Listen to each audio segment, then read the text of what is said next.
And the week begins anew, fresh and in its early days, but still so long. So we're going to try and help you power through that. What is up, one and all? Welcome back to the channel. Hopefully you had a good weekend, hopefully filled with plenty of amazing games. And we are looking to fill in the weekdays with amazing games too. We already are prepping for a live series here, B versus GIF music, coming up in just a second. But we got loads. So in terms of like what's on the menu today, we can have Dumi versus Deniska. We can have B versus Jif. We've got Voldemar versus Mahodo. I believe Anatan versus Flotto Otto might be in there as well. And then more likely to be scheduled as the day goes on. Hopefully we get into the quarterfinals today. I'm unsure about tomorrow's stream. I might have to take a rare Tuesday off. Hopefully not, but we'll see how it goes. Just something medically related, which is... I don't know. I'll either be okay and we'll just ride it through, or I'll need to lay down all day. I'm just not sure yet. So, let me spin up the game. Age of Empires 4 time, baby. And remember this week, when it comes to the midweek muster, I believe our default map has gone to... Wait, why am I on week 5? I was about to say, I was like, we don't have Scarguard. I was so confused. I'm pretty sure this week our default map is... It's not receding, is it? No, I'm on the wrong week. That's why. Once again, like, I'm having a weird one. Yeah, we're on week number 27. In fact, I better add midweek muster to the title because I totally forgot. Now it makes sense. My brain is like much better off. So Alopecia should be our default map of the week. So Alopecia, if you guys remember, is the map that has a lot of stealth forest around the outskirts. If you try and sneak up on your opponent, and a linear path directly to them through the open where they can see you coming a mile off. You know, that's the honorable thing to do, right? Let me just turn brightness down a little bit as well so I don't look like I'm actually tuning into you guys from heaven. And then we'll get ready for G1. Okay, so... With Alopecia, I wouldn't be surprised if B does something like Roos. Roos can make a lot of sense to open this series.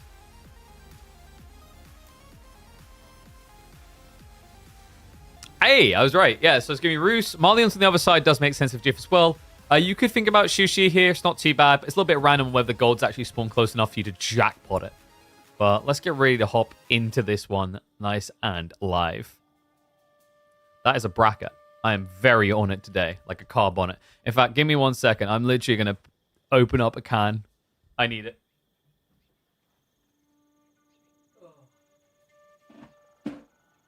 My brain just ain't there today, chat, I swear. I need the caffeine. Also, let me set up predictions while we wait. And also, where has my map gone again? I don't even know where it is this time. I'm so confused. The map is just like... Where? It keeps just disappearing further and further away from where it's meant to be. I'm so confused by what's causing that. I need to find some time to do those new scenes like I talked about. Oh god, the Red Bull isn't even that cold yet. Damn it! I'm having a day, guys. Sounds very diva. Like, this is your problem, KP? The Red Bull not being cold enough? Yes, yeah. That's like my big concern right now. And now I have probably, like, I've just got to now suffer without it for an hour. All right, let's get ready to go, though. And in we go, one and all. Welcome back to the Midweek Muster. It's the return of B, and he's got his hands on the roost. We are checking out a brand spanking new map. You guys might notice this from the Hims Cup. It is, of course, Alopecia. That's right. It's made it into the Midweek Muster. I was impressed with this map when it actually played out in the Hims Cup. The Hims Cup, of course, show matches that we run on Friday, where we test new maps, new formats. And this one's an interesting one. So you've got Stealth Forest around the outskirts. That gives you kind of backstab rotation unseen. You've got quadruple abandoned outposts to capture to get vision into those areas. And a lot of valuable resources lean into them as well. You've got the deer, the boar, the relics, the gold. A lot of it actually is situated on the outskirts of the map intentionally. So, in the event that you want to attack your opponent directly, easy peasy, simply done. But, on the off chance that you want to be a bit more sneaky, that option is also there. It just is going to take a lot longer. So Jiff is an interesting one, by the way. Definitely no pushover. He's consistently ranking out at the top end of the ladder. I think usually when I look at his name, he's sitting in top 80 at least. I've even seen him go as high as I think like top 30. Yeah, right now 61st in the world. Last season he finished ranked 83. So he's been on the rise. Definitely curious about this lad. I think Jiff kind of maybe had a little bit of an issue as not a one-trick pony, but 2 or 3 civs you'd envision he plays a lot of. Like English was the one that we caught attention to with him. But now, seeing him in the Midweek Masters, you're going to have to get a lot more robust. You have to remember now you're talking about bans, specific maps where certain civs just won't be viable. Like this really is the true testing ground where talented pub players can become pros. And I'm proud of that. I think we've really done a solid job with that detail. So B is definitely a good way of testing yourself. Especially when you do this. I was just like reviewing the draft and I can't believe that. Like look at the bans. It's wild. He banned away Ottomans and Mongols. I've noticed some players kind of doing this when they come into the Midweek Masters where they pretty much lean into the comfort zone of trying to make sure they get what they want or enable what they want by disabling picks that would screw them over.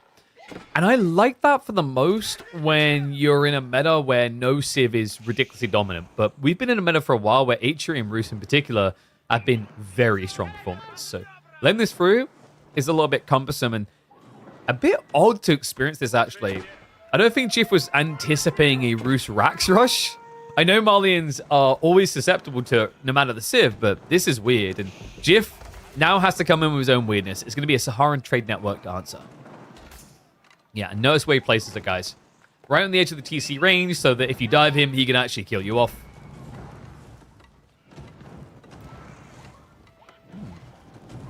Did we get everyone, like, scared of gambling on this one? 10 points, yeah. I mean, that's clearly the power of Jiff, and not just because we've started the stream off very fast today. So good read by B here. He should be able to burn down the pit mine and intercept any villager that tries to stop him, if he's looking. Looking is a very important part of this, though. And there we go. Goes in for the stab. So scares him away. Now he can just camp here. He can finish this off before the Saharan Trade Network should go up. I think it's going to be tight. He'll probably end up losing 1 or 2 spearmen due to the fact that he did not delay or block the repair. And wow. Okay, Jiff is not giving it up. Okay, so B in the end. What? The timing on that. He could actually pin one here if you're not careful. Okay, he delays him enough. So well played actually in the end. And we'll be able to get the repair crew. So really important that Jiff succeeded in defending that, guys. Remember, normally when you're Malians, yeah, losing your pit mine is painful, but recoverable because you get that passive gold gen upon feudal. Well, he sacrificed that choice. He didn't go Mansa. So it's mandatory that he guarded this gold. But it's not going to end his nightmare. Have you guys looked at the minimap recently and know something a little bit rough? That's a lot of gold leaning east. The only upside is he's playing against a civ that doesn't tend to outpost rush. Because to the Roos, 175 wood to commit onto the enemy side is quite expensive. Yeah, like this is the weird thing with Roos. I often talk about just how ridiculously good wooden fortresses are. They buff your eco, they protect your eco. But they feel really weird for aggressive plays. And the reason is that the only thing you truly benefit from usually is the fact they're tankier. Like, how often have you seen someone build 8 spearmen in the Dark Age? It's just not a realistic goal. Nowadays, most of the time, we don't even see people go 5 spears. A lot of them stop at 4. And there's 4 spears. B, trying to put him to good use to actually shove the deer in. He did not add in additional scouts, by the way, but that's kind of to be expected when you go for 4 spearmen. You know, you can't really afford the scouts on top of that.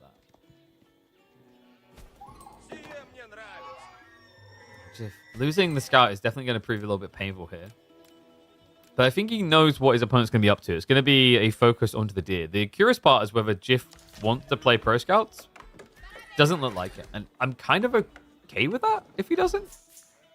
The reason is it's a little bit weird now without Mansa. Like, your timing is going to be substantially worse than the Roos one. Now, he has had it in the stables, but I think this is about counterplay. Yeah, so because your opponent's going scouts, your scout's going to be like an effective counterplay. And on top of that, you're going to have the archers to assist against the spears. So, decent comp. A little bit worrisome because if B realizes what's happening here, he could just go into knights. fact, is B... Yeah, I was about to say, he definitely goes pro scouts here. I love that he put the spears to good use like this, though. I mean, I say I love it as if it's a rarity these days. Every single game seems to be these spearmen herding deer. I don't think they should even be called spearmen anymore. They should be called deermen. Yep, that was a highly imaginative name, I know. And what is up, Veteran Wolf? That is a smart choice. Appreciate the sub, mate. Welcome back to the Swarm.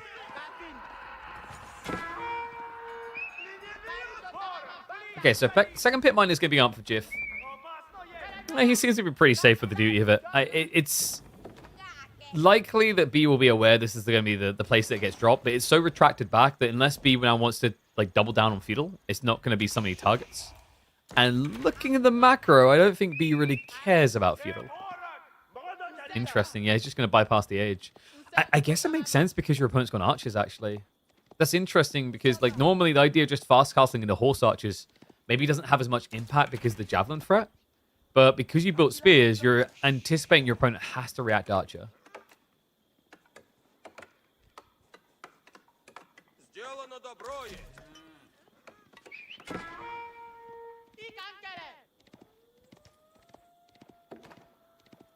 I'm trying to actually figure out what it would take to get Abbey of Trinity back on the menu.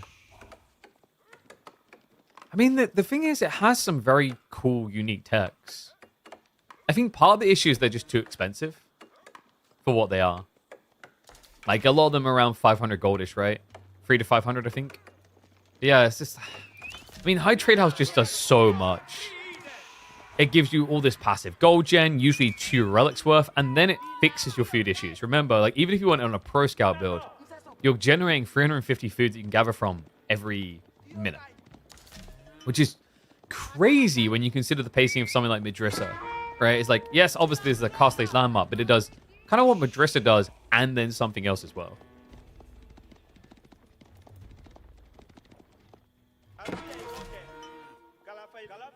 Needs an HDH nerf? I would agree. Especially on maps like this. This is exactly why B picked it here. Why I'm a little bit surprised it actually got allowed through the banning phase. Alopecia has a lot of stealth forest. Kind of think of it like a more reasonable high view.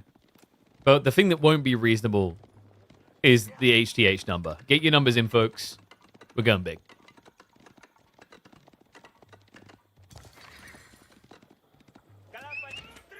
Jiff, he's actually switching Jav now. Okay. I mean, this can work out quite nicely because B is anticipating an opportunity to play archers. So horse archers, I mean, you can flood them beyond the counter javelins is the worry for Jiff. But Jiff is gradually making his way towards the Fulani. This is looking like a reasonable timing for the Malians. My concern is there's nothing to really stop your opponent rushing relics. Like, your count is quite low because you've been inflating economy. 135? 135 sounds pretty low. Especially seeing as we're about to crack tier 2. With a stealth forest like this? Actually, I guess the tree line's a bit, like, not as spherical as it normally would be. I'd still anticipate this is like 156. Oh, the amateur mistakes of me. I've got to stop being tame. I used to be good at this, believe it or not. Back when Nilly used to cast, I used to always get the high trade house numbers exactly right. That is 180 gold high trade house. And that is exactly why this is always the landmark choice. That's the thing, you know, it doesn't look like it should be anywhere near as good as it is. 181 to be specific. So it looks like the pro scouts are getting somewhat denied. But Jiff is having to overextend quite a bit to do this. Yeah, he's going to find himself quickly out of position because look at what happens now with the horse archers. He can cut reinforcements. You need to get like 120? I mean, you got an alopecia harder, man. If you're going to struggle with alopecia in life, you might as well be rich, right? Okay, this is a bit weird from B. Yeah, spent so long running, actually didn't get any efficient trade out there. The javelins actually got a better exchange than I was expecting, but now things turn around. Remember, these two units cost the exact same, but this one is meant to be the counter. Problem is A and Age behind, and B, horse archers have great base damage. You didn't think Stealth Forest that good? Oh, people are always baited by Stealth Forest, I swear. Also, just the straggler trees around here, like between the Stealth Forest. I thought people would have learnt this from Roos on Highview, actually. Like, that map is just absolutely broken for Roos. It's just way too much gold gen immediately in the game. And also, because it's placed in a stealth forest, it can often be hard to find loosely placed hunting cabins. Also has this interesting benefit for Roos where it's kind of like a semi-scouting point. It's like very weak on his vision, but if people run by, you know they're coming. So Jiff is still playing blocker.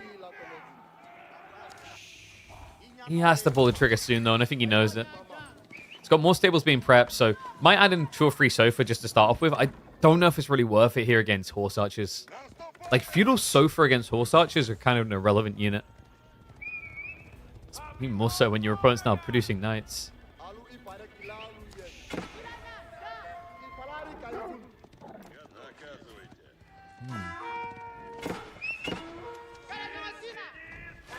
Jiff.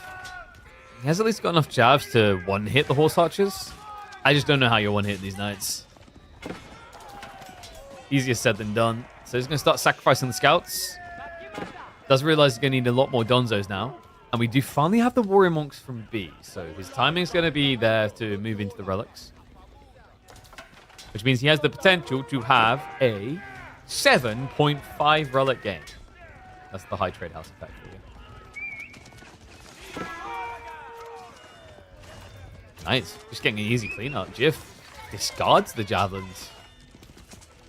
I mean, I guess there's no way to run, but you're seeing how desperate he is to stop the Pro Scouts and what it's costing him. Jiff still hasn't aged up yet, folks. And B can punish that. He's got more Knights on the way. Got good timing. He's going to force Jiff to fully retract away from the map. Keep in mind, like, although you see a decent count at the top, a decent chunk of that actually aren't there. They're guarding the Pro Scouts. Good timing, B. Realize the ranches must be full by now. Good count that Donzo is going to keep him at bay. And I wonder if B maybe just considers adding in, like, Vet Spearman here. Vet Spearman is quite surprising against this comp. So for Donzo, Javelin. Very cost efficient. Just gives you the blob. And sometimes the blob is the most important thing. I think what players have just started to appreciate more in the last few months is sometimes against Malians, the weirdest, most effective answer is just to out-Zerg the Zergers.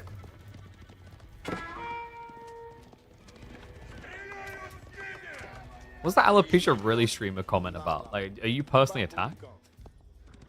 MAA should be good enough. The problem with MAA is your opponent can play Musafadi from H2. So it kind of cripples you, and then obviously there's an accelerated path to the next stage if you're allowing him to just build a 80 resource unit. Oh, sorry. 75 resource unit to trade out against you. So Grand Food Learning Corral is now going to be on the way. And we do have archers being prepped. I love the archer idea. Poison Arrow is going to be very handy against the comp he's up against. Keeps his opponent away from spears, which also enables the Sofa. And, well, whenever you play Fulani, that's truly your end goal, is how many Sofa can I actually get in the end. Right, this becomes the heart of most Valiant strategies with this landmark. Landmark. Already complete. Needed to move up fast as well. Considering the timing, I think he knows the relics must be being hoovered. And hoovered they will. He's going up to 4 Warrior Monks. See, I don't think Jiff is going to be able to touch relics whatsoever. We do also have a ball play. Like the B's just exploiting the map the best he can. Does end up losing a worker there, unfortunately. Wait, was that 2 workers? Or did he only walk 7 out? And oh my god. What the hell? Why am I not in streamer mode? Okay, Discord's being weird at the moment. It doesn't activate streamer mode correctly anymore. It leaves it on when I'm not streaming. And then when I turn it off, it doesn't turn itself back on when we stream. I think it's a bit different.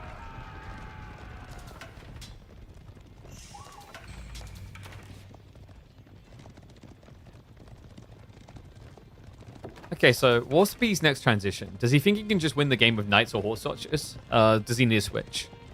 And what does that switch look like? The idea of going Archers on Archers here is actually pretty decent for Roos, I think, because of the extra wood. But he needs to basically be forced into it first. Like, you have to remember your opponent still has a lot of jabs. I think more Knights is pretty solid for B. The whole idea of keeping this comp, by the way, is Boy's Fortitude is crazy good. Boy's Fortitude, a tech that has been nerfed 3 times, I think? And still remains at the heart of a lot of Roos strategies. I think at one stage the tech was something like 250 or 300 resources. They kept changing it, but even at 500 resources, it's just delicious for this type of comp.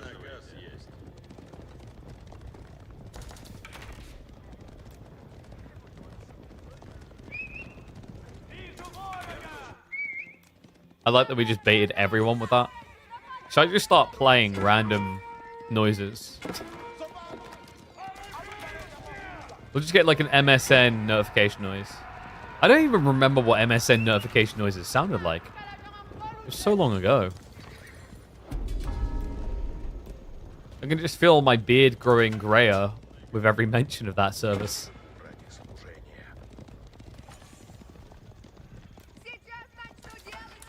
I think Jiff is like doing a pretty good job here, by the way.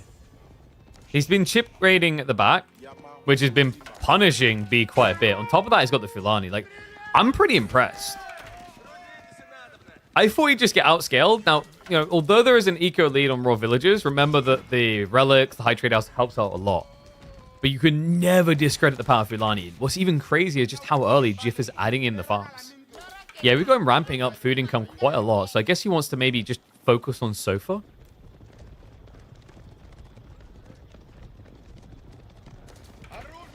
Wait, did he just get another worker kill? Where? I am so confused where he's getting these now. I look down, 8. I look down again, 9. Was that a boar, maybe? No, he's only killed the 1. So remember, worker kills would probably be deceptive, because I think B did indeed lose 2 on the boar, which means the boar would actually allow Jiff to claim the kill. Guess B's got to be feeling it as well with these chip damage hits. You either now play an eco game, or you look to do some damage.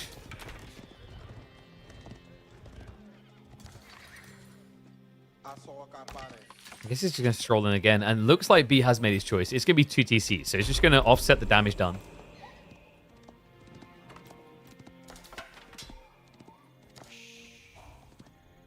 Even more coming. The annoying thing about trying to counter this with knights is, of course, sofas are quicker. Textiles is a good counterplay into this, though, considering sofas, they only have 21 damage. So ends up taking 4 strikes to get a kill.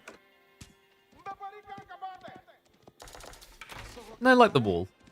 This wall is quite underrated when you play on this map with your safe tree line. It just essentially stops 360 rotations through the stealth forest. So your opponent will walk up here and go, oh no, this doesn't work. And then to walk all the way back through the open field to come around the other side. Sheesh. He's not letting up. The interesting thing is that this isn't Jiff's primary focus. We talked about him looking for the potential to scale mass sofa. He went a different way. It's all about the infantry comp here. He's just hiding the fact that it's that way with the sofa sneaking in.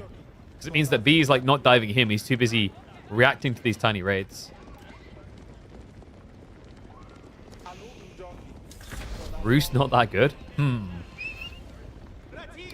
I don't know about that one, dog. I feel like you're just trying to get people not to ban it.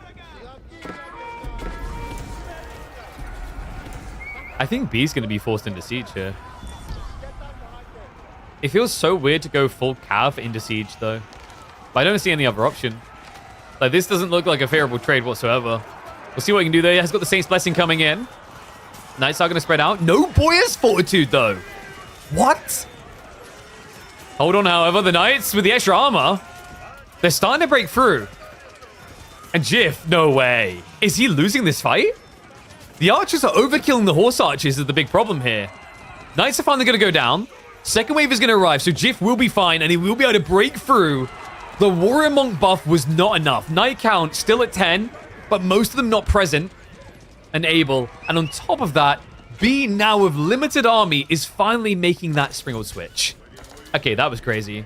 Well played by Jiff. That was kind of crazy the way that played out, because it looked like he was wasting a lot of time overkilling that backline with the archer spam. You know, you had like 30 archers attacking one horse archer.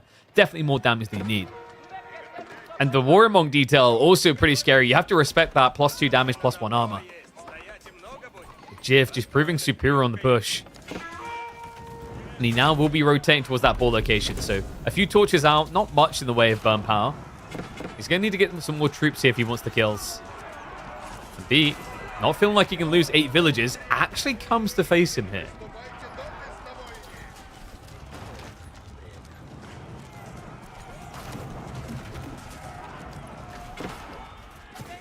Are you talking about favorable matchups? The interesting one for me is I think Japanese have been doing pretty good against Roost in the last, like, 2 weeks, which is, like, funky because before they struggled. But yeah, Ottomans makes a lot of sense. They have good tempo timings and then follow-ups, which enable things like Sipahi still. And then for sure, like, Malians here, because usually you want to go Horse Archers, and Javelins is a be-all, end-all for Malians. Then there's the Donzo detail, which counts both unit types you want to build. The Sprawn idea is cool, but I am wondering if it's maybe a little bit late. This Wooden Fortress has definitely proved to be a pain in the ass, however. Yeah, the Spiral's like, it's kind of odd because you're not really up against that many units you counter, but I think the issue for B, he realizes that Cav isn't cutting it. Going into Spearman is no-no against this many archers. Playing archers from behind is no-no as well. So he just needed something different. It was either this or Mangoes. At least with Springolds, you get mass, you get movement speed. You don't really get a scary pushback though. Look at the army. Oh my god. 75% of his army is back. Good repair coming in from B. I think Jif, he just needs to move away from this outpost. It's killing him. It's legitimately getting him killed right now. This is ratting, you know. This is true RTS ratting right now. This outpost, I think, is the only reason B is still in this game. It's killed so many units. Jif, he barely has any torches here. Sofa about to go down. Make that 2. And he still fights over it. Alright, someone get these boys a promotion. I don't know, buy them a bigger hammer, maybe get them a fancy hat. They've earned it. They get them a chef's hat, so they're truly Ratatouille. It's going to be Sofa's back into the base again, though. So, Jif, he's gone back to what works. Well, unfortunately, he's still doing what is not working. That outpost is not going down. These villagers, however, easily are. See? Has he even noticed? I mean, he pulled 2 horse archers. It's not a great way of dealing with double Sofa. No, this is stacking up. It's back up to a 10+ eco lead for Jif. And more still. B just can't cut a break. Up to 10 Springolds is a smart idea here, considering, like we talked about, you don't really want to be following Archer into Archer. And it will counterplay Donzo, so what B's probably going to be doing here is Springold plus Knights, which is just kind of like a... It sounds a bit weird, but you have to think of it as like a big Men-at-Arms, big Archer comp. You're fulfilling the 2 roles, melee and ranged. You're just doing it in a very premium fashion per entity. Finally, though, that outpost does go down. My god, this took a long time. My god, is this game looking good for Jif? A 22 villager lead. Fulani as well. And on top of that, he's gone double TC. Are we seeing this right now? B, who's traditionally been one of the boogeyman, can't seem to get his boogie on in game number 1.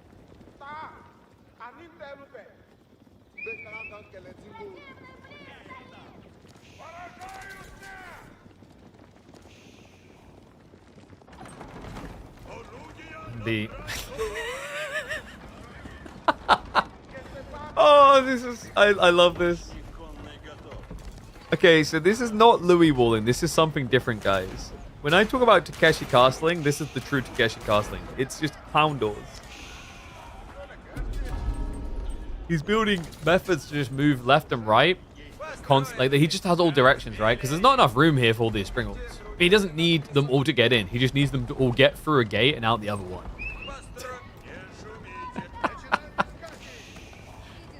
I hope we see this, because it's going to show the clownery. I mean, it's a lot of archers right now. We'll see if it's actually going to be good enough. I think the concern I have here is, as cool of an idea as it is from B, this archer blob is just going to instantly start killing those Springolds before they do anything.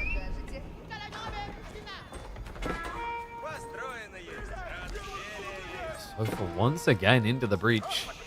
I see breach as if there's just a single opening. There's just so much ground to track upon.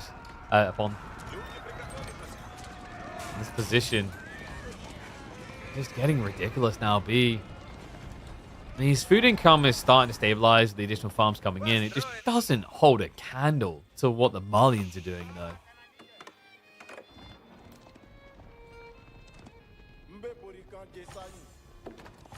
How does B win? Like, how does he actually win this? I mean, the Donzo count compared to the Knight count isn't crazy. So that's like one upside for B. He's got Military Academy in the way, which is going to give him additional pump. I think the problem here is just like raw economical numbers don't support the logic. And neither is the technology. Jiff, he's getting ready for Imperial. He has to. Is it 200 pop? Sofa raids again. I mean, might as well hide the gold workers in here, right? At least make it look fancy in the end. Yeah, I like how B has just been raided to death due to a lack of sufficient walls. And then we end the game with... which summarizes it all perfectly. For the Huntress now on the way. Pretty defensive from Jiff, but he just wants to protect his economy. Yeah, I thought he'd actually lean more towards the Sacred Site to just lock that in. But he doesn't have a ticking time bomb anyway. It's not worth the risk. I think he knows something's up. When you see an army this big, but your opponent isn't diving you, it seems almost predictable that they must be aging. Springles are at least going to be able to give a little bit of space here. Jiff will not be denied that age up. It's almost complete now. It's going to have about 40 farms? Yeah, it must be 40 plus farms coming in. The dive through the Springles shots. Unfortunately, the villagers are not lined up for the additional pens, so tech up complete.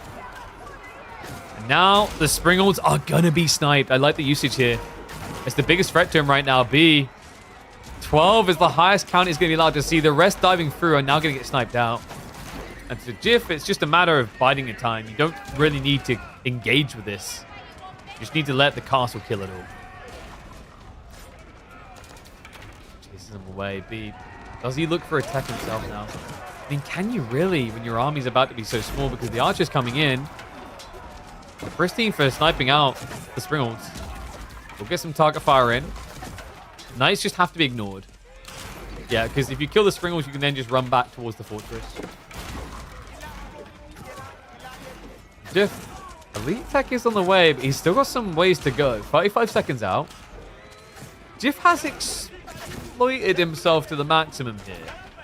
Yeah, he's exhausted his entire army. So I'm glad he realized that and just slowed down, because that could have become a little bit risky considering your opponent does have Horse Archer Knight. And although you have got fortifications, there's still gaps into your economy. So it makes the correct call to slow down. The question now is, what does B do with this? I like the idea of the Warrior Monk just to give that buff. I mean, can he actually play Castle, or does he need to rush Imperial now? Why Springs over Mango when army is almost pure archers? So it's partially to do with mobility. So Springles are actually quite impressive against archers when they mass up. It's just obviously you get countered by them if they hit you. But the whole idea is it keeps your opponent away from going Donzo, Mustafadi, etc. And then provides like a middle ground in terms of damage. Like I rate the idea of Springles over Mangoes against archers. Just because archers can quite easily kite Mangoes in Castle Age. It also diversifies the cost per entity. Like if your opponent's going to target fire to kill one unit, would be freaking doodah. These things only cost 250 compared to Mangoes.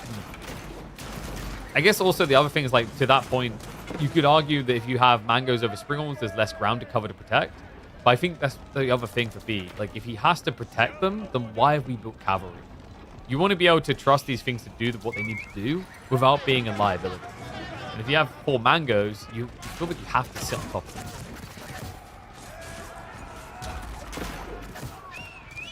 From what we said earlier, right? Like, it's big archer. Counter the Donzos and Spears. And then the Knights are like your big men at arms. Speaking of big archers, though, the Sofas are a big problem. They've just wiped them. Elite archers do need to be a little bit respectful here, but this is only wave number 1. Second one's going to be coming in, and B. Oh, he sacrificed all the siege to go for the high armory. Jiff now searching forward. Because of the high armory, that means no static defense to protect B against a dive. And there's plenty to dive with. We've got 17 so for 10 more in queue. And it feels like it's only a matter of time before B's going to be forced to wave the white flag. We go for the Knight upgrades. Has got the Knight pole axes on the way. This is do or die unit here. Looking likely like a die at this rate, though. The dive does come in. Jiff is going to use the choke points to his advantage. Knight's doing a decent job of beefing up here, however. Gunners are now on the way from Jiff. I wonder if it actually would make sense to go back to Donzo's. Like, he's removed the Springald threat now. So there's nothing to stop him from just Donzoing this out. Looks like reinforcements now arriving. That is going to slow things down again for B. If Farima leadership comes in, all these new troops get here so much quicker. But that's not going to be a priority rush for Jiff right now. He still needs to upgrade the Donzos.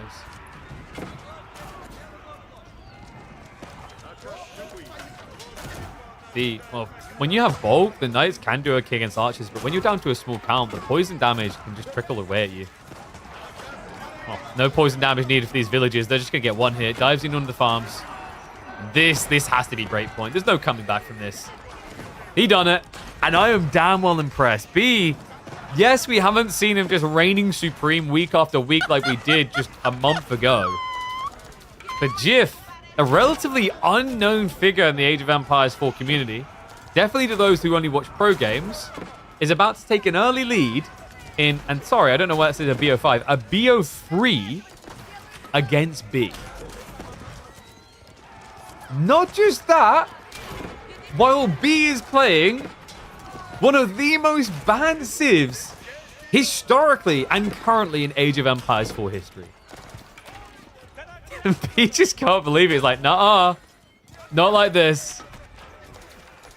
But when you're down to 66 economy compared to 124, there's a time to call it. You don't want to be that old man who's still trying to swing the bat in baseball, posting the worst stats of the entire league because he doesn't want to throw in the towel. Maybe he does.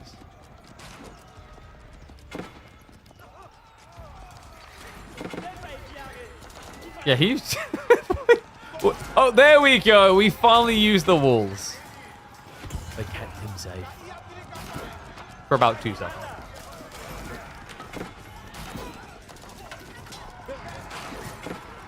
So, like, I'm not a doctor, but, I mean, I just put my finger on B's arm, and I'm pretty sure there's no pulse. Now, I'm not saying we should stop trying to resuscitate him and maybe steal his watch and wallet, but he's probably not going to be alive to testify that we stole his watch and wallet.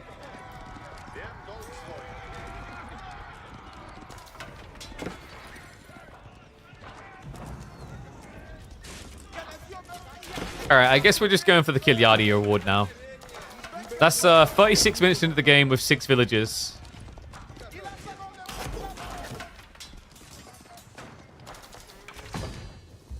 He'll fall just short. Okay, finally gives it over. Look at that, folks. My pleasure to welcome you all to Jiff Music. Isn't really new. I mean, he's new in the eyes of the competitive scene. Like, anyone watching any major tournaments has no clue who... Like, if you don't watch things outside of the major tournaments, or like tournaments in general, like big or small, you don't know who Jiff is, right? It's like he is a fairly new name for a lot of people, I think.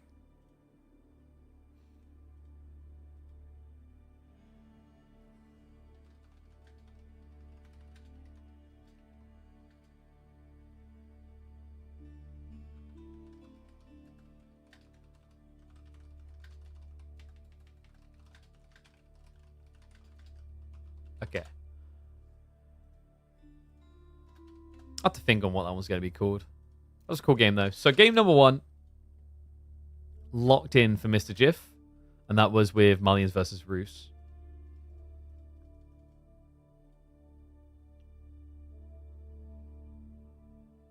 Does he have any banger songs?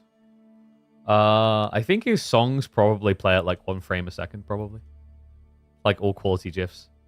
Ottoman ban? Yeah, dude, his entire draft is weird. Well, not the HRE, but like the Mongol and Otto ban.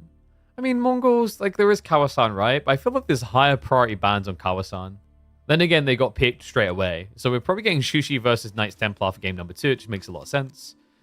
I feel like KT been doing pretty well in that matchup at the moment. Even though on paper, like Shushi just looked broken with the Meditation Garden. There we go. Kafer's correct. He's a new name, but this is the Colosseum. I like that.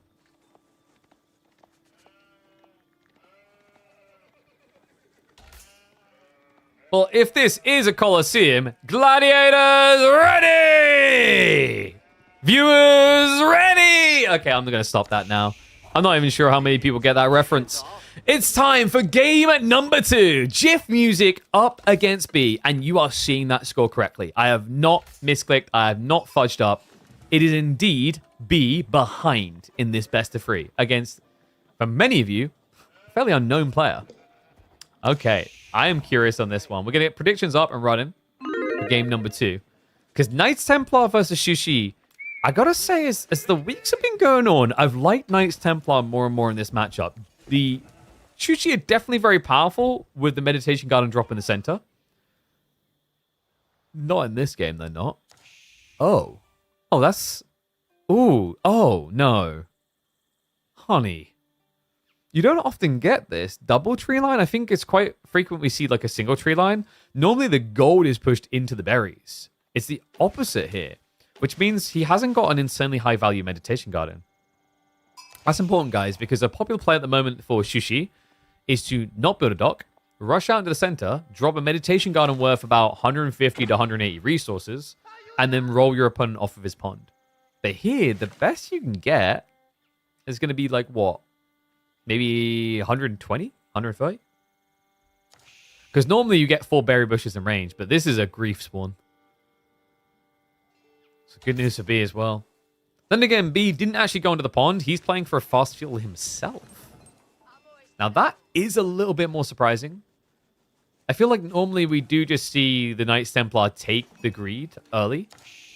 But I think he's just showing quite a lot of respect to the Shushi potential.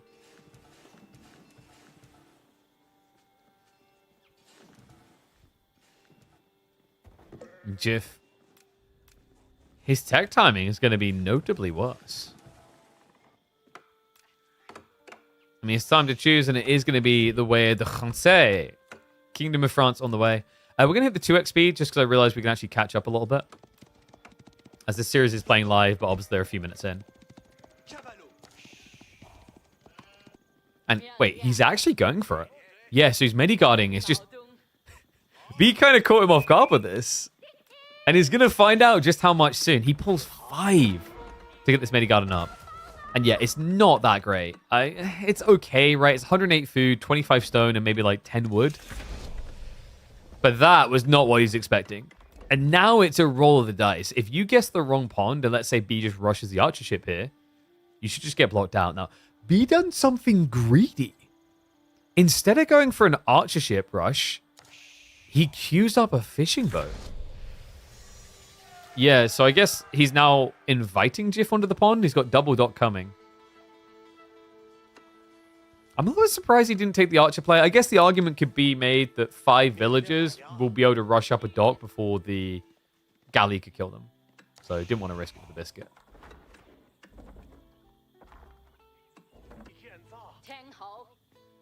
Looks like he's going to send the workers home, which is a little bit unfortunate. This is something you don't like having to do. You know, normally part of the play is like you build the dock and then you just fish in the area. That's why most people tend to go with 3 villagers. But if you bring 5 villagers out here, the shoreline fish are going to just evaporate. And on top of that, it's a lot of exposed economy. It's very risky. So yeah, GF actually walks all of the workers home in the end. That's crazy. Doesn't even keep one out here to build a second dock. Doesn't even... Okay, there we go. I was about to say, doesn't even build fishing. It's finally coming.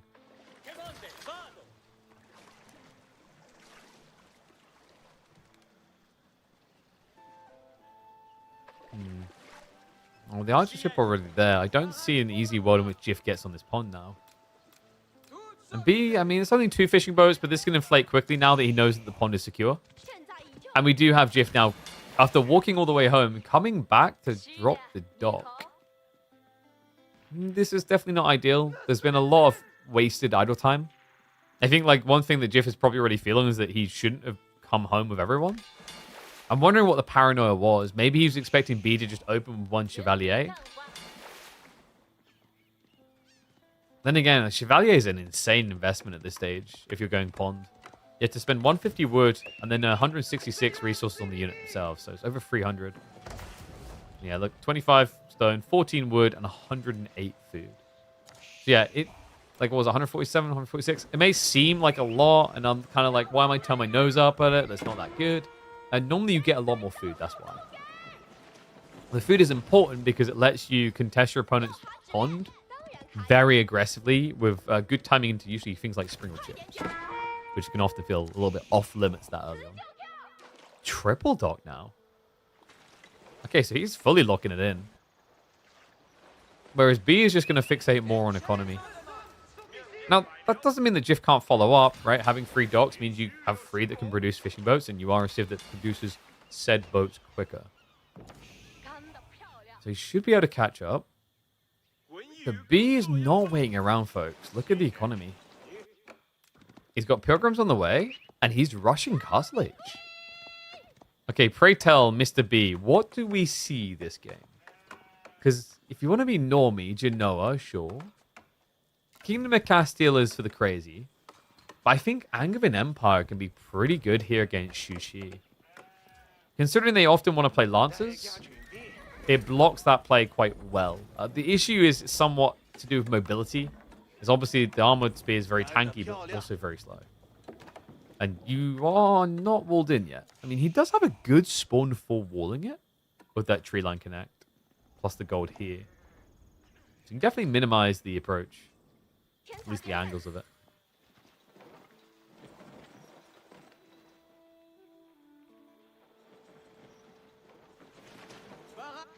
I'm a bit surprised how unwarlike this opening has been. I mean, it's not really what we've been seeing recently between these two civs. Usually they end up sharing a pond and then someone wins, the other has to like recover on the secondary. So yeah, color me a little bit surprised with this one. We got the floating horseman on the way. Moment of truth from B. And it's going to be Angevin. Okay, we're cooking. Other cool thing about Angevin, kind of a little bit underrated, because you don't tend to see too many maps where it's useful, is the dock's health. So if he does manage to sneak a dock onto this pond, it's going to be very hard to remove. Also means it's very hard for a small group of Lancers to burn down the docks he has on his own pond. The biggest thing is going to be the way you just bulk up your fortress as the game goes on there. You know what? I'm going to go on about that. Samson is a smart lad, and I'm sure many of you want to be just as smart. Thank you for the Prime sub. Remember, guys, start of the month, perfect time to check that you are using that Prime sub on the #1 spot to do it. If you like caster games, there's no better place to find it. 13k HP fortresses is ridiculous. You're talking about an Imperial, right? When you've got core architects. It's ludicrous how big the number gets. It's like a sleeper element because you just don't often think of Imperial Age when you play Knights Templar. Knights Templar is definitely a civ that's been peaking constantly in Castle Age. Horseman's got a sharp poke. I like this choice by Jiff to just go into 1 as a denial. Malno Academy is going to be coming in on his side. So yeah, Malno Academy here instead of Shalom Monastery. Why? I think for Jiff, he wants that extra food reliance. He hasn't got that much to work with, so getting a little bit extra off the tax is good. The other important thing is going to be once this food does blob up more, you're going to need superior supervision. And that's been the most popular element about Mount Lu Academy. Most players get it for this regional inspection. It allows you to pump out Lancers every 9 seconds, I think it was. Or 8. I think it's 8. Pretty freaking good.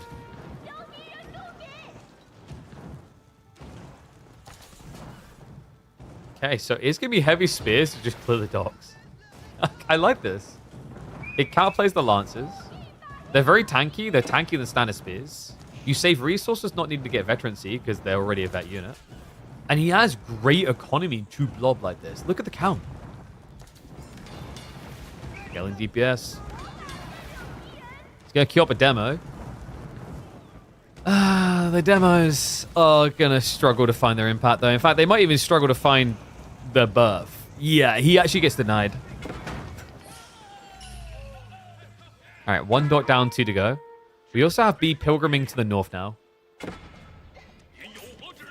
Lancers are going to try to sneak by. Now, this is one negative. There's not many of them, but one negative, the heavy spears. They are quite slow. Yeah, they move at the speed of a men-at-arms, which makes sense when you look at just how big that shield is. That shield that provides for melee and ranged armor, you know? I mean, it's got to be heavy to do that.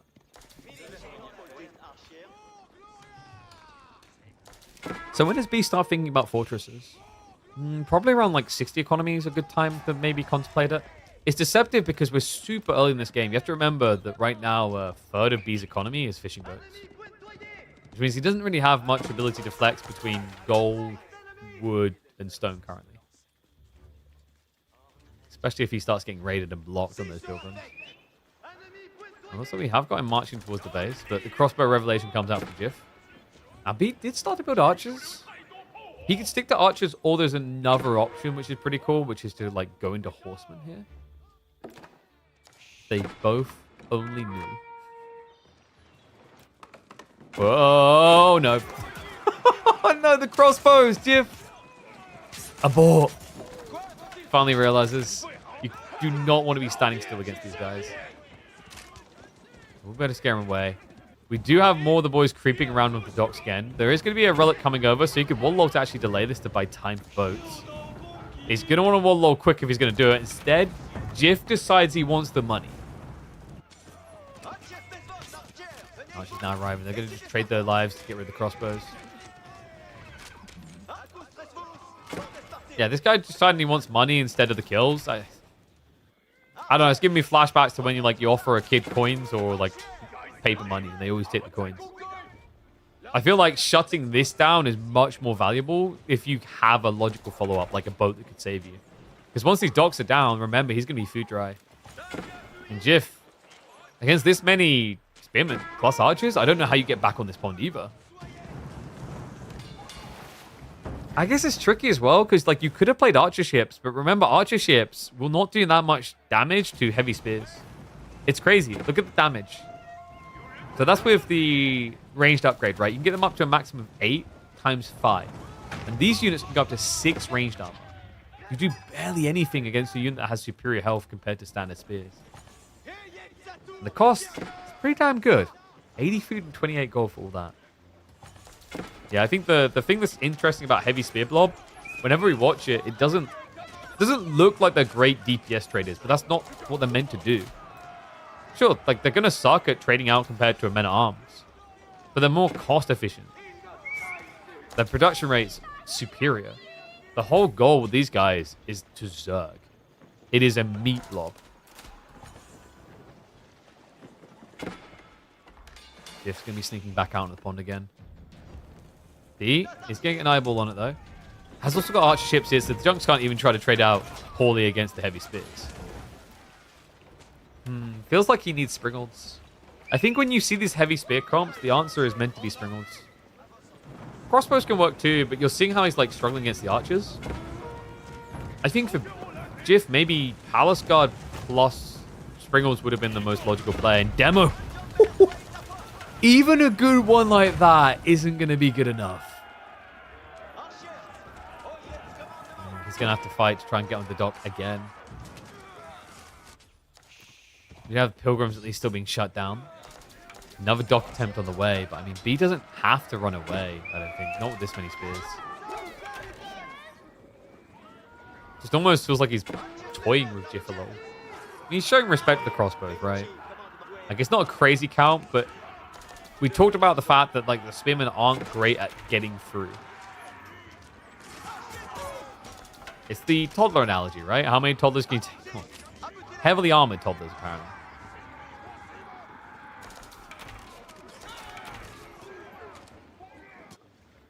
Second wave's come around the back now. So he does get the dock up again. Definitely hurt him, that delay, though. You see it in the military count difference. Now archers arrive, and the crossbows are getting contested. That was the thing that B was waiting for. That back line to actually snipe out the Expos. Nesta Bees is going to get revealed early as well before it can reach the archers. And it looks like there's going to be an overwhelm. The Palace Guard not able to hold on. Jiff forced to retreat. Now, the spearman count was cut down about a third. So the dock's not going to just get blitzed down immediately. I'm just still not seeing the grand plan for Jiff. He's fighting tirelessly. And okay, there we go. He's fighting tirelessly to just get back onto his eco. And I think he's had enough of it. He's realized that he's doing this the hard way. You know, your opponent already has you blocked here. You keep coming back, getting it down, and losing it again. Why? Because your opponent can afford so many more units than you. So this is the solution. Double dock drop coming in. B doesn't realize what's going on. The archer ship is not reacting. This could be big. You could just go for like double demo pumps to clear the fishing if you want to. You know, you hit 9 at a time, it's a profitable exchange. On land, there's going to be a big fight. Nesta Bees pretty much doesn't know what to hit.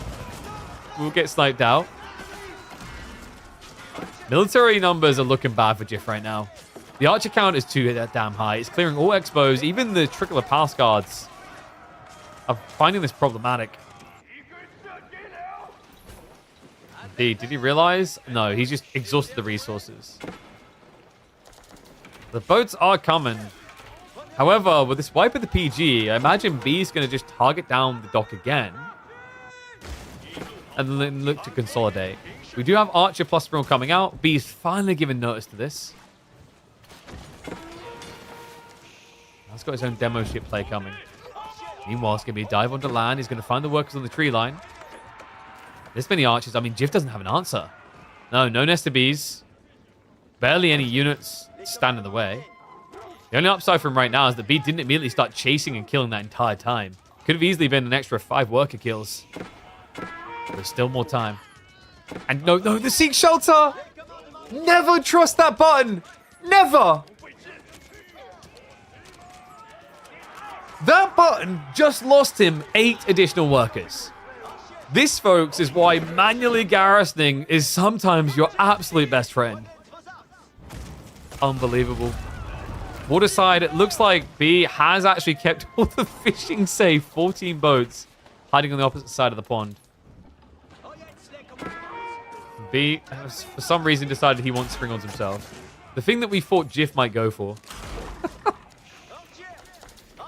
I'm kind of impressed, actually, that there's still relics on the map. It's looking like it's going to be a 3-2 split for B. I mean, props to Jiff for being competitive about this. Like, he's been finding chip damage has been going. We see that by the eco count, but it's undeniable. It's felt like it's going this way for a while. B, quick to strike back in game number 2. We're going to need a final one to decide the fate of these two in Midweek Master.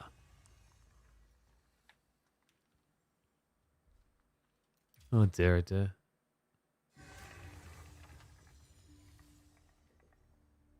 Yeah, heavy spears are kind of cray-cray in the right situation. They aren't as widely applicable as just going Genoa, because, like, the thing with Genoa, it's not even about the unit. Like, the thing about Angevin Empire is you go Angevin Empire for the unit, and then you benefit later from the perk.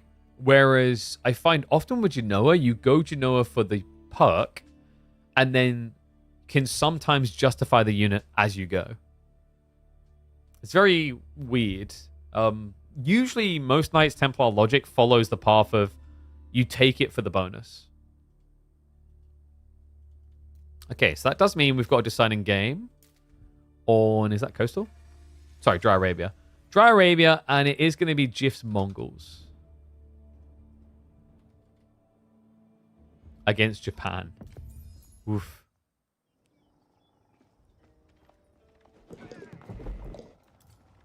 Ooh. Alright, get ready to go. I got like no sleep because Emma insisted that I needed to go deal with Freya at 3 a.m. Thanks, Emma.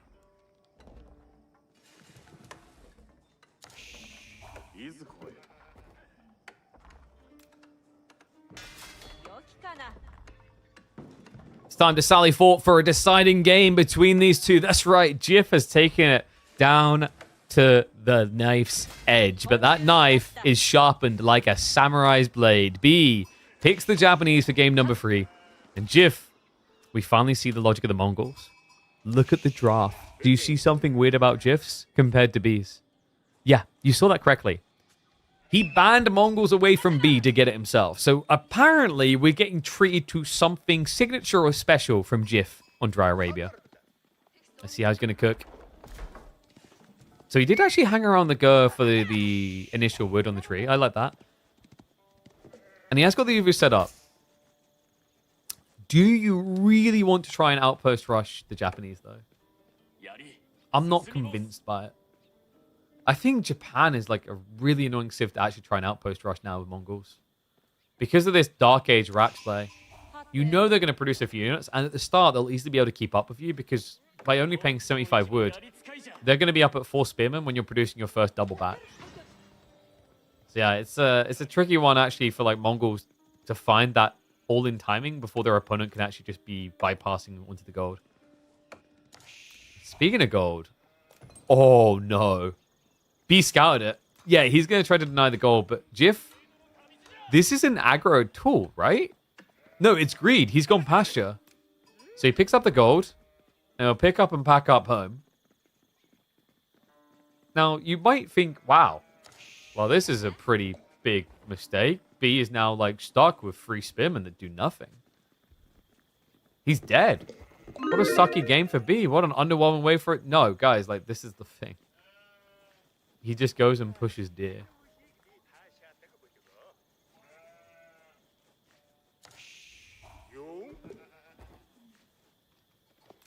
Yeah, I am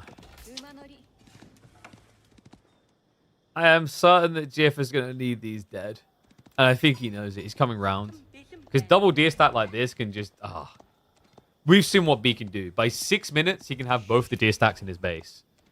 So it's really important that Jiff punts into these and kills them. I think he's scouting to see what his opponent is doing, which is fine because it's still in the same vicinity. And there we go. He goes to the deer. B, please. Oh, he's doing it again. This is not the first time that B has done this. We watched him do this on Regions against Wham. Was it against Wham or was it his previous opponent? He basically shoved the deer from next to his opponent's base all the way across. But this is different. I think he's going to lame them in the tree line so that his opponent can't see them. Yeah, because like he ran them towards the tree line, not towards the gap. Oh, maybe not? Okay, he's going to take them all the way. This is getting out of hand. It's one thing to shove your own deer. But to manage to push your opponent's deer across map. I mean, this is the counterplay to the counterplay, right? Because like most people, when they see you do these Dark Age Rax plays, they go and lame your deer. So wouldn't it be comical and also unfortunate for you if while you're laming my deer, I just convince yours to defect? He's got a long way to go. Jiff might still catch him when he comes around the base.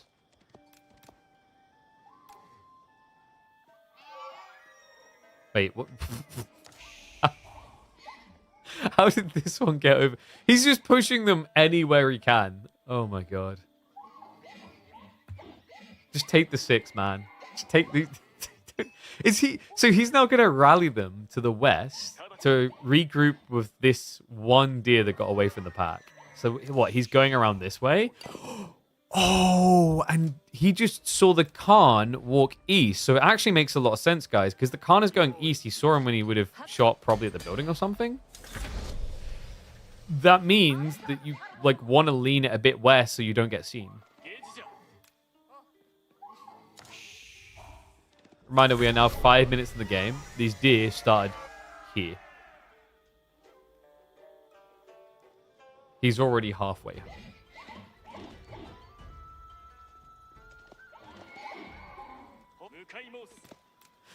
Oh my god. And Jiff, he still has no clue it's happened.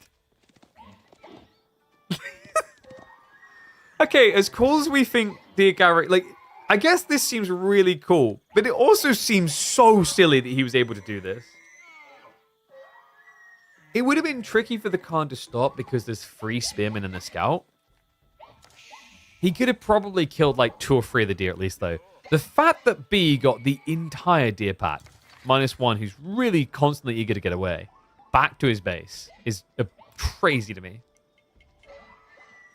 I mean, it's not as impressive as if he'd taken the north stack, if we're being fair, but still. I require a restart and I have 1 deer pack. I could just see the chat now. It's like, where did my deer go? Okay, this is what... all right, this... I'm sorry, I'm just going to, I'm going to throw some shade at ourselves. This is why team games... this is why team esports will always be superior to 1v1 esports. Imagine this is a team formatted esport. Imagine the comms right now when Jiff realizes his deer are missing. You can't get that in 1v1.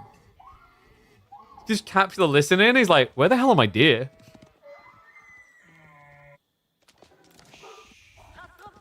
Followed up by the, oh no. Well, the Magadai are coming around. B's pretty much got them home. We just needs that final shove. So yeah, the scout's going to take over. I think you just need one spear. He's got Yumi coming though. Okay, so the deer shove is getting a little bit weird now. But you could just like leave one or two Yumi behind to shove this in. It's pretty much already home. Problem is the Yumi count is just so low. The damage is abysmal. He sends the scout in just to draw fire. And the spears, the spears, the spears!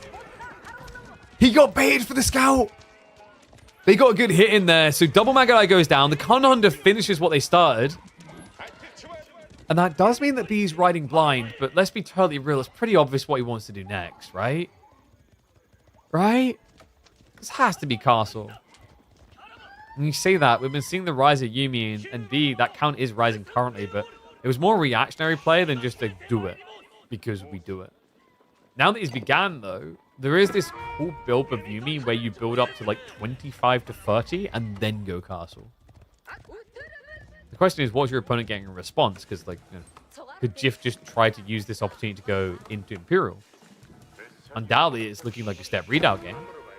And he's been stockpiling stone. Now, this is usually indicative of outpost springlets. Gold spawn, I mean, this might be your outpostable one. Like, I don't know if you really trust this one that far away in the corner. Step readout's still got some value over here. There's still 3k remaining. And it is now going to be on the way. And those deer, by the way, they may have been killed on the tree line, but remember, the Kura storehouse is a food drop-off, so this is fine. I think the rest, yeah, he got them all the way home.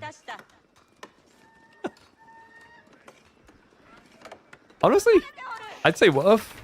He didn't build too many spears for what he done. He forced that harassment, that reaction. And then also on top of that, like going to Yumi, you know, you counted your opponent's Magadai for it. A Yumi is very cheap compared to a Magadai. You're only paying 60 resources, where the Magadai are bloody lofty on the cost. 150.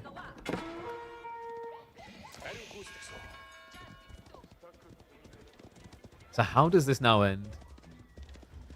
B, if he gets a whiff of archers, his mounted samurai opening is going to be very strong here. This is the risky part of what Jiff is doing. I thought he was just going to try to play fast imp, but the fact he's adding in archers is making me think twice. No, it's making me a little bit suspicious that this is more of an all-in.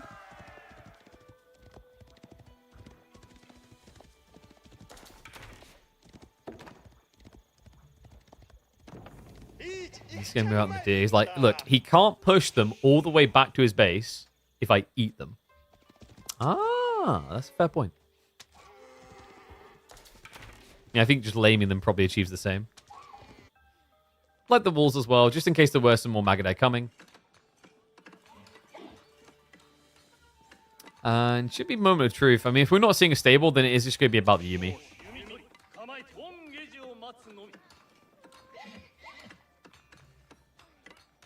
Might not have enough food for fast imp. But the deer he now does. He also built pasture super early, but yeah, it's only 2. Man, you know what would have gotten him fast imp? Having like a second deer pack to push underneath his TC. That probably would have been pretty handy. Okay, so Veteran is going to kick in soon. The funny thing is that B can mirror that timing if he wants to, with your sheer drop. But instead, we are indeed getting the stables. Double stables, in fact.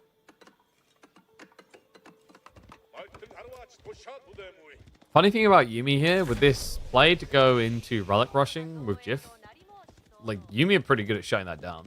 They are mobile raiders, so... I think for B, one thing that would be really nice to get that info is if he opens with a scout here.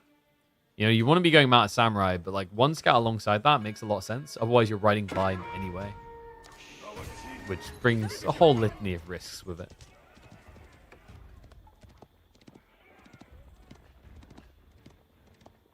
B no longer behind, but between losing and winning. Yeah, you could say they're very even right now. The odds are stacked evenly. Alright, I'm going to stop. Which gives them both a chance. Okay, now I'm really going to stop. Jiff has a really wide spread here, by the way. He didn't even build an outpost out here, so no Yam. Which gives Mountain Samurai a clear target. I wonder if B knows. Like, he can always look at the map and see through the fog that the deer are dead. Which might be alarm bells going off. Instead, he's going to be diving in towards the gold. So close to scouting that. Doesn't see it. Samurai will at least get in for 1 kill. I even gave himself a second because of that villager. I don't know where the hell he's going. Nicely done. Double kill. Mountain Samurai able to walk away. Elsewhere, it looks like the Yuumi are moving out. So, relic interception time, it seems. He's going to find the deer as well. Jackpot. So better get another kill. Great micro beat. Gets out. No additional damage taken. And this, folks, is only wave 1. So while the army chases, look at what now comes in on the other side of that tree line. The secondary wave. There's going to be spears with yams to try and stop that. Jiff actually doesn't hop straight in the tower. So B, he's just flexing on him right now. It's just the elegance of the micro here. Doesn't need the immediate win. It just needs to be chip damage over time.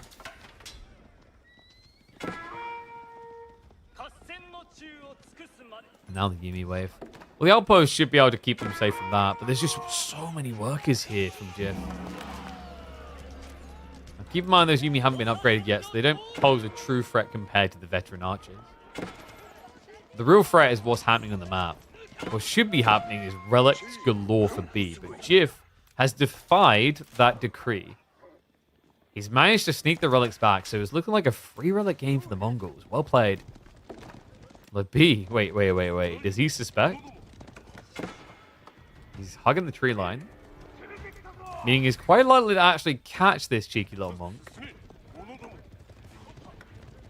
Now imagine knowing B, we probably have a Euroshiro drop coming in the TC. Yep, there it is. So he has scaling economy. Like chip damage isn't the be-all end-all, it's just the bonus now. Because they're already going to be scaling a worker lead anyway. Yuumi diving underneath the TC. Not upgraded yet, but same can be said of the Spearman.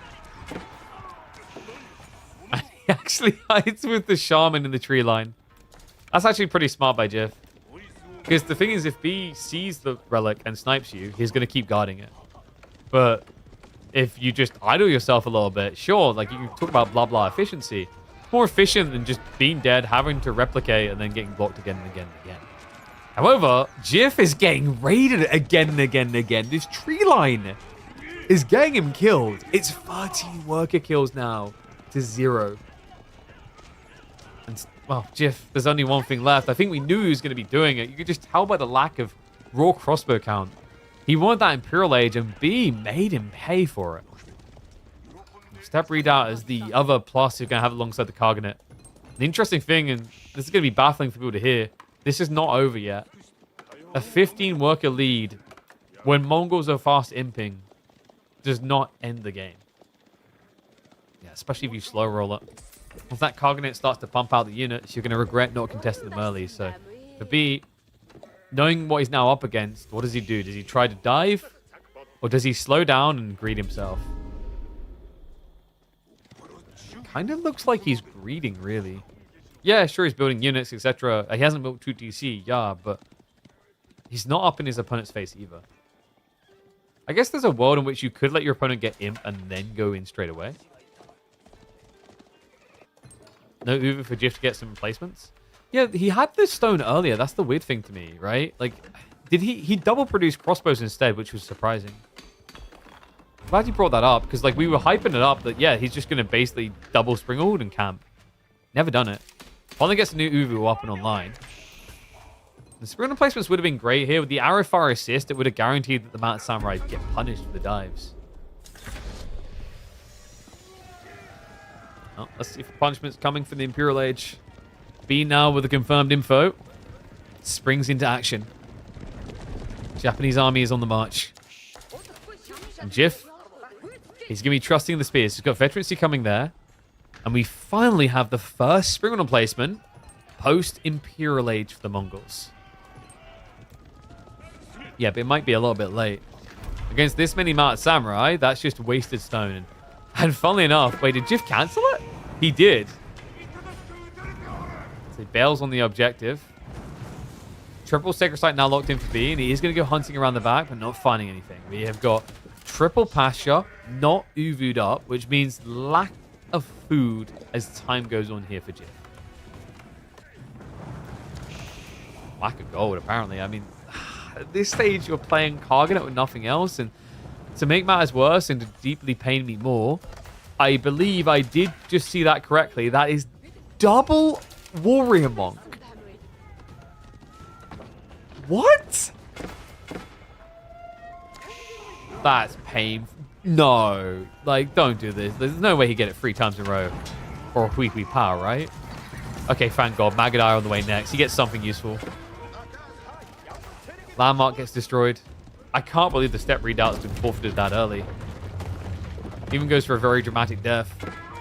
And B has to have a smile on his face at this stage. There's no ridiculous eco-inflation for Jif. On top of that, he's probably chuckling at the fact that he just saw Warrior Monks come out like that.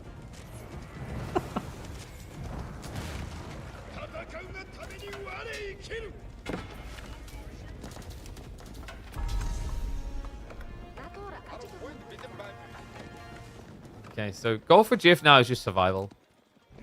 He doesn't want to come out of the base. If he does, he dies. Like, he's going to need some static emplacements as well. He has got the stone gen for that. So we've got a sprinkled outpost on the tree line. He can build like 2 additionals here to consolidate himself. And we do have Magadai Horse Archer. So it's finally starting to come together a little bit for him. Nesta Bees would have been pretty slick against this many Yumi. But I think he probably just wanted the dynamic being able to retreat. So he won't complain at the fact he's getting the range units. This one archer, wait, what? Did he just really like walk all the way? Wait. That's a journey, man. Well, this fight, a lot more bulk to it. Mount Samurai now with the dive in. Cannon placement is on the way, but that's slow. It's going to take 50 seconds more. Skrill would have been here in about 15. And the archers, crossbows on the backside. They're wasting so much time dealing with the Mount Samurai, they're losing to the Yumi mass. B, he's looking to end it here and now, and no! Get that off my screen! The Hui Pow to win the game. Only it's gonna win the game for the player not playing Mongols. No Nesta Bees. Nesta Bees that would have been worth their weight in gold at this stage. Jif with no access to gold, no access to food. Only a useless siege weapon coming in 25. I don't think there's anything left here. Oh, shame for the lad as well. A great start to this series.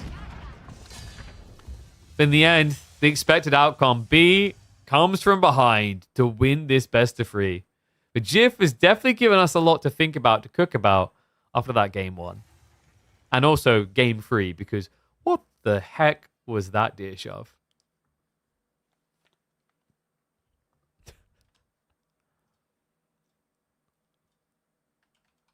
Deer shoving has gotten out of hand, I guess. It was getting ridiculous, maybe. He didn't want to go to LAN. Apparently, he would not have been able to get a visa, is my understanding. All right, guys. So, Uno series done. Next up, we're going to have a look in at Dumu versus Deniska. Because we have to check this one. Like, this is a rematch. You guys remember, last time, Deniska was able to take down Dumu. And it was pretty bloody impressive the way he done it. So we're going to see if this is just the future of the D&D matchup. Or if Benny Boy can strike back. Okay, so map draft here. Civ draft here.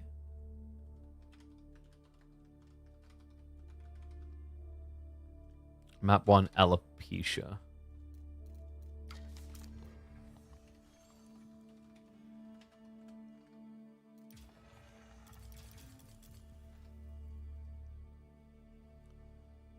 Wait, Myriad versus MSN is live right now? Woo! Alright, guys. Should we do Myriad versus MSN? Alright, we'll come back to the Dimu Deniska one. For sure. We gotta catch that.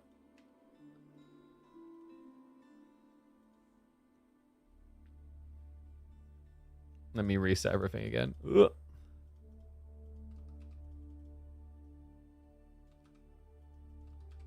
Good eyeballs. Good catch, team.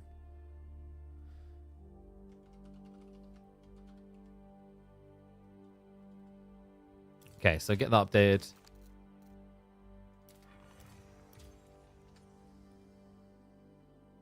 Should be closely matched, indeed. Ottoman Jean for game 1. What a curious matchup. You don't really see that one much these days.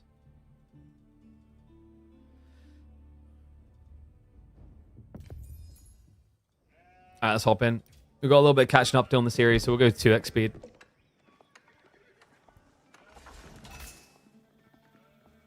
And then we'll flip them around like that. Well, we had to take a ganders when I saw this matchup. One and all, welcome back to the channel for an M&M matchup. That's right, we've got MSN, the toddler from the Danelands, up against the mystical Hungarian that sounds like an Englishman. It is, of course, Myriad on Jean, dark in the pink. MSN DK on the Ottomans in the blue.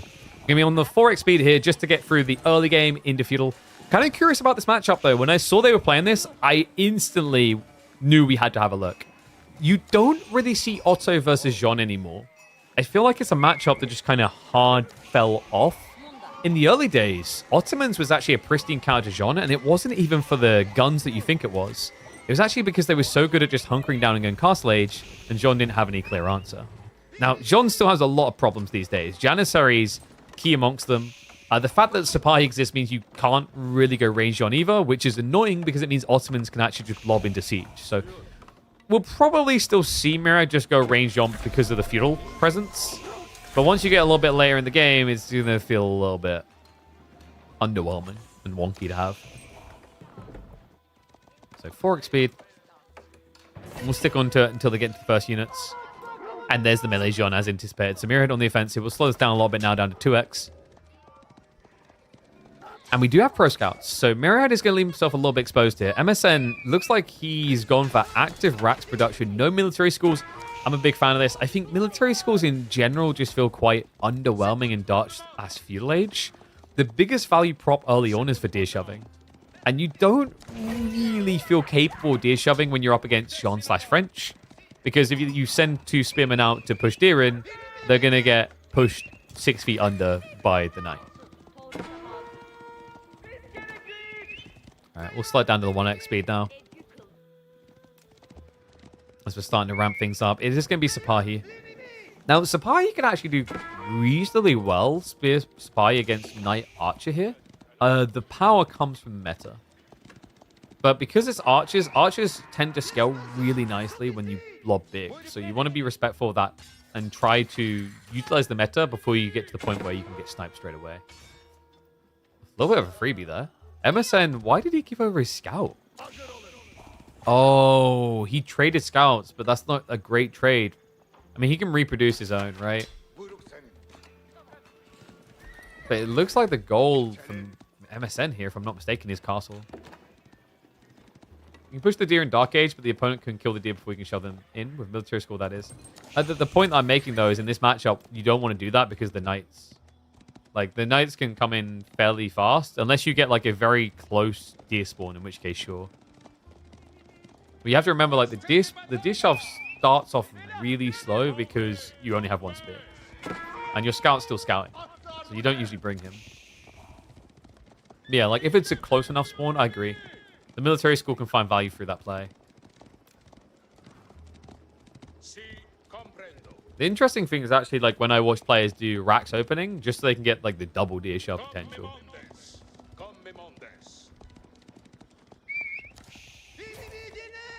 Yeah, I think we're kind of at a point in Age of Empires 4 where most of the time people are going to lame the deer regardless.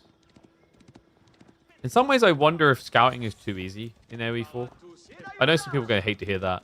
Like, sure, when the stealth forest is tough, right? But when there's not, it often feels like you just spend all this time barreling around to like just scout the map. But the challenge isn't really finding information with scouting in AoE 4. The challenge in early game is finding sheep. So I wouldn't be against the idea if like the sheep system got changed, so we're less RNG there, and instead scout range got decreased. Maybe in general, I don't know, like, because I think if you decrease scout range, you're probably gonna have to decrease range units, range in general anyway. I don't know if people would like that dynamic. It'd be kind of funky, but like it doesn't make sense if you decrease scout range and lombos exist, because lombos would see further than a scout. Okay, so Imperial Armory is giving the way. So it is the fast castle as expected here from MSN. Myriad is starting to stockpile a little, but for him it's just about trying to get more knights. There might be a dive point here. Double outpost is going to make that difficult, though. Great read by MSN. Honestly, some of this underrated is like pacing yourself into extensive fortifications. It's probably not going to do it here. Military campus is just too desirable. He's going to get caught teching up. Myriad able to dive past the outpost. Second one didn't go up in time because MSN panic reacted with the garrison. Now Jean jumping in. Has got the Divine Restoration still. An idle time achieved. So well played by MSN. I guess 2 worker kills for his troubles. Now can try to torch through the outpost. Needs to be respectful of the damage though. Jean almost gets taken out. Archers. I mean, he wants to be sniping these workers, really. It's the clearer and most easy target that you can find. MSN just overwhelms the tech up. Sends a ridiculous 16 in. And only loses 2 while doing it. So the dive for TC is not feasible anymore. Myriad does have the undermesh, but lacks the numbers. MSN is now out of the scary age and into the one wake and thrive. Okay. The question now is, what does Myriad want to do? Jean's dead. He's only got 7 knights, only 5 of them here. Oh, he's going to keep diving. The outpost is still not up.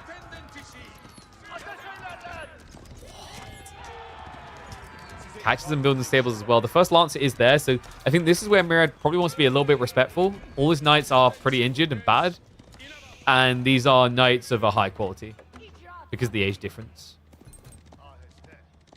Forgot today is not a holiday for everyone. Wait, is it a holiday for some people? What holiday is it? Wait, you mean I can take days off? I don't get to do that. What are you on about? We just work until we break.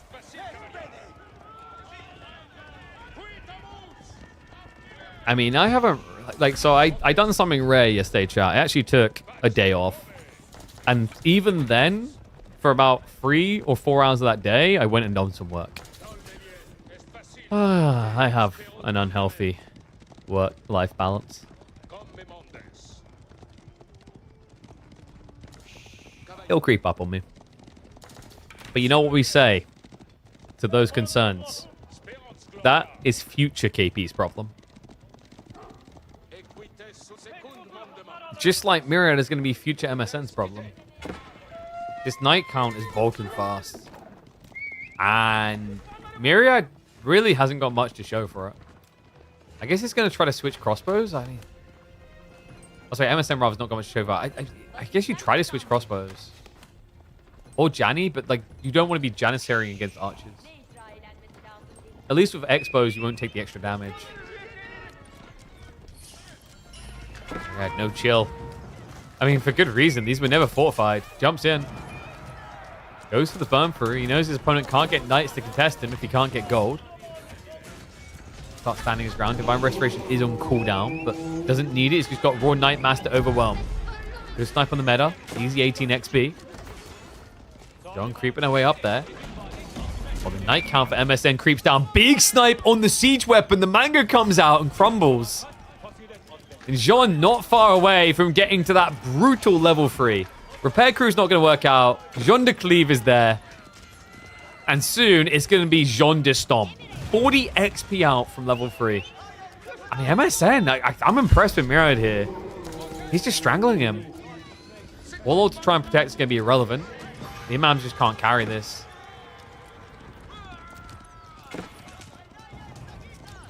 again. He looks to just try and snipe that outpost. We'll start poking at the Monk. Jean is about to do more than just poking. It's going to be a knockout punch. Level 3 coming in now. Divine Restoration pumped already. Does mean he's vulnerable a bit. Hasn't gone for the summon. Wait, where are the champions? Oh no. 3 HP. Jean's going to go down. Okay, so loses the hero unit. Now it's pretty expensive though. Like in some ways it might have been better to just let her die and then come back again.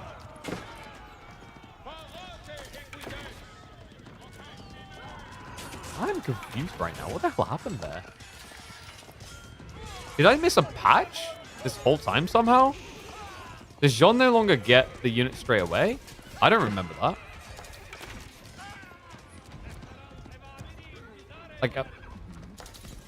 Like, check me on this. Am I wrong? Does she... Like, I'm pretty sure he just got scammed. Because there should have been 3 champions. Oh, no. Did he, like, trigger it and cancel it? Yeah. Myriad is an ADHD-inducing clicker. I've watched him in person. He's like me on Dota 2. He's like, click, click, click, click, click, click, click, click, click, click, click, click, click, click, click. So he instantly moved her after activating, and he wasted the charge. So no champions at all.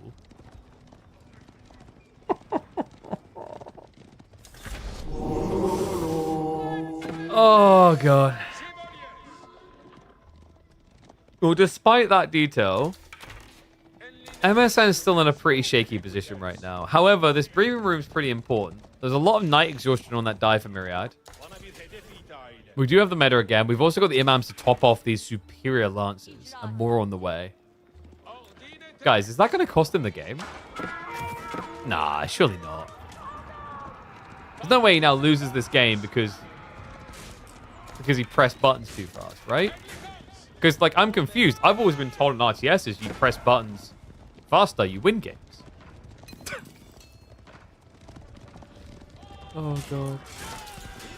Knights now starting to club back. Myriad has to retreat. Now, level 3 Jean is still going to be a big, strong point in these fights. She's on her way back to the battlefield. She still does not have any champions. MSN's trying to be cheeky. I like this. Just ride in, do a little bit of raiding, try to get home and heal. Unfortunately, that turn did actually cost him an additional life. And MSN's food income is depressing me at this. What the hell? Okay, this is why I will always back Madrissa over Sultani Trade Network. MSN is kind of struggling. It's got 7 sheep left.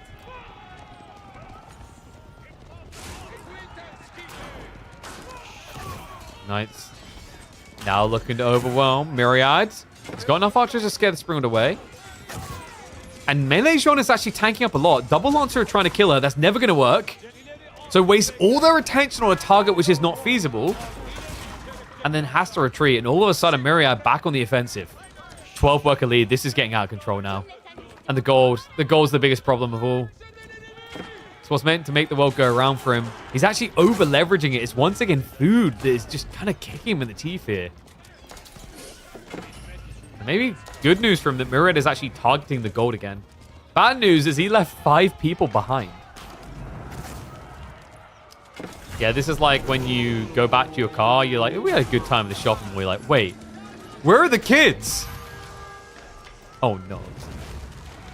The kids are no longer here. They can no longer hear you, and you cannot hear their screams as this kiddo, this toddler MSN, is gonna go down in game number 1.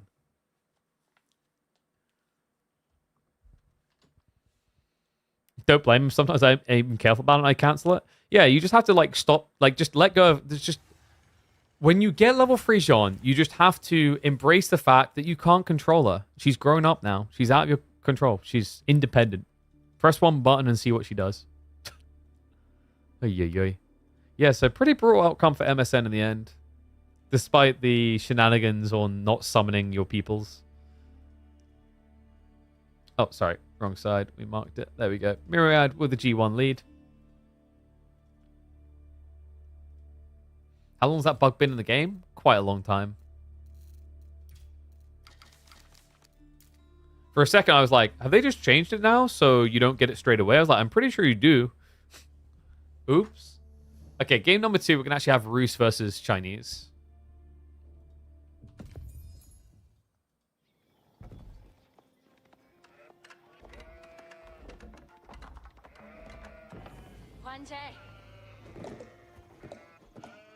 Let's get to it. Oh, we should get predictions up as well. Whoop.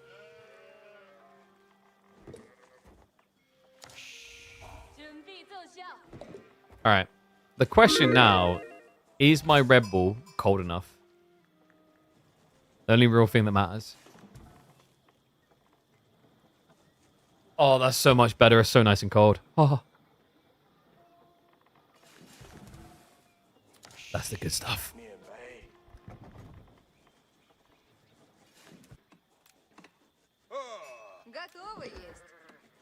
Is this insanity? Letting Rus through. Will we ever learn our lessons? Well, apparently not, because folks, so far I've cast 1 series from KPMM 27, and Rus have a 100% loss rate. Let's see if Myriad can recalibrate things.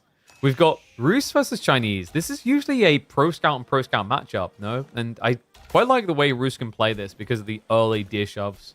Kind of just gives them an edge, and they need it because usually they're behind slightly on Pro Scout timing, but not as much as you'd think, guys. Yeah, the way we've been seeing China play this with the no Imperial Official build, there's a little bit of a slow build-up towards getting the gold you need for Pro Scouts. While for Rus, this Civ is kind of absurd. There is literally no other Civ in the game that can gather only food for 5 minutes and make it work. Now, someone's going to say China can, but no, like, that's a lie. You're not just gathering food, you're supervising and taxing, so you're technically doing something like... The only Civ that can simply click on sheep or deer and get their tech up is this Civ right here. And he's already in his way. We're giving him the 2x speed just so they can get into feudal age. I wonder, is MSN going to rush the lame on the deer?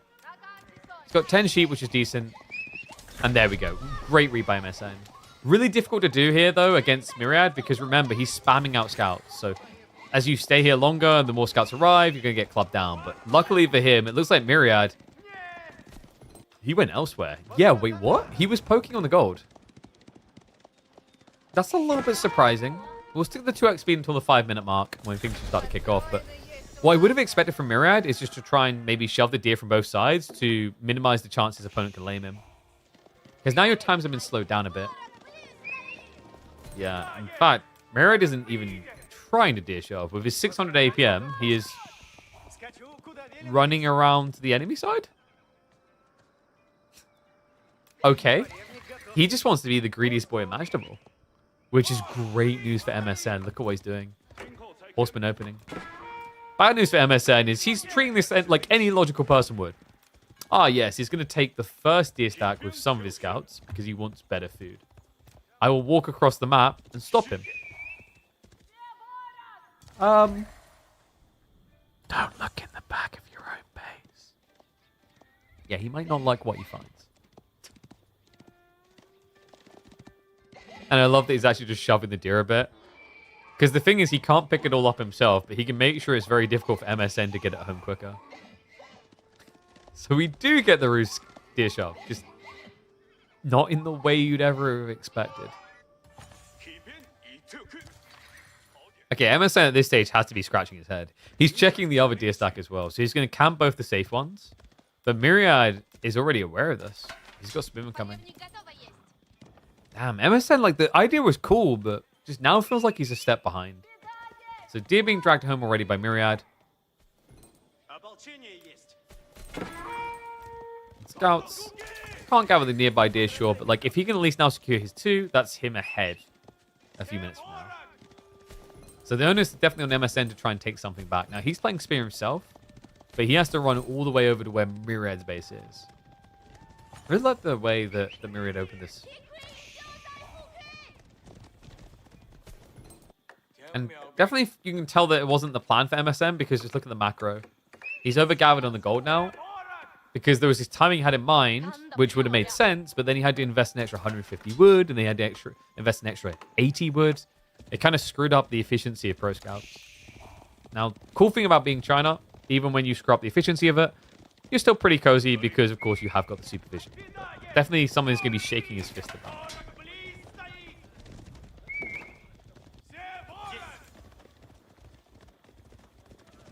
Anatime didn't ban HRE and won against it. I'm thinking, like, based on the results we've been seeing at the moment, I don't think the HRE is overestimated. I think it's more a case of, like, it's kind of brought up the other day that people haven't been practicing it because it shouldn't be making it through the bans. So if you haven't practiced it and someone else has been honing their blade with, like, a civ that is contested, I kind of see where it's coming from. I think there's also value to someone like HRE versus Iabids as Ayu. We saw that between SAS and Cat. It was an incredible game based on micro. But even outside of that, I think like Iabids is, I don't want to say undervalued, but under-respected in drafts. And HRE is obviously not being really practiced. So like you've got a civ that isn't really high priority practice versus a civ that is high priority banned so it doesn't get practiced. You can see how that creates a very polarizing dynamic. Ugly looking fight for MSN. But to be expected when he steps up to his opponent's gear. He ends up losing a horseman as well. On top of that, because he moved everything to the west side, we're now seeing Myriad able to snatch from the east after he already cleared the deer stack on the west. He's getting everything he needs. And I like the way he's done this, very lean. He's essentially invited MSN to overindulge in feudal age. While Myriad never once loses sight of the main goal.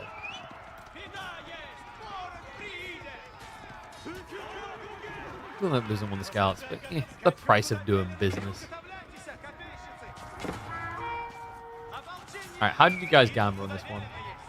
61% for Myriad. That's respectable. That's a reasonable split.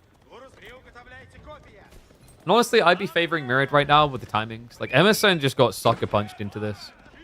14 spearmen, rather, 5 horsemen. And your opponent's teching up. Now, Myriad, he could just do racks here.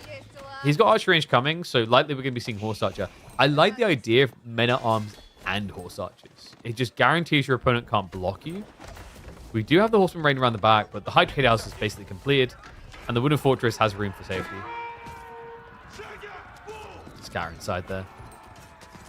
Myriad. Spears are now reacting, so that'll be back on the deck.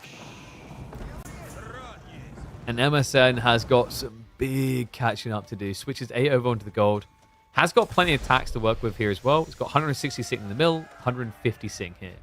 He has not, however, started pulling it back yet. It's rough, because actually, like, that would optimize his timing at this pacing with 8 on gold and the current pacing of 23 on food. You're already halfway there on the food you need. Your gold hasn't even started.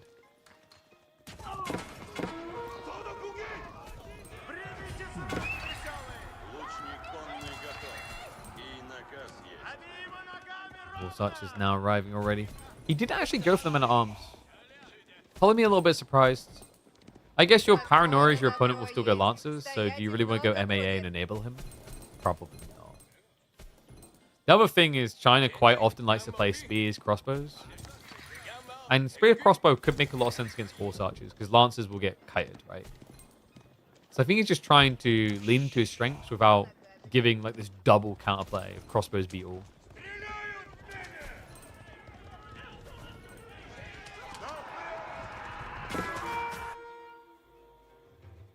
MSN, probably looking at Clock Tower, by the way. People start going Imperial Palace, and then it just kind of fell off entirely. There are certain maps where it definitely feels great. The one I always mention is Carmel. A map like Prairie as well. Like, if the map is insanely open, great. But if you've got tighter choke points, like Dry Arabia sometimes offers, then there are situations where the siege can actually be useful. MSN looks like he's already prepping to go to archers, so definitely worried about that horse archer threat. There is a possibility that Mirai could pivot now into knights, which is honestly every Roost player's dream. When they go to bed at night, Roost players, they kneel down at the side of their bed and they pray to their gods that they're allowed to build knights horse archer only. Because boys fortune makes the tech insanely efficient. Just imagine if like the French cavalry strat had a way for you to have a range unit in there as well, right? Like if you had rural bloodlines affect a secondary range unit. Now, obviously, the scale point is a bit different, but the overall effect on the HP pool of your army is pretty similar. That's how good Boys Fortitude is. Like, sure, if you're only doing knights, it's substantially worse than raw bloodlines. The moment you add in horse archers, you have to remember that that tech ends up being a 25% increase to their health. Actually, more than that. More like a 30%, 33%. Alright, taking an opportunity to plow into the ball. Because the problem that's happened here is MSN isn't going to be able to play wide now. Like, he's way too late to go Castle Age, to go Lancers. And you need a lot of Lancers to break through this Wooden Fortresses anyway. So Relic's now on the way home from Myriad. High Trade House was 119 gold. How? Like, I'll never make sense of it. There is no such thing as a bad High Trade House. Those are called low trade houses. No, but in all seriousness, he'd already chopped through this much of the tree line when he teched this. And it was still worth 119 gold. Life is good when you're a Rus main. Be honest, how many Rus mains do I have in chat? One's if you're a Rus main. I'm not doing this to shame you. I'm definitely not going to ban you. Twos if you're an HRE main. If I don't see any twos, I don't believe it. There's at least one HRE main in there. Probably 5. There it is. Look at them lining up. They don't realize they just signed their own death warrant.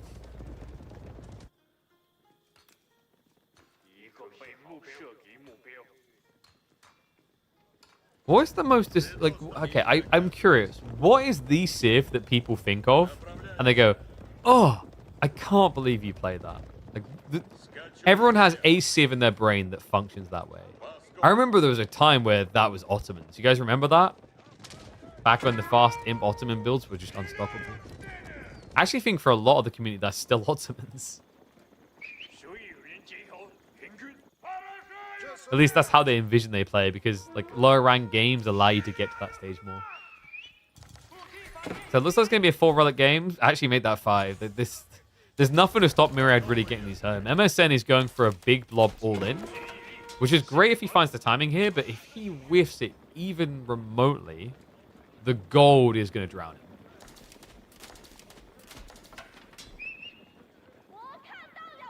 You despise Rus more. The weird thing is, like, there's some people that despise Rus even more than they used to. And I'm shocked by that, considering, like, at least the bounty game. Like, the old bounty game. The mini game where you had to participate. You'd think, actually, like, queuing into Rus on the ladder would feel a little bit better because of that. Like, thank God, I don't have to build second scout and go off the DNA. Okay, so it looks like MSN is actually thinking about range mass? Yeah, we've got Stildar on the way. I wondered if he was going to just scatter in more archers, but no, he's committing to the crossbows, which is good news for him, because Myriad did actually choose the men-at-arms at the end. He waited quite a bit before making his choice. Boys Fortitude is going to be coming in regardless of the horse archers. I think Myriad's goal here is to just have men-at-arms that can defend him in his base, and then horse archers to raid. And the cool thing about that, guys, is it works because you can start to switch siege. We haven't seen it yet from Myriad, but like actually against this comp, Springles / Mangoes is a great option. The only thing that might make him a bit reluctant is China with Plot Tower. They haven't started leveraging that yet. This damage being done. Horse Archer is able to snipe in. Gets himself 5 worker kills off of that. There's going to be a counterplay though, and it looks like this outpost is going to be forfeit. It's a great read. We're getting punished on that one area of the map where he was actually being greedy and present.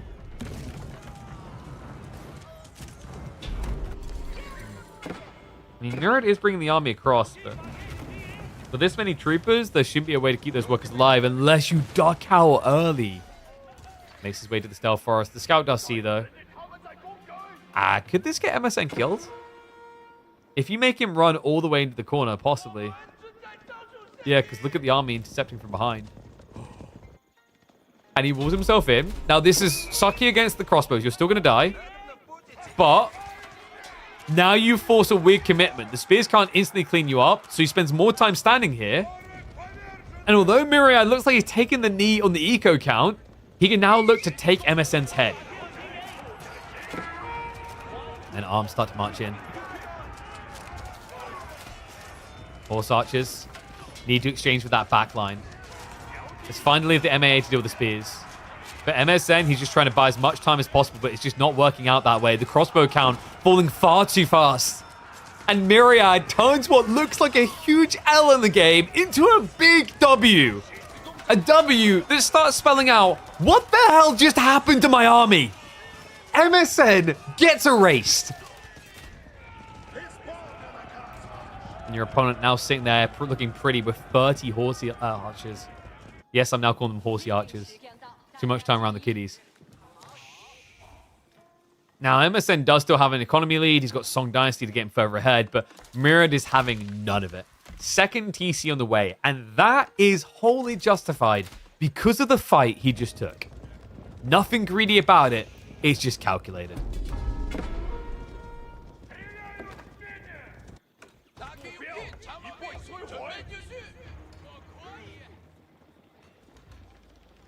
What a perfectly laid trap. And now Divine Light on the way. Myriad, he's looking to exploit a timing here. Nesta B's defense is going to begin for MSN. Boy's Fortitude is going to make it difficult to erase them quickly. And remember, MSN, yeah, he has to make a hard choice. The farms start to come in. Possibly at the worst possible time.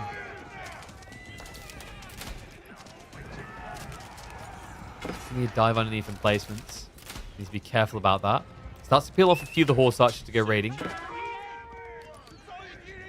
Myriad, maybe even just actually siege engineering for 1 or 2 rams to deal with these defenses. Instead, though, it's just going to be torches out and a full A-click in.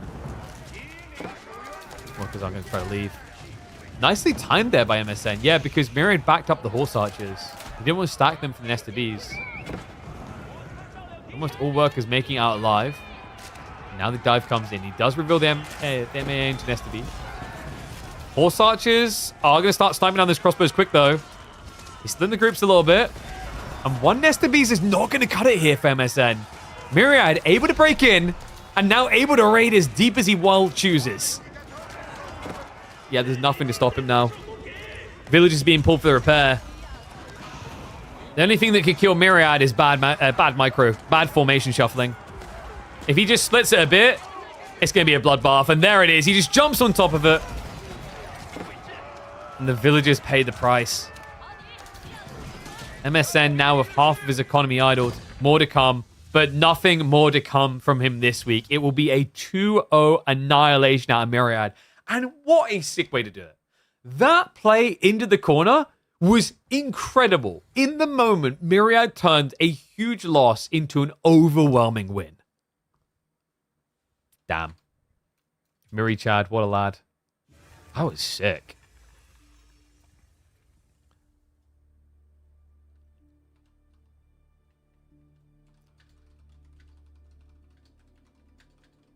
He turns defeat into a trap? Yeah.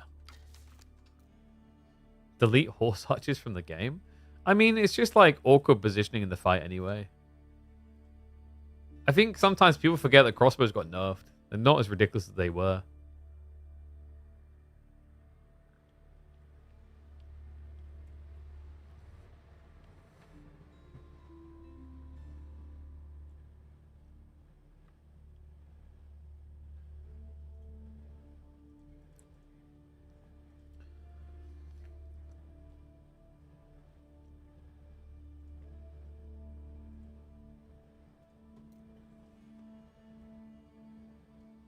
One sec, I need to send something quickly.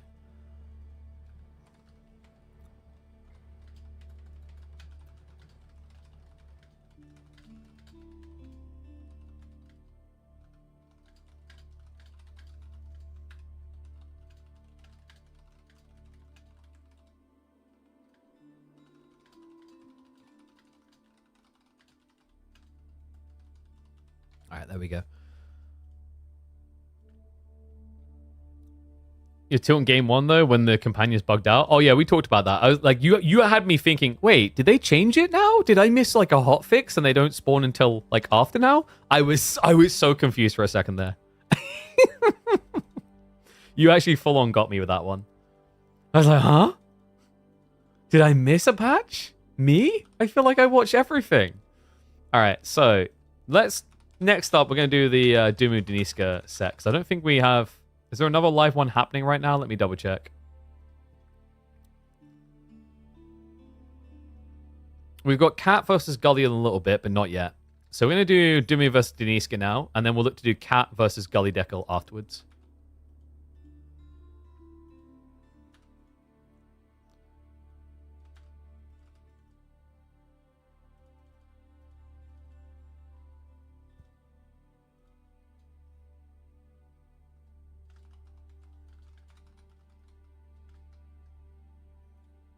Okay, fantastic. So, let me pull up game number 1, see what they're going to be pulling out. Dumu, I mean, China for alopecia, maybe? We've finally done it, by the way, guys. We got him playing alopecia. Okay, anyway. Yeah, it's going to be Chinese. Chinese versus House of Lancaster. Ooh. Another matchup you don't, like, get that often.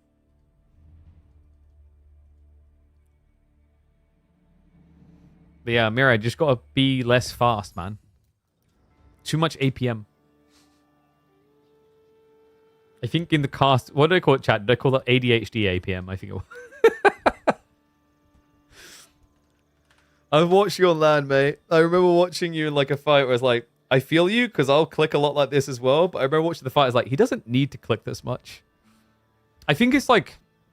So here's the thing as well. It's actually a big negative to click that much when you don't need to in a game like AoE4 because of the delay. You know what I mean? Like compared to a StarCraft or Warcraft where the response time is actually a lot cleaner, a lot crisper. That type of game, like clicking so much doesn't really hurt you.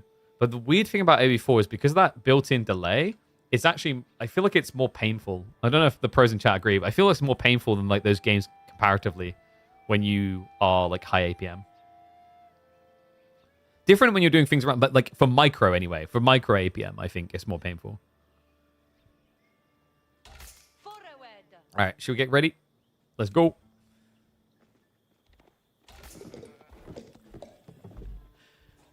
Dumu is finally experiencing alopecia. I'm sorry, I had to do that one. That's right. The bald legend has arrived on the map from the Hims Cups, but this time in Midweek Muster, we done it. This is clearly the real reason I done this, to get him on this map. On the Chinese, of all things, up against Deniska. He feels like his arch nemesis after last week. Folks, if you didn't see it, Deniska was bloody impressive. The last time these two met in Midweek Muster, it was Deniska that merged victorious. I think that was KPMM 25, where Dumu got 2-0'd by the CIS player. He's going to be in House of Lancaster for game number 1. Interesting pick on this map. I don't think I've seen anyone try Lancaster here so far. China, I believe we've had 1 or 2 picks. A lot of the time, we tend to see on this map things like China, Sushi, Malians, Jean, French so far. Makes a lot of sense.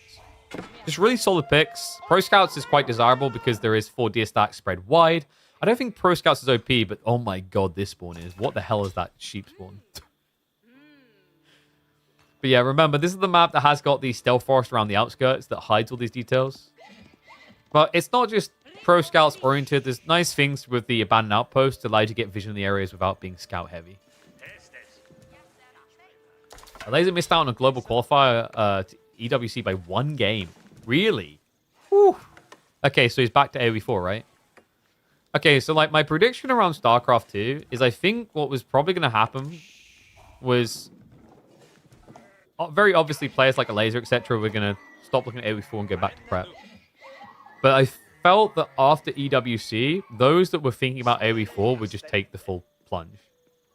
Because with the way that StarCraft 2 has experienced their scene trajectory in the last year, I think a lot of them don't see it as a safe place to be anymore economically. You've got people trying, bless them, like Tasteless announced their own league that they're funding, right? But that's within like Korea, for example. I think, especially for the Westerners, like this year will be the year where you see a lot of them either retire or move to AoE 4. Because there's no other RTS really for StarCraft people to convert to. Like, you can go back to StarCraft 1, that's the only other option, I think. Unless Warcraft 3 sees a full resurgence, which honestly, like, I could kind of see it with the popularity of the Invitationals. There is actually potential for Warcraft 3 to see a bit of resurgence. But I think what would actually be more likely is a Warcraft 4. But yeah, outside that, what have you got? Maybe Zero Space. I know that's had positive reception points. We don't really talk about Stormgate. Battle Lasers is dead. You know, didn't make it out of the nursery, sadly. And AV2 is way too complicated, I think.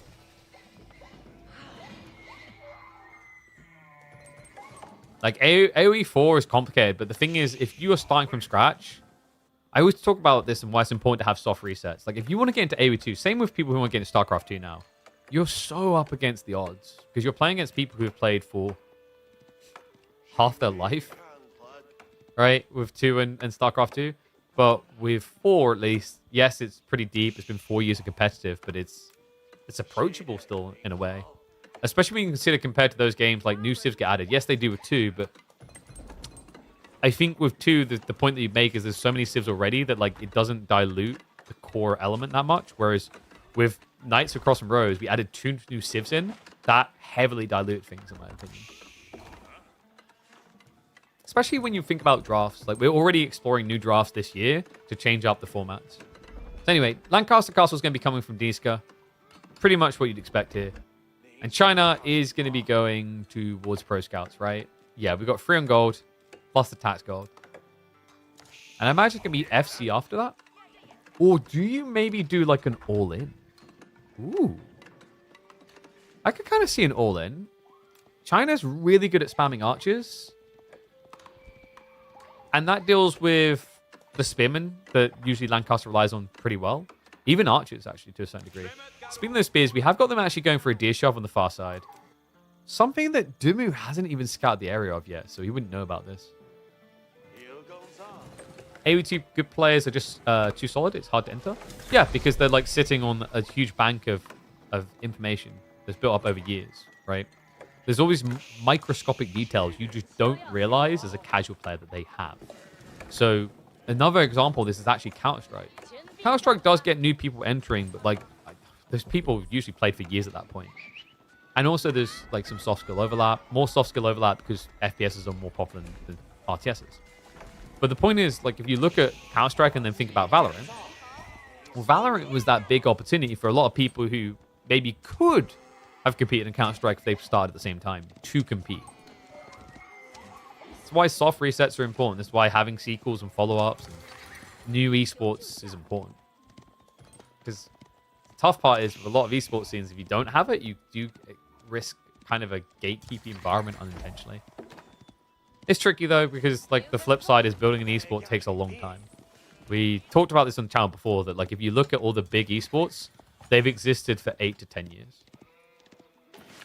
Like how many esports can you talk of that have existed for only 5 years, right?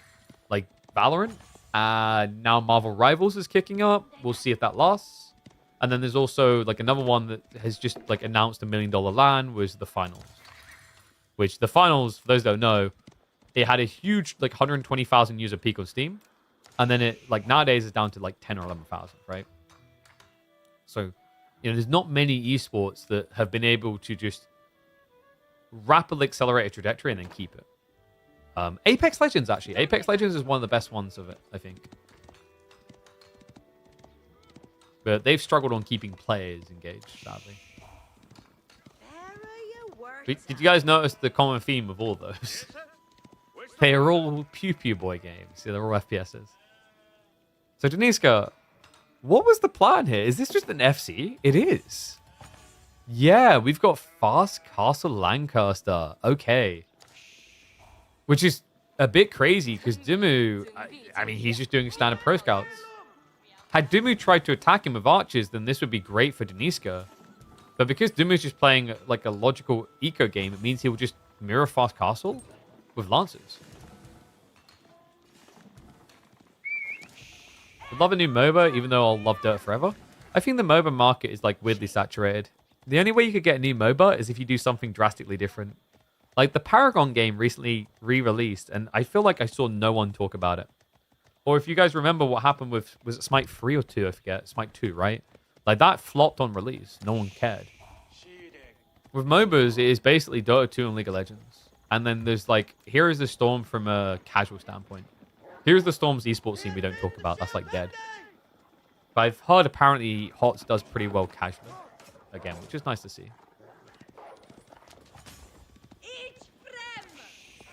So, guys, this build is pretty nuts. Like, legitimately, I love how unique and cool the dagger-throwing Earlsguard are from the Lancastrians. But, oh lordy, does it probably need a nerf. I think it's too good. And I'm the person who doesn't like to scream the nerf hammer. Someone who's like a China fan's going to say, you should do KP all the time. Or supervision, blah, blah, blah. Yeah, I do think supervision is crazy. A lot of the time, I'd rather see weak things buffed.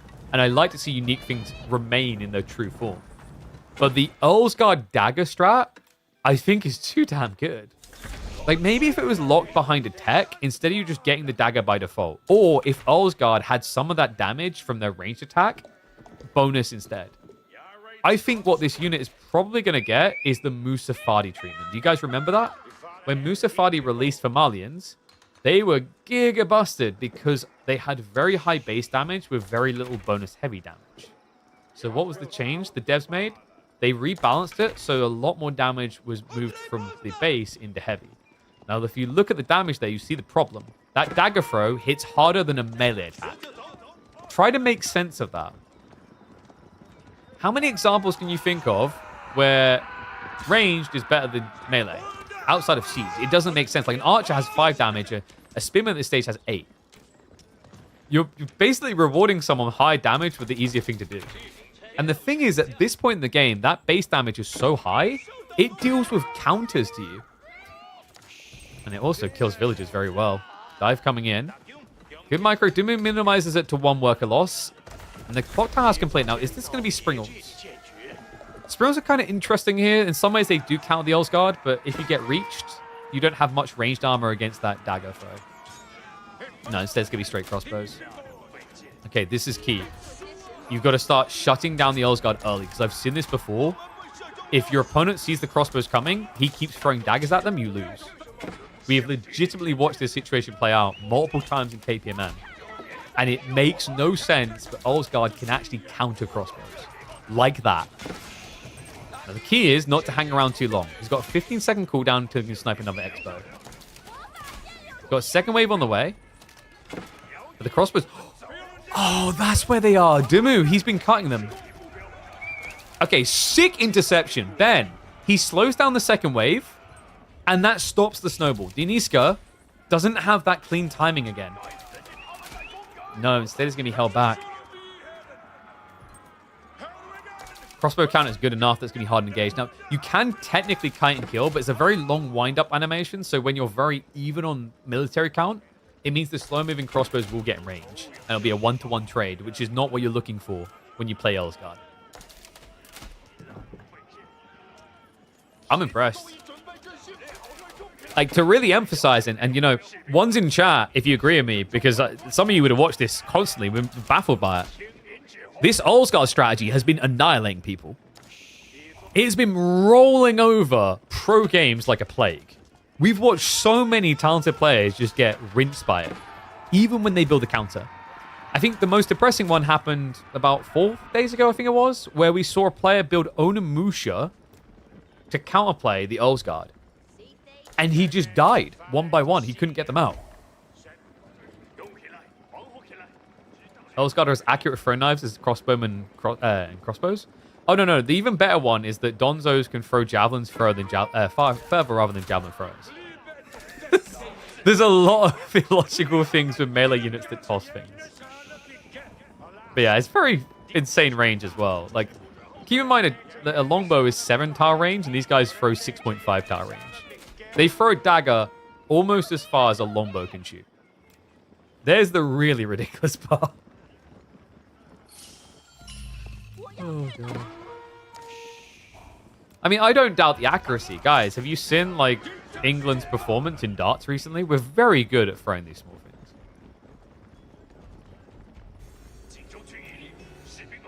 The Englishman. I don't know if Dimu's going to be thrown this game, though. 14 crossbows already is feeling pretty stable. Relics are also being rushed. He's got 3 monks out. Another problem, when you get a lot of these dagger boys, it gets a bit weirder. Like, small counts, very, very efficient. When you line formation like this, you're probably overkilling a lot. Especially if Dumu plays this right, where he's got small melee troops like spears here.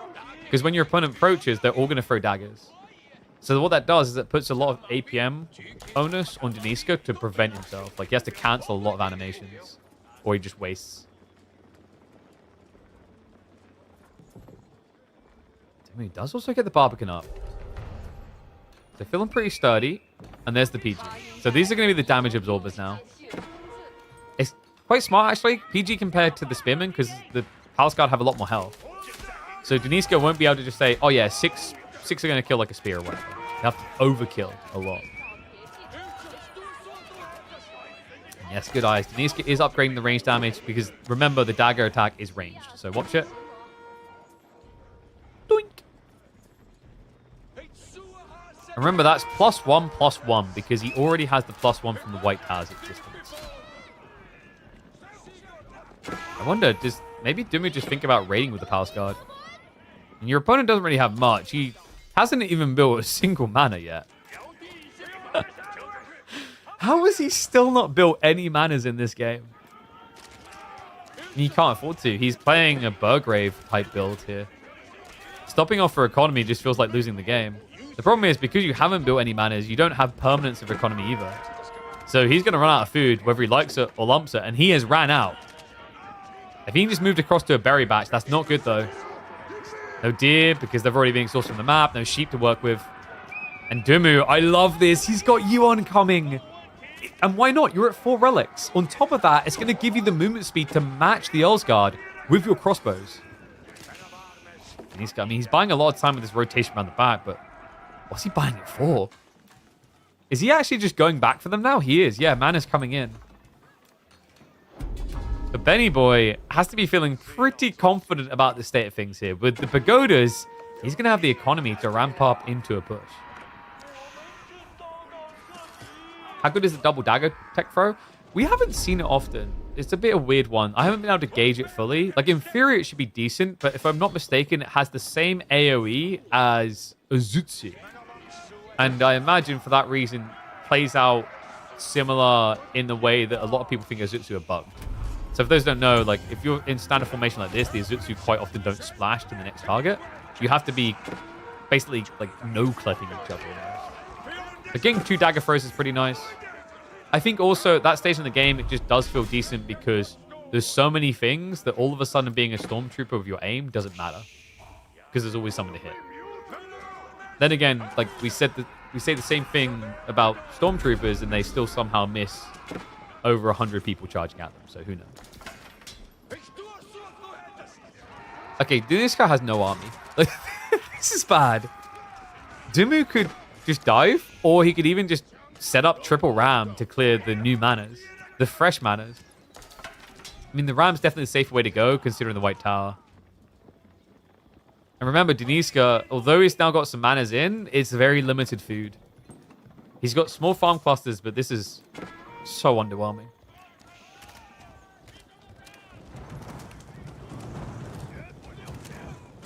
Has Stormtrooper's armor ever blocked a shot? Aren't those the same guys that died to tiny Ewok arrows? Do you really need to ask this question?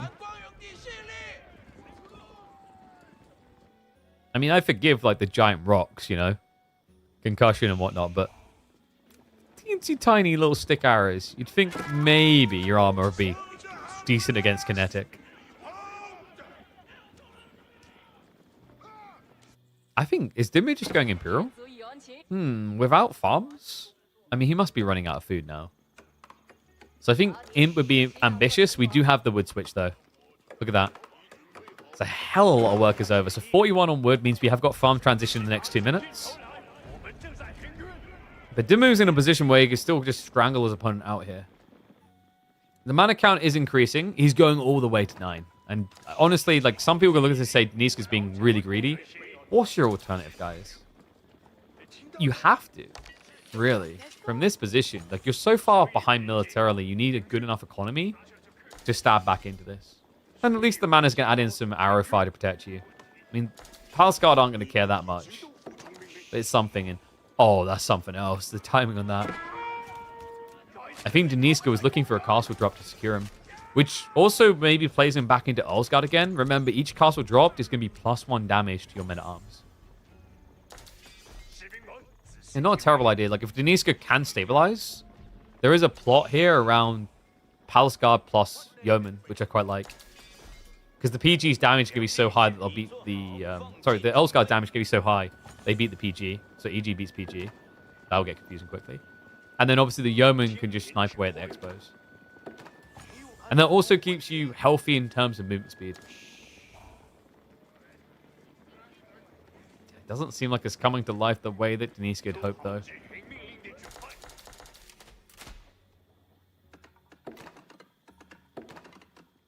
There's the Manners. Archery ranges as well, so it's going to be the expected switch. Is Deniska thinking about Imperial? I hope not. Oh, I mean, we talked about him needing a castle, so I guess a Berkshire is a type of castle. Technically, he's doing what we thought he was going to do. No one saw Last Relic? Good call. Dumu hasn't seen it. Oh, did he... I think he maybe expects there to be a tree line there for some reason. Oops. What military difference? Guys, for there to be a military difference, Deniska has to actually have a military.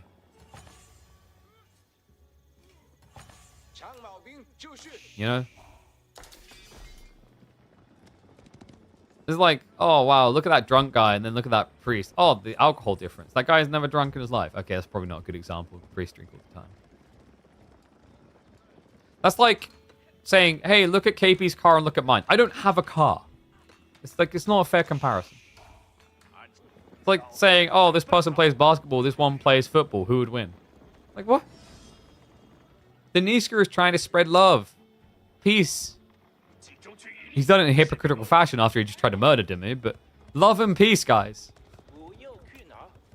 Meanwhile, Dimmu is fielding an army with the metric size difference that you probably see between these two civilizations in real life. 79 times more armor. Actually, if we want to be mathematically accurate about it, it's infinite times more armor. There we go. Deniska, what an OP button. He has infinitely increased his army. Adds in 11. How is this game not over? I think Dimmu's getting ready to end it. Yeah, despite Deniska's attempt to save up for Imperial, Dimmu's going to pull the trigger first. This is classic Dimmu, sitting on 4,000 gold. Once a few workers trying to gather the gold. Deniska can at least afford the Berkshire, but Great Wall Gatehouse already in the way. The timer down to 4.5 minutes. I don't really know what the hell he's going to do with this. He goes Wingard? What? In his position, he chooses Wingard.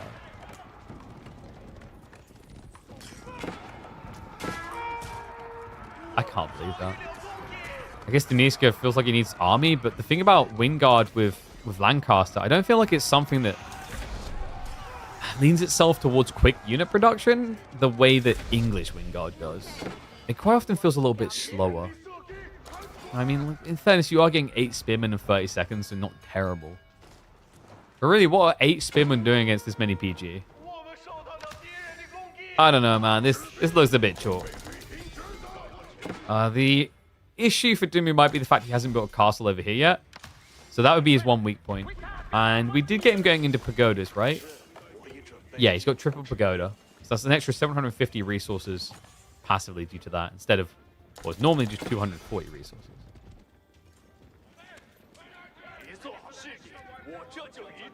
Palsguard just rotating around the back. So shrinking Deniska's ability to actually afford an army. He already burnt down a bunch of the farms over here. You ever get those games where you're like, what am I even doing here anymore?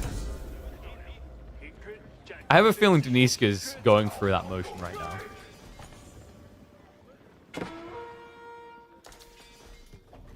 He goes military academy? I mean, If we're just going to produce out the Wingard, sure, why not? Might as well make it as good as we can. Ben, just kill him. I think Dumu can feel it.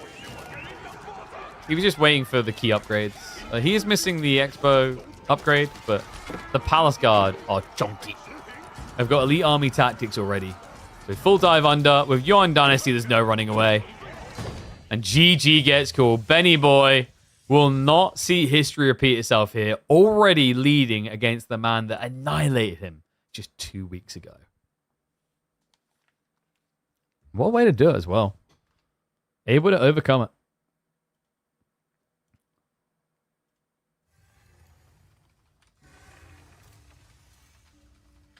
Struggling with Dagger Boys, watch this.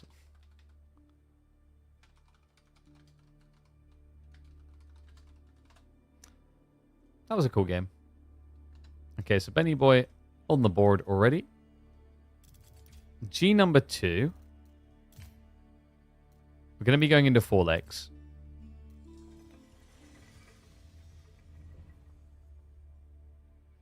And it is... Well, this is actually interesting. Yeah, because I just realized Dimu took Order of the Dragon away from Deniska. He normally always gets it.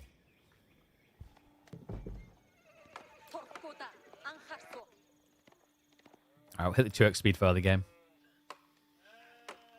Well, one and all, this is an interesting situation. We head into game number 2 of Dumu's Arc of Vengeance against Deniska. But not only do we do that, we do it where Deniska, for once, does not have Order of the Dragon. That's right, Benny Boy is going to be looking to be the big old dragon here on 4 lakes. Let me actually update the map draft so we show that.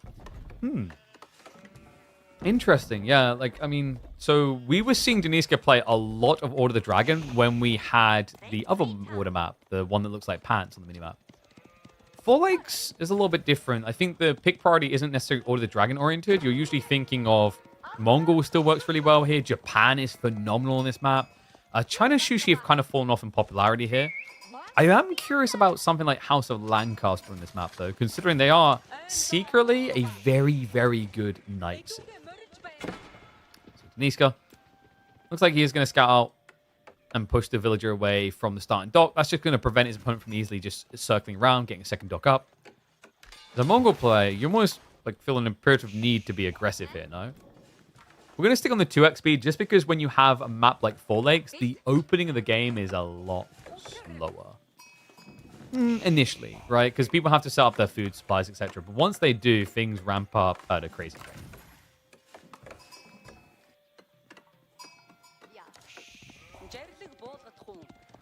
What are the power spikes in this matchup? For Mongols, they can scale Keshiks pretty aggressively here, but the problem is with food on both sides, that's going to enable spears, right? For Dumu, I think the goal is just to kind of survive and find your way into Castle. Castle's always been the strong home of Order of the Dragon. The Gilded Crossbowmen, key amongst them. For a Mongol player, there might be a temptation once you reach Castle to just bypass into Imperial. I think water maps make the fast Imperial build definitely more free, but maybe devalued somewhat for Mongols, if that makes sense. Because if the idea of Karganet is to get it so early that it makes up a huge percentage of your economy,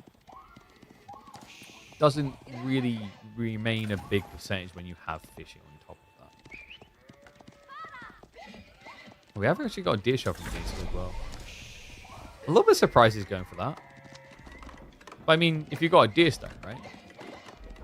Okay, be real. Who else thought that when they put the deer stone in the game, it was going to be exactly like the luring stone from Age of Mythology? If you haven't seen that, it's a thing that you place and it attracts wildlife to it. I really thought that was what we were getting. There was a time where people thought that Deerstone needed a buff, right? Like, that would have been a cool one to give it essentially the same effect that the High Trade House has, where it could spawn a deer at it every, like, minute. Actually, like, is that bad of an idea? I guess the problem is then you have Mongols who get double eco options, right? Because Silver Tree is the eco option, but then Deerstone would be doing it as well. As much as I'd love to see Deerstone get something like an ability to spawn deer at it, it would probably just be too good, and Deerstone is already the most popular pick. It would definitely fix Mongol's earlier game issue, though. Maybe if it was a tech, that would be kind of cool, right? Like a tech you can unlock on the deer stone for, let's say, 150 resources to spawn a deer every minute.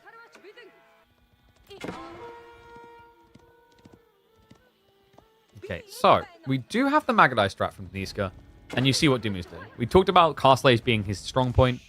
He's not being phased by Niska's attempts to draw us into this. He understands what's really happening.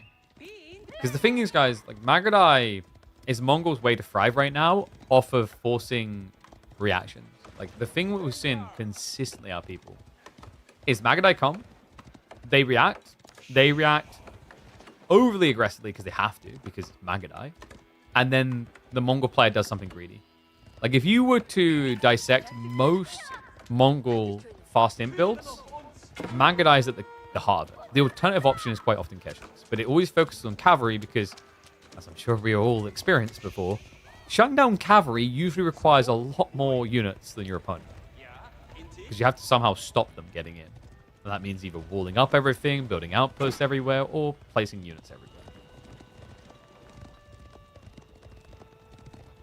Meteor or Earthquake from AOM would also be OP. Yeah, there's a lot of things in AOM that would be OP in AoE for.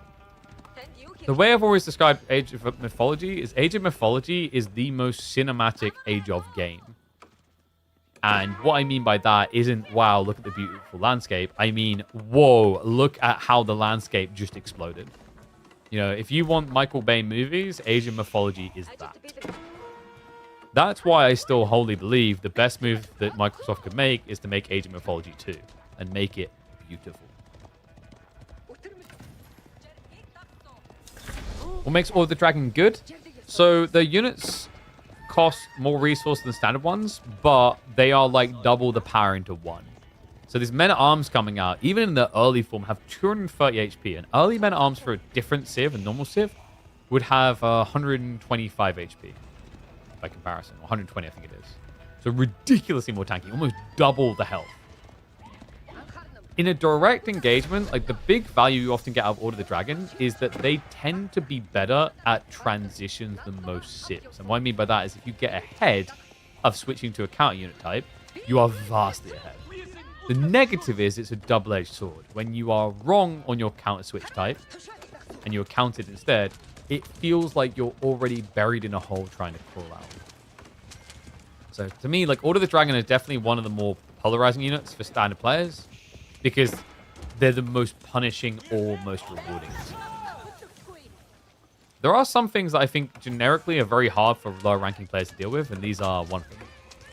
It's a full Guild of Men-at-Arm spam. Yeah, this is great from Dimu. I love the way he's leveraging this map. Remember what we said about this fast Imperial build for Mongols. It's going to be tempting.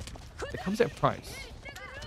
If Dimu is aware of what you're doing and just spams Men-at-Arms into the base, he can idle everything. And guys, he already has Golden Cuirass. Ranged Armor 2 is also on the way, and it was a Burgrave. With the fishing, he could afford even more soon. And he's already reaching the base. Sprint replacements are coming in. That will protect the gold, but I think genuinely, if you're Dimu, you just focus on diving the main base where the sprinters aren't. Because he has to build the landmark somewhere. This is pretty cool from Ben.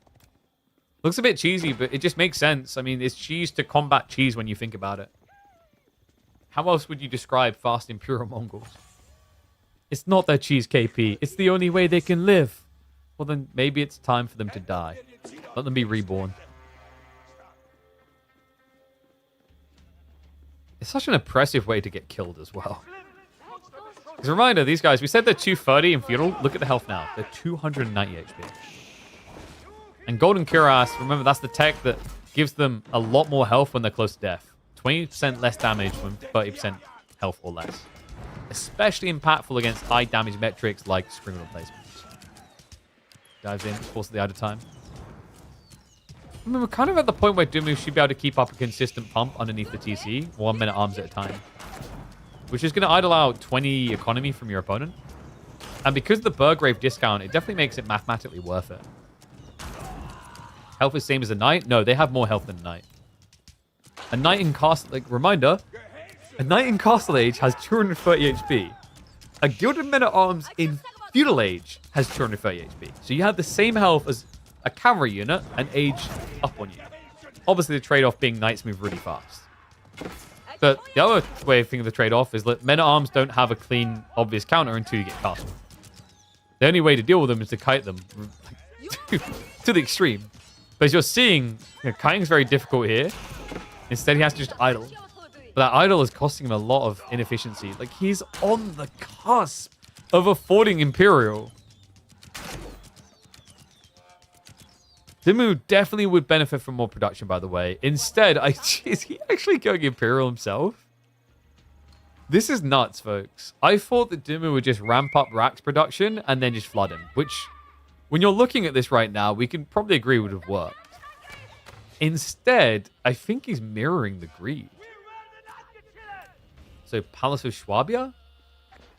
I'm a little bit surprised by mirroring greed just because he's already got all this fishing. Like, yes, you could always have more villages, but do you need it here? Deniska, well, he definitely needs that age up. Cargonet is on the way. So the good news for Deniska, he chose the right place to build this. He pulled so many workers over onto the gold. He's got multiple spring placements here. This is not diveable.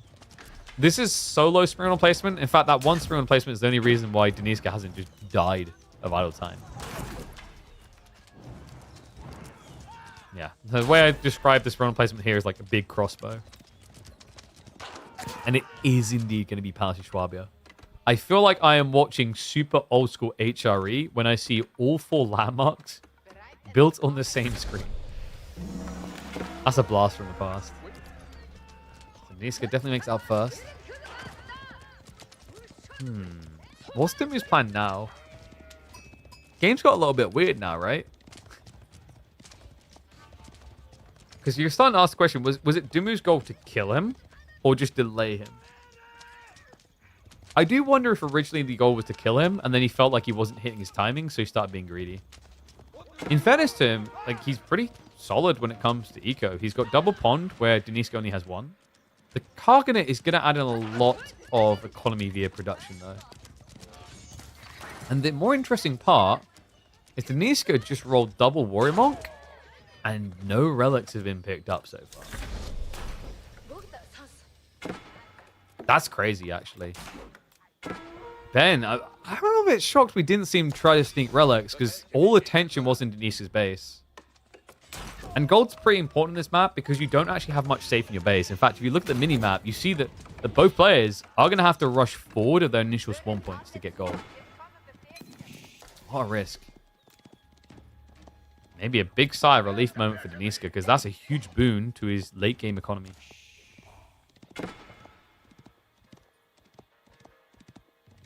All right, 1s if you think Dimu's going to win this. 2s if you think Deniska is. Palace of Schwabia is definitely going to give Dimu a big opening on economy. Because he's going to be maxed out probably half the time it would take Deniska. Actually, less.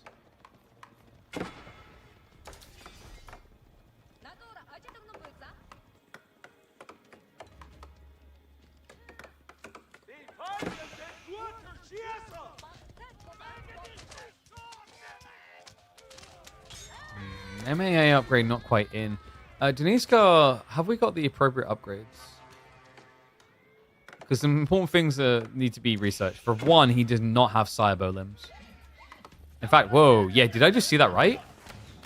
He doesn't even have veterancy, so he is only getting the Magadai produced out of the landmark. There is no active Magadai production on the table for him. That's rough. I mean, Deniska is not actively producing anything currently. I mean, anything. It's all just passive. Is this game literally just going to be passive production versus active production? Well, lol's going to be a fat L. That would have been a glorious thing to capture, but difficult to do. Even with these warrior monks that have 215 HP. It looks like Deniska is finally going to start thinking about getting veterancies. It's so delayed though, right? I mean, his food income is not great as it currently stands, so I guess I'm not too surprised he hasn't been flooding troops.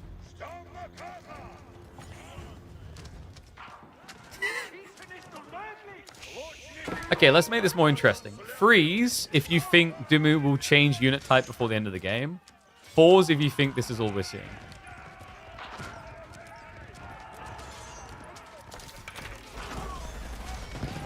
Because he seems pretty committed right now. Well, low. Dimu, you can't get that kill. You can't get it. Oh, sick. He gets a conversion. Okay, but do you really now want to heal this? Because he has no health on them. Dimu just wants them gone quick. That was a sick conversion. Gets one almost full HP one. These two injured. Like, he could use the Warrior Monks to heal them, right? But he's actually just going to send them. I think that's a bit wasteful. You'll basically tank one hit and die on a unit that's worth the same as a knight. So we have got Doomy now securing the goal in the center. He did flag this as a concerning point. He who controls relics, especially with these comps, has an edge.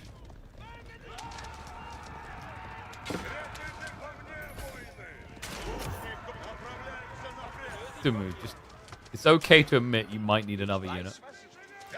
This is the weird thing, like the Horse Archer and Magadai aren't going to kill the men-at-arms quickly, but you also can't catch them. So I guess maybe Dimu could just give Deniska a taste of his own medicine and trust static emplacements. Just build loads of stringles, right? Kind of feels like that's what we're getting. He's just going to keep diving the enemy base and they'll dive his and we'll see whose defenses are better. Not again. Not today. Traitor!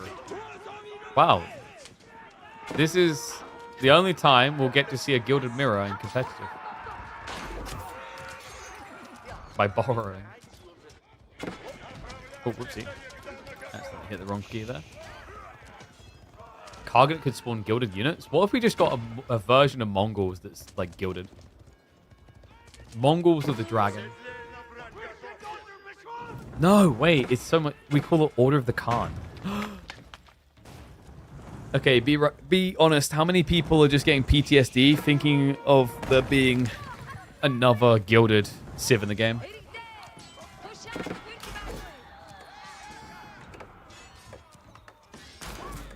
Golden Horde? Order of the Khan just has a more fitting name to it.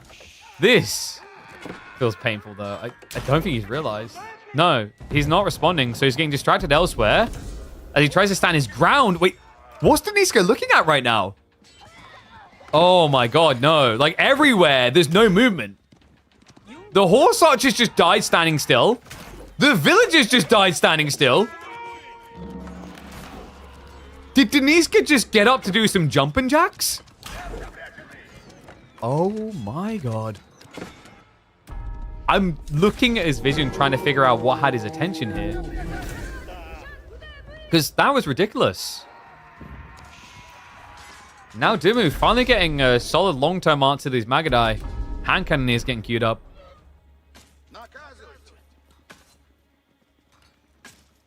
I mean, like, I still would rather call Order of the Khan instead of Golden Horde.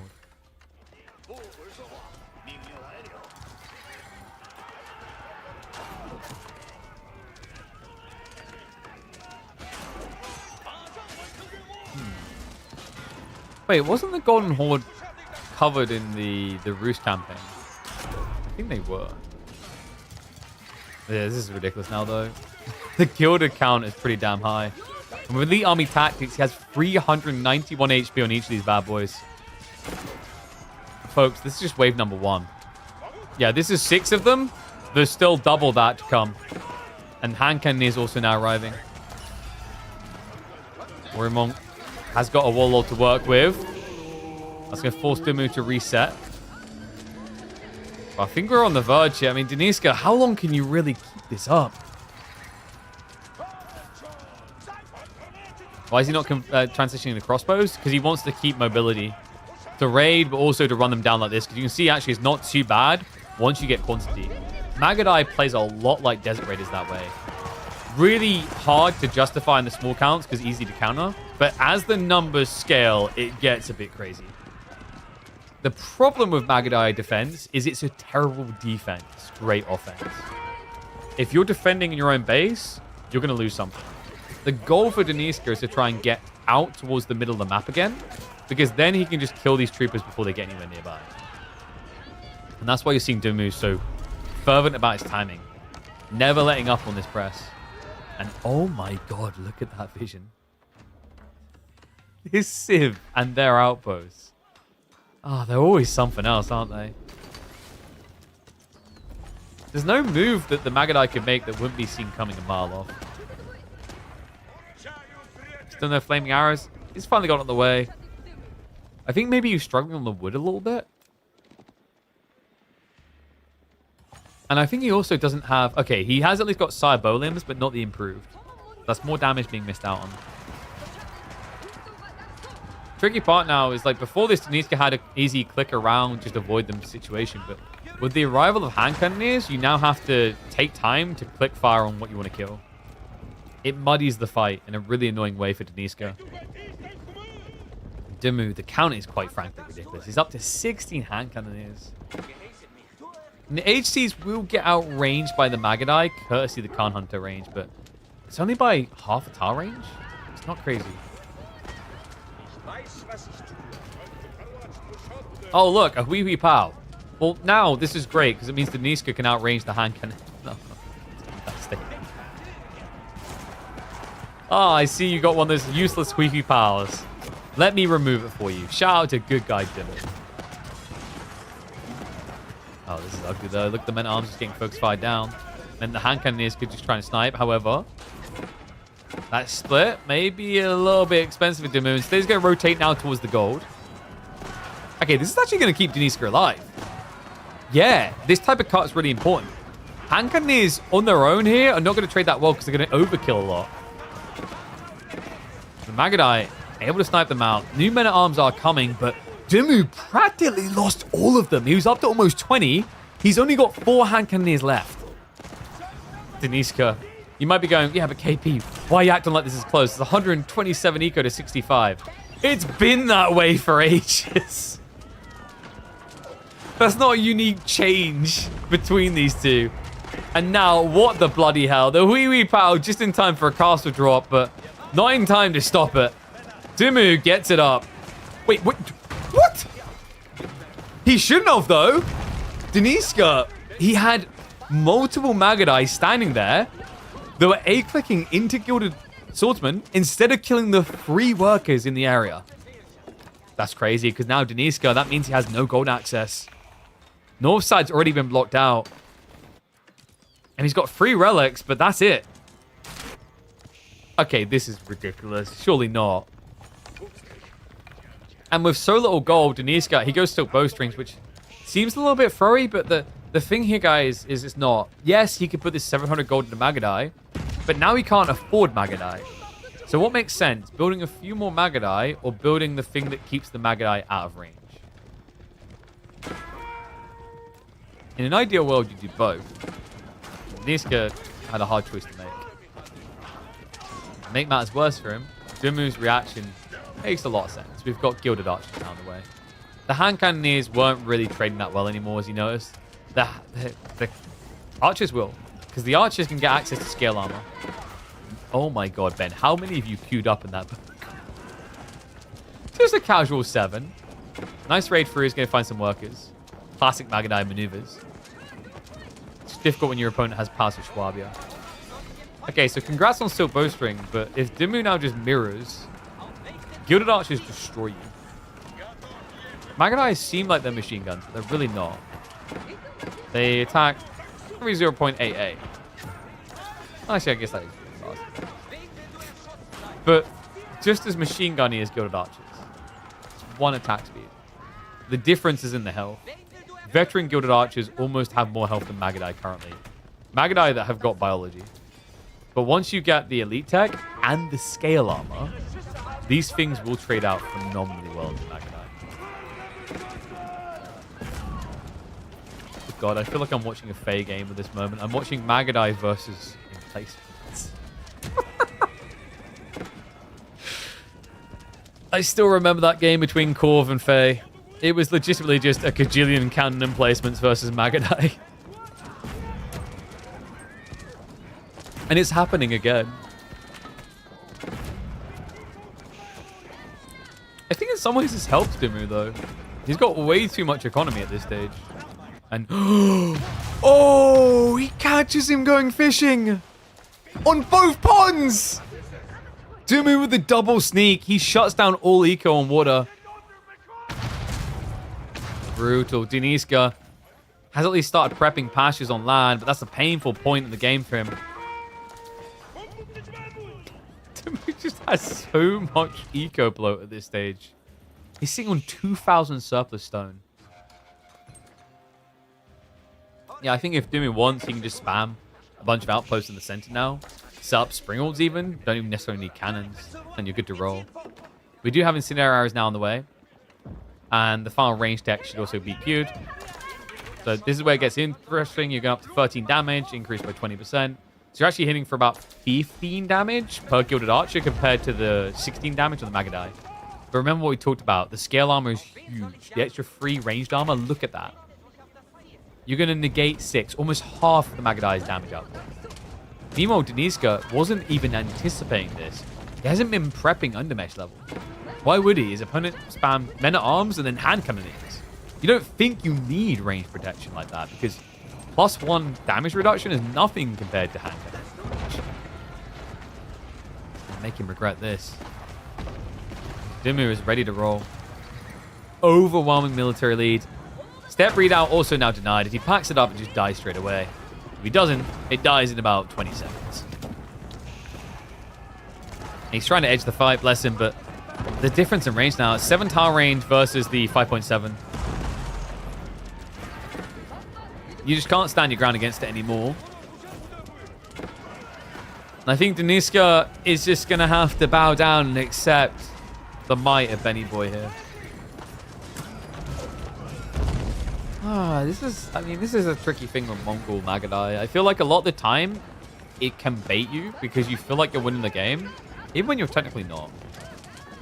Like, Deniska spent so long in his base defending, and although he held on, bless him, the reality is you're playing a Sith that feels a necessity to attack and you're defending the entire time. What Dumu done really well is he just leveraged that fact to scale his opponent. You know, if you had to say one compliment out of Dumu, he's one hell of an eco-scaling player. Ben's favorite types of games seem to be macro games. Most of his games end up being that way. We've seen plenty of situations where he could have just GG ended earlier, but instead, he plays it into the fun late game like he does right here. Nicely played. His micro is so lacking comparing to Dumu, unfortunately. I mean, it's just like, even if you micro, like, what type of micro could you do in that fight that makes that much sense? He done decent against the hand cannoneers, but like once it becomes a Gilded Archer switch, there's just not really anything that makes sense there micro-wise anymore. All right, so another series done. I believe we've got a new one starting in just a second here. So let me have a look. So I'm going to add in some entries here, and then we're going to hop in for Gully Deckle versus Cat is what we've got next. So far we've done 3 series, right, chat? Yeah, 3. I think our goal today will be probably 7 or 8 series. So I was saying a little bit earlier, I've got an operation tomorrow. I don't know if I'm going to be streaming tomorrow, but make sure you got notification turned on so that it pings you if I do. I'm just not sure right now if I will be able to go live. I'll aim to, because I hate to miss quarterfinals. I think most quarterfinals are going to be tomorrow. But I'm just updating this now, so you'll see it in a second. So we had 3 series so far. The GIF versus B one was definitely the best. Because B was made to actually quake and tremble a little bit there. There you go. So those are the results. So far we've got Mirai, Dumu, and B all through to the round of 8. Okay. So, next up, let's grab ourselves the Cat Gully Deckle draft. Wait, isn't it now? It should be now. Did I misread the timing? It's 15 GMT, and they haven't started.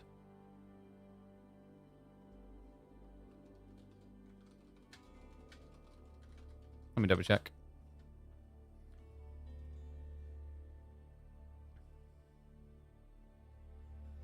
If he goes in a raid in Dumu's army, it just goes for the base trade. Yeah, and the thing is, like, you're playing against a Parsa Schwabia plus fishing. He can afford to lose a lot.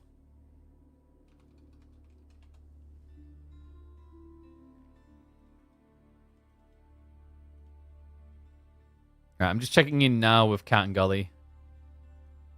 Because they were scheduled to start 15 GMT, which I'm pretty sure... Oh, wait, no, I see what I've done. Yes, because we're not GMT right now. Okay, so Cat Gully is in an hour. Sorry about that, guys. So, we can have a look at Voldemar versus Mahodo instead.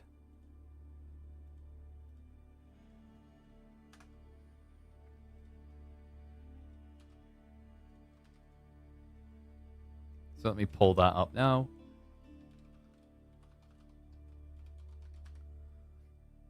We've got a VES showdown. Look at them just buying up all the boys.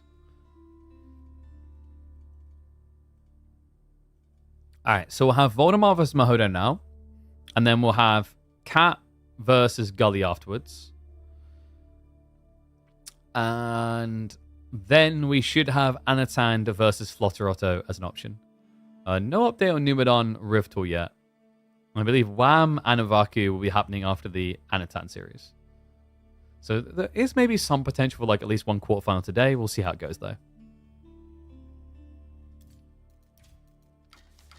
Okay. Let me just grab the data.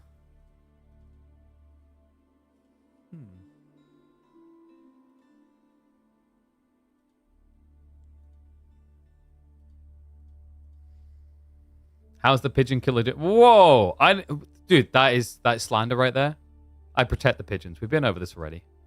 How dare you try to shame me? GMT 15 an hour? Yeah, my brain was like, oh, now. Because, like, basically, we encourage players to use Discord timestamps. There's websites out there that lets you just timestamp. And it's very important because you are not always in the same time zone as your opponent. So it just keeps everyone on board with the same idea. Okay, so game one, Marlins versus Jean.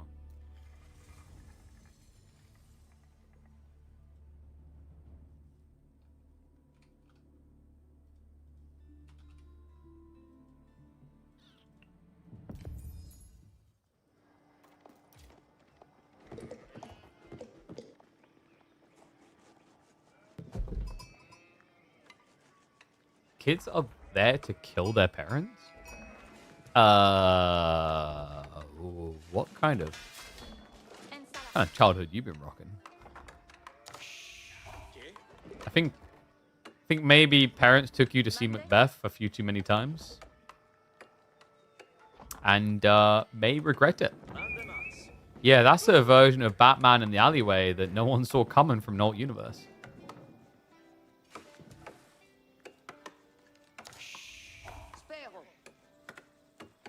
It was the English that introduced bird eating in some of their colonies. Yeah, but we were just like misunderstood. Like, you know, when a bird says eat me, like you guys just misunderstood. It's like when you say kiss my ass sort of thing, you know? Like you know when someone says bite me? Well, we birds fought it first. This caster looks like Gordon Freeman. What? I don't think I've ever heard that one.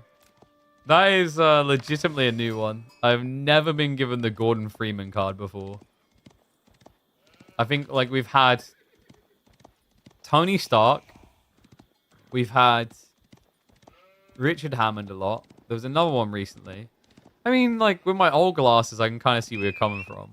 My new glasses, there's no way there's a Gordon Freeman look there. Honestly, I think you guys just think that every white guy with a beard looks the same. Okay, so this matchup, we've got Mahodo and the Marlians going up against Voldemar Jean. And we are going to get the Dark Age Rax Rush, which Jean has been doing quite a bit against Marlians. Mahodo is going to go for the logical counterplay. I say logical. At the highest level, players have been very content doing Donzo spam to contest this because it deals with the Knights as a follow-up and addresses it now. I think there is a lot of room for mistake if you haven't optimized this opening, though. So you have to be very careful. Because, like, one of the biggest problems is you can get baited into building too many Donzos when your opponent is aging. Just to try and keep a Pitmine alive.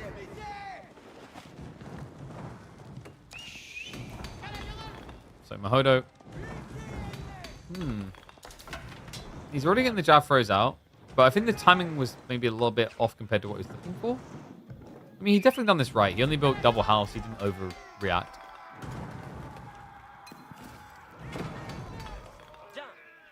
Voldemort, is this going to be an outpost rush? Or is this just going to be the spears? It looks like he's not committing to an outpost, which I like. The problem with committing to an outpost is that's how you actually lose this matchup, as genre French. Because the moment you try to outpost, by the time you're usually doing it when it feels clean or good, your opponent probably has like 3 to 4 Donzos. And it takes you a minute to put an outpost. It takes him 15 seconds to recharge with a jab. And if he has 4 Donzos, that means every 15 seconds he's doing 20 damage. I.e., you will not build an outpost quick enough. And the stupid part is they throw it 6.5 tar range. So you can't even say, I'll just block him by standing really close. Because they could just run in and still snipe. Because they have 6.5 tar range. And then they also have melee ammo.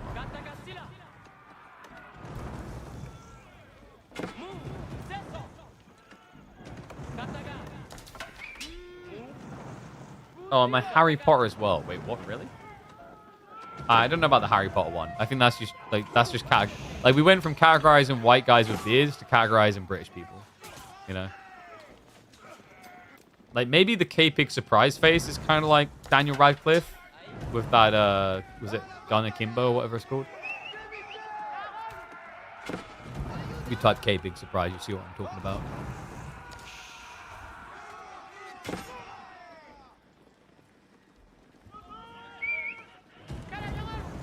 It's weird that I kind of in some ways got bored of watching these spear spams into Balians, but I actually really like Dark Age spear play at the moment. Never really expected that.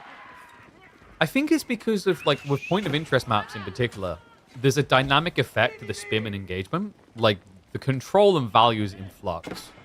But when you look at these type of plays, it's quite brutish. It takes so much effort to actually get anything. Whereas the thing with like points of interest, when they change hands a lot, it's a dynamic shift in power. Like this, however, is not. It takes so long to get enough together to really burn it. Yeah, Mahodo. I mean, he's been baited for a long time into fighting this. He definitely has the edge to win. He stopped the pit mine going down, but look at Voldemort's eco now. He's going to beat him by a long slide into feudal, rather. I mean, this type of golden reserve might be castle.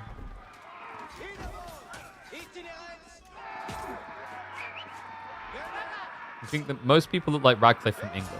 Okay, you remember like the other day when we were like highlighting how white people like very racist, but when we talk things the other way, can't be racist? That's exactly what I'm talking. We don't all look like Radcliffe. You don't like walk to a local village and there's a lady, middle-aged and chubby, that comes out of the shop with ginger hair and she just has Radcliffe's face. That's like a skit from Little Britain or something. Do you think Daniel Craig looks like Daniel Radcliffe? Do you think that Gary Oldman looks like Daniel Radcliffe? If you answer yes, this is actually a race thing. Are Donzos or Limitane better or worse than standard spears? On Enlightened Horizon, Limitane is definitely worse. Donzo's underexplored, but I think a little bit awkward because the thing that makes Donzos good is you camp in your base and you poke, and they can't really do anything. But on a map like Enlightened Horizon, you have to come out. So I think you get overwhelmed. What was Richard Hammond's twin? This is what I'm saying. But he said everyone looks like Daniel Radcliffe. Jesus, Nika's going after everyone. But with a name like Nika Shiva, you're either like, what, from the Middle East or Eastern Europe? I'm guessing. Never asked. I guess like the Shiva thing suggests Middle Eastern. You're Indian. Ah, actually, yeah, sorry. I wasn't saying Middle Eastern. I should have said, yeah, Indian. Okay, but now this, we've done it, guys. Because remember, this conversation was triggered last time on the idea of like why I don't do Indian accents anymore. But if I done an Indian accent right now, Nika, Yeah, I don't know why I said Middle Eastern for Shiva. My brain was like, I said it, I was like, huh?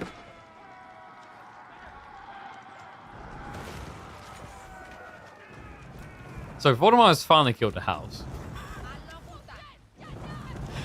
No! Wait, what? Rain Jean against javelins? I mean, I guess there's not many right now. Can you do an Indian accent? I don't even practice anymore, so I do not want to try. We'd probably end up just doing Apu from Simpsons. Which, I mean, he is Indian, so. So I was talking about how when I was a kid, I could do, like, the perfect Indian imitation. But I stopped doing it. Because, I don't know, like, over the years, it just, like, never really came up compared to doing American accents and stuff like that. And also, just, there was something that felt underlyingly offensive about it. I don't know. Do I even try? Thank you. Come again. Like, I don't know. Like, that's not even that impressive. You used to do it a lot better. You have to practice these things or you kind of lose it. I think the thing was, like, at the age when I was doing those Indian accents, I wasn't understanding the undertone, like, control of voice and what caused it. Like, I could probably go years without doing Lilo and Stitch, and I'd still be able to do it. Because I understand what I do with my throat to do Stitch. I like how this just turned into, like, voice coaching or whatever. So we do have Voldemort going into Archer Knight Blob, which is what we were waiting for him to reach. This is pretty much the classic on both sides. Jav count's not high enough to truly threaten John just yet, but you do have to be a little bit careful with her.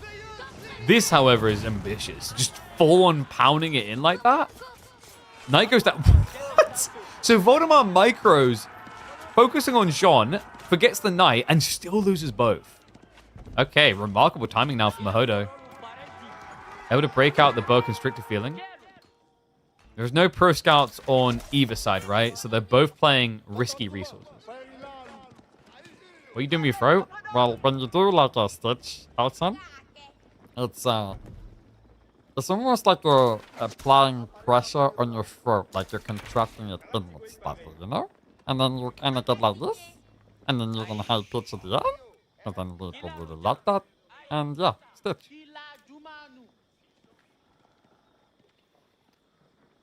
Whereas, like, if you want to do a Russian accent, a lot of that actually comes from the tongue and twisting your tongue.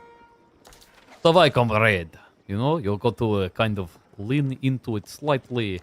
Do not want to be sucky like John, what's his name, out of a poker movie with worst accent I've ever seen for Grush. That was very close to Jar Jar. Okay, this is where you're going to learn that Stitch, Gollum, and Jar Jar are basically all the same, like same voice. It's just slightly contorted. So Jar Jar's more enthusiastic. Stitch is like aggressively eager, and then Gollum is aggressively angry.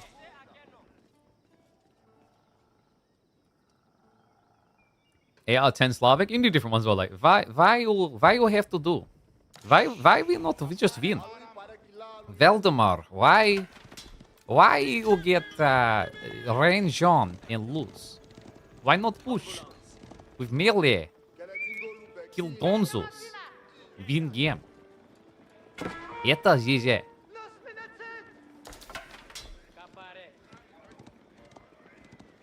But then you just try and walk in, and all of a sudden Marlene's like, Davai, comrade! Look! I have javelin! You have javelin! We give them javelin! They not have good time. Yeah, I can do quite a few different, like, Eastern European Russian accents. There's a lot of spears, by the way. I dig this from Voldemort. It's really smart. Javelins hate spears. And look at the what he's doing. He baits him. Sean actually gets away alive. You do not have enough spear to kill. You think throwing a javelin is good, but holding on instead is strong. Alright, I'm gonna stop.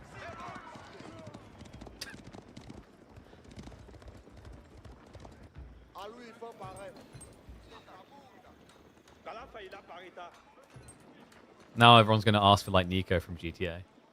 I don't even remember him, actually, now that I think about it. I need to go back and play that game. What a banger.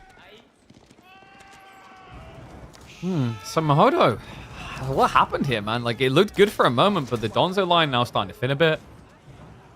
I mean, he's definitely not out. Like, Voldemort is competing because of these good kind of widespreads playing on the Deers, whereas For Mahodo, yeah, he started adding the cows. That explains why the revamp on like troop count is a bit weak. He's also playing berries.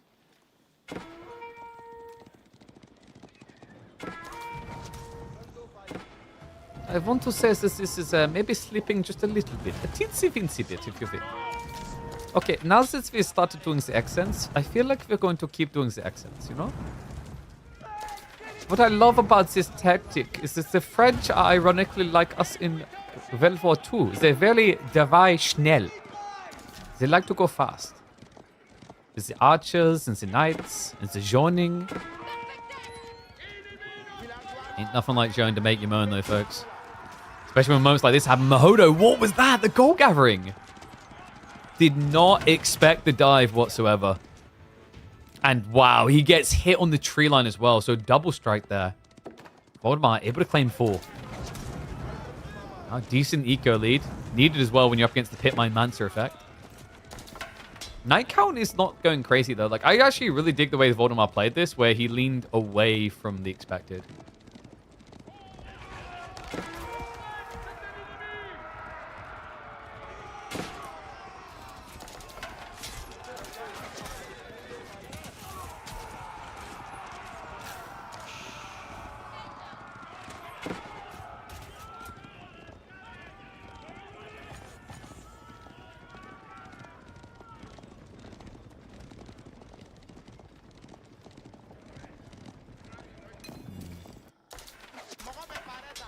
I wonder, Mahodo, is this not where the knights now just become raiders onto you instead?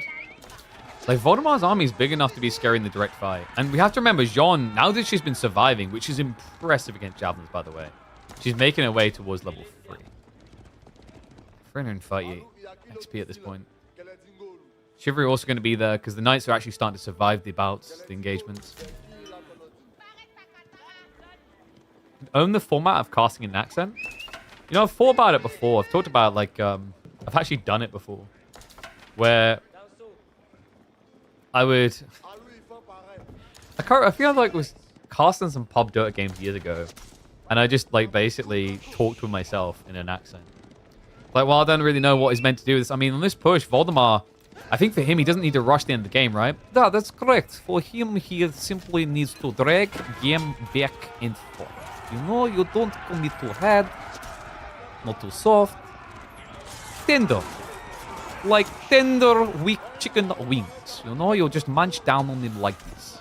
And that's what he's going to do. He pushes him right now. The knight's able to overwhelm and force the javelins away. And look at the way he forms. Right now, he has only small counter donzos. He does not want fight. He needs to buy time. He's not going to have time, though. At this rate, the pressure's just going to keep mounting. And look at that. Mahodo once again gets baited onto the Jean, unable to kill her. And level 3 is in. And that should be end of game. I mean, at this stage, there is simply nothing left from Mahodo. Big to bone. At this point, he is burying Mama's Babushka's broth in back. Well, talking to the back right there. That's where he's going to be looking to hit next. The Knights can ripple into that tree line. There's just nothing left of him. The east side is actually going to be the target point. John's running over there now, but there won't be any time left. GG gets called. And game number 1 will be going to the Dane. And I think what you're looking to say is that the poll is done. All right, I hate myself, GG. But yeah, we've done that type of thing before. It can be quite comical. I think my favorite one was casting with a guy called Pycat, where we both are quite good at voices. So we both would do different people's voices. So, like, because, you know, when you're doing online broadcasts, you don't usually have a panel host and then casters. You're just all one. So whenever we were doing the drafts, we'd just be different people. It's quite fun.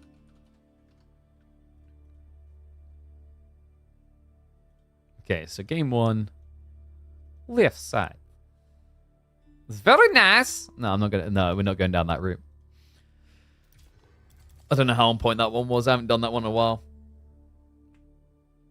My wife, she's best prostitute in all of Kazakhstan. Was it? No, sorry, it's third best, wasn't it? That was right. Okay, so looks like G2. We are going to be having Roos versus Delhi. Dry Arabia.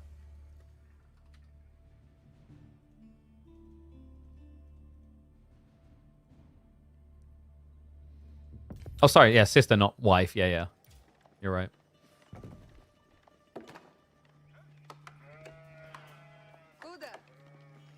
Okay, so this matchup's an interesting one, actually. Roos versus Delhi.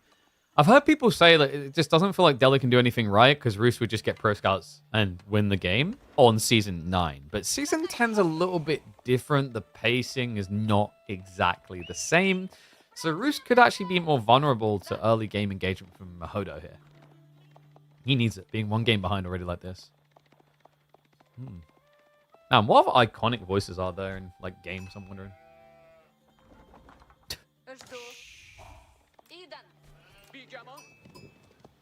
I think one of my favorite things with voice acting, like it's always my dream actually. I'd love to do voice acting. I just don't know where to start with it.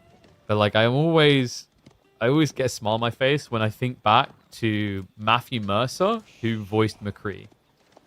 When Overwatch came out, he went into pub games and he would use the VoIP and he'd just be like, "It's Hanu," with his whole team listening. And you couldn't help but laugh at the reactions. Like he'd just say it and then you'd watch all of his teammates run into cover to hide. That's the power I wish to wield. Truly.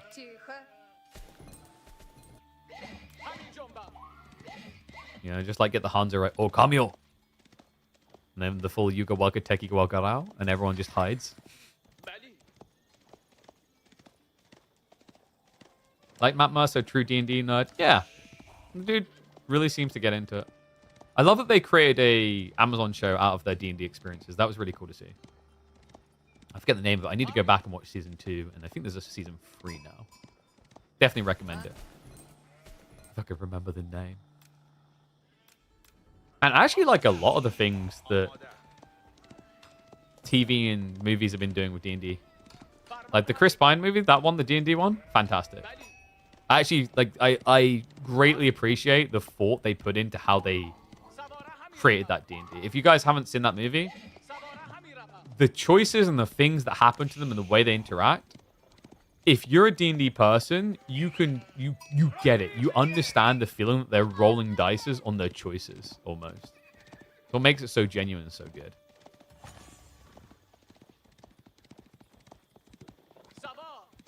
So, what's going to make Delhi good here? We have got the Dome Faith from the waist. Pretty much standard. Voldemar. Could he just try to rush castle? The double deer stack spawn is pretty nice for trying to be greedy. And he's already on his way back now with the scout. Meanwhile, Mahodo needs to get in position to stop that. Yeah, and considering Voldemar hasn't brought all the scouts across yet, there's an opportunity. Got to be a little bit careful because both of them are coming up the rear here. I almost went into a different voice and made comical comments about the rear. I resisted, though. You guys proud of me?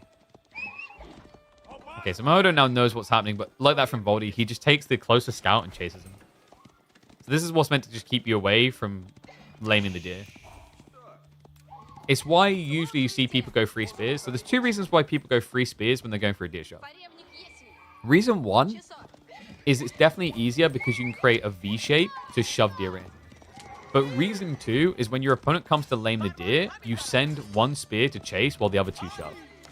This is a bit crazy though. Voldemar's like, if he slow rolls this, he's going to win. So instead, he overwhelms him with triple scout until he's low enough that he can't turn around for more. Some of it did get lamed. It's going to be a little bit frustrating. Voldemar would have definitely preferred to have gotten the whole deer stack home. But he's still going to notch 4 off straight away before Pro Scouts are complete. Because by the time PS is going to be there, these deer are all the way home.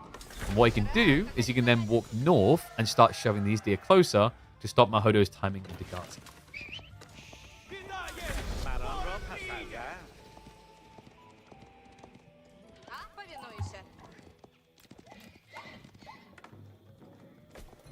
What do you think, guys? Ones if you like Roos here more, or twos if you prefer Delhi? I think Roos have a lot of potency. I mean, the Guards can be a threat towards you rushing horse archers. Like, in theory, the idea is meant to be Delhi can hold you back because they can go Ghazi. I think like if you balance it between just getting some knights and getting some horse archers, Roos can be pretty content with the state of the game. Like, there's definitely a lot of logic as to why Delhi should be good here. It's just often I find the Roos beat you to the punchline on the timing. Is it wise to go pro scouts against Ghazi? You can play spears. So because it's your deer, and your deer are the only ones that really matter right now, your opponent's going to open Ghazi, you just open Raps. And then you get them. And there we go. PS is on the way. So looking at Voldemar with 11 on wood, he's already got the Winter Fortress. He's going to be going stables. Okay, so we're getting knight play. Okay, misclick it was. That makes more sense. Because like the problem with knights is, remember, Ghazi get bonus damage against you, and then they'll just run away and be fine. Spearmen are truly threatening in a way where you don't really want to contest them. Voldemar instead is now going to be going wide, so he'll be snatching deer from Mahodo's side. Mahodo, of course, will be a threat into pro scouts gradually by getting them himself, but it's passive tech. You can't rush it.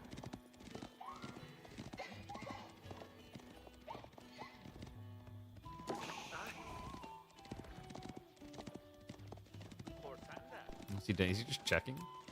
Yeah, he's just making sure he's got the bream room to run. I actually like that. That's smart. Most people don't scout when they pro scout, which is pretty bad. It just leaves you vulnerable to getting caught. But he went extra because he had the time to check if his opponent was coming here. And instead, look at this. Mahodo was expecting him to take the safe deer. The Ghazi are actually wrapping to the west, which is definitely a curious strategy, actually. I wonder what the thought process was in Mahodo rallying west. Maybe he just like misclicked it. Because there isn't anything over there that makes sense, right? Your opponent doesn't need to touch gold. As Roos, you're not going to go stone against Delhi. You don't want 2TC. And 2TC is very rare for Roos now anyway. We'll be wrapping back now to intercept. So it looks like Voldemar will just have to drop and run. Spear Knight production now on the way. Yeah, so big melee blob versus ranged plus cav. This is kind of like a premium horseman spearman type comp. The knights are designed to deal with the archers quite well. They'll hold their own against the Ghazi. Gives you chase potential. The weakness of it compared to horsemen is you don't have as much grab early on. But you don't really want to be building horsemen against Ghazi. You're just admitting you have a worse cavalry unit.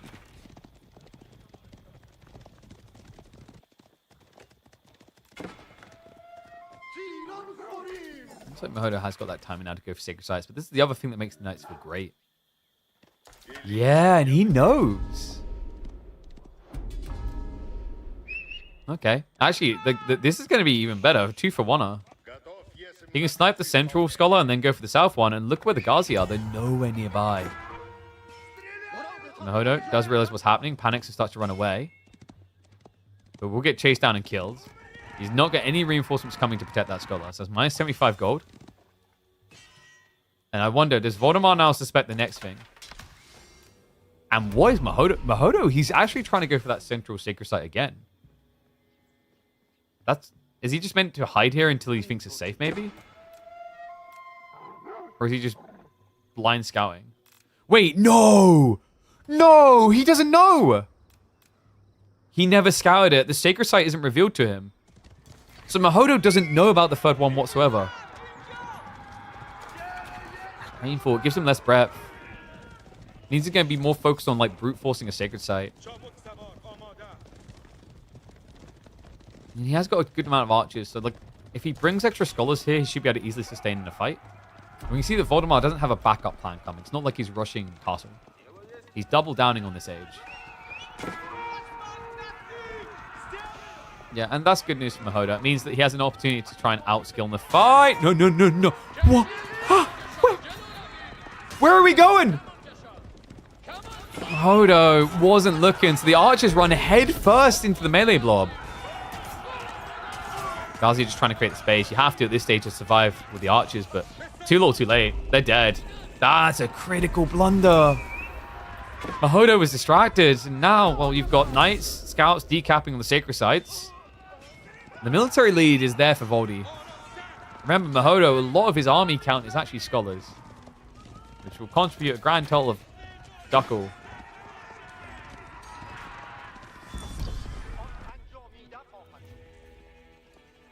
Painful moment there for Mahodo. I mean, getting up to 10 plus archers is very important.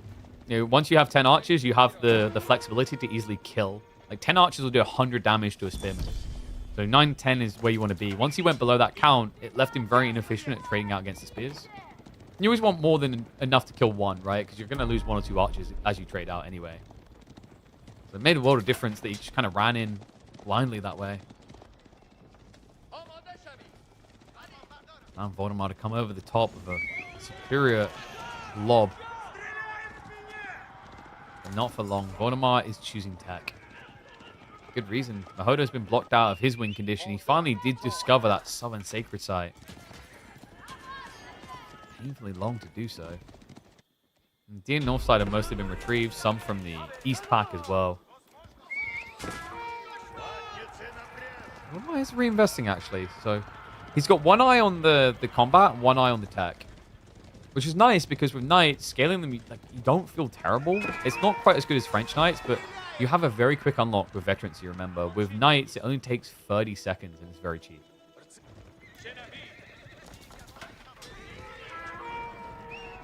Looks like Mahodo has been forcing spears.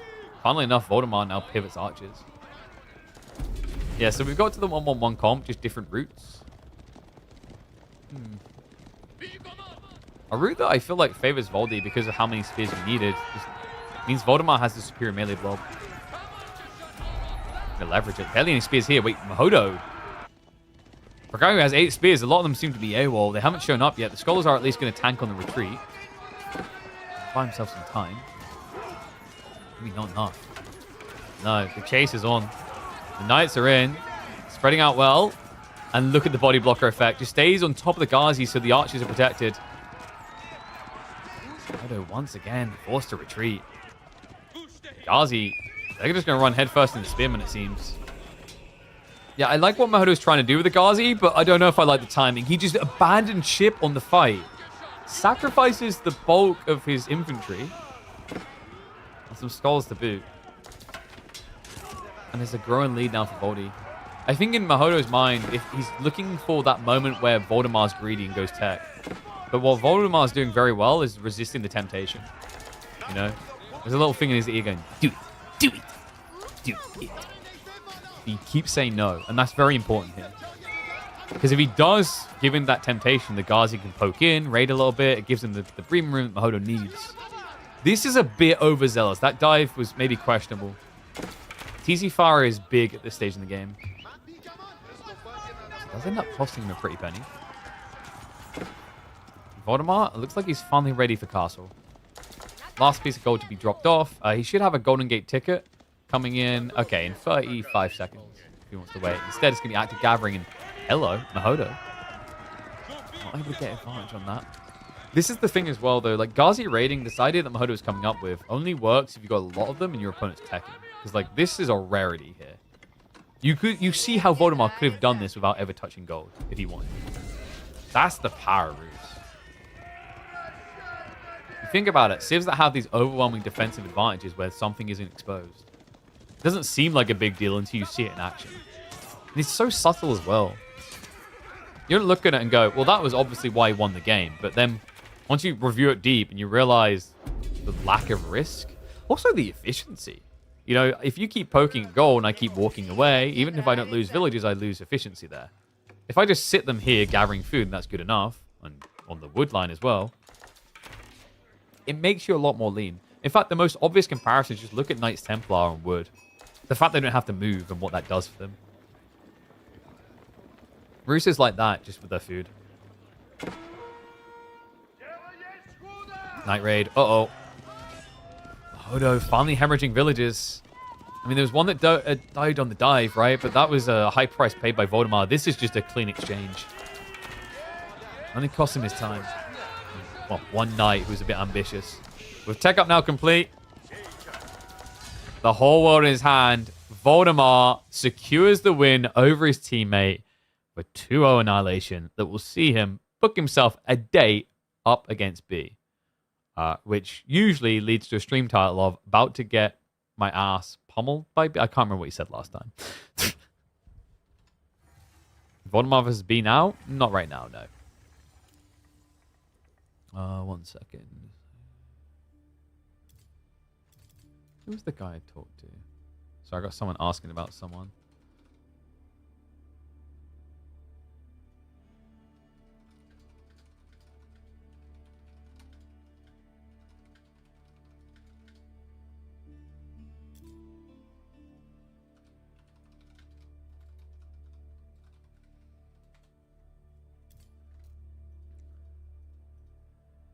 Okay. Cool game between the two. Let's see what series we've got next. So we said we've got a live series coming up in 15 minutes between. That was the Gully series, right? Cat versus Gully. Yeah, so we've got Cat versus Gully in 15. I think what we do now, guys, is we can watch like a pub game while we wait. As I think, in terms of other series, there might be... No, I think like the others haven't started yet. Yeah, a little bit of a slow going week because the Steel Series qualifiers days were insanely long, from what I've heard and from what I glanced. So, let's have a ganders who we've got queuing in the pub games. Yeah, bang if I can stream it live today. Yeah, I mean, it's not guaranteed to be live today is the thing, though. I don't know what Scatterbrain and Downfall playing in. Probably some small CIS tournament. Was that Louis? Louis versus someone.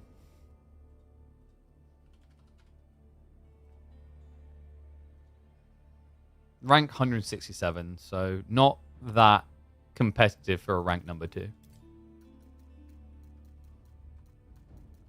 Let me have a look, see who else there is.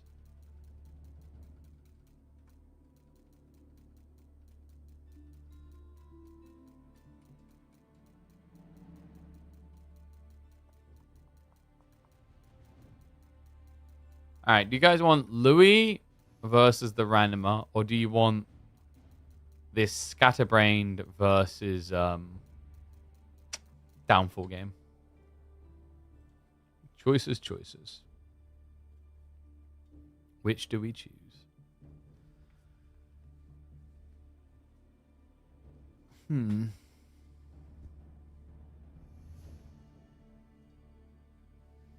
B plus Voldemort equal Voldemort?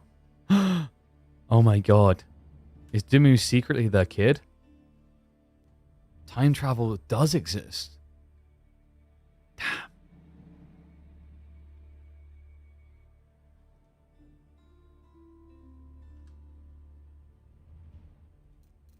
Alright, you guys not got an opinion? I mean, the Scatbrain Downfall one's going to start soon. What is this for? Presumably it's a tournament.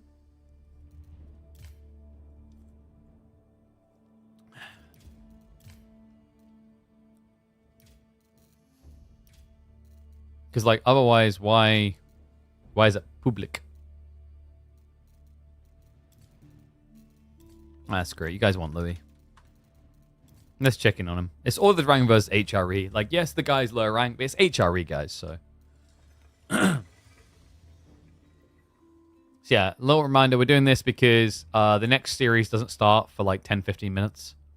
So I figured we'd have a look in on Louis.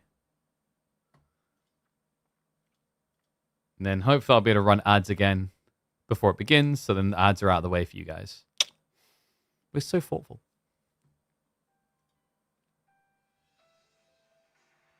One sec, I just quickly got to take a call.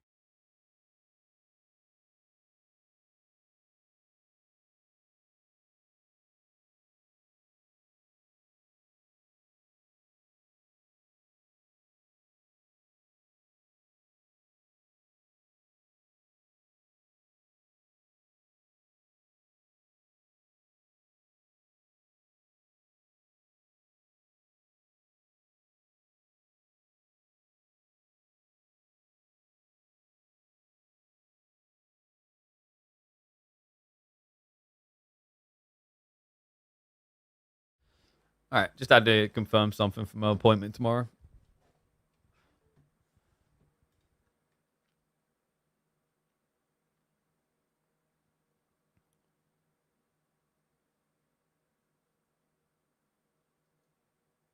All right, nice. Just got confirmation in of how the campaign performance finished for Opera GX, by the way. You guys are superstars. We didn't quite hit the 300 goal, but 287 new signups is pretty damn good. Good job for you guys.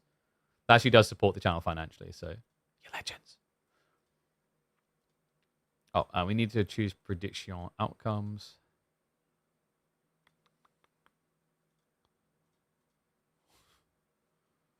We'll call this one. Who will win?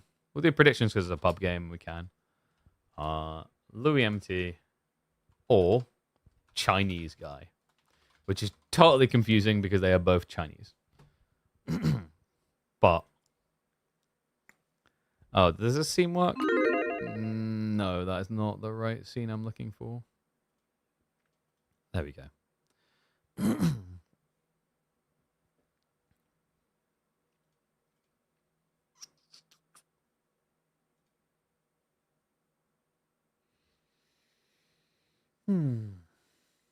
But yeah, I'm keeping an eye on things to see if we can like maybe get a quarterfinal today, which would be cool. But we will see.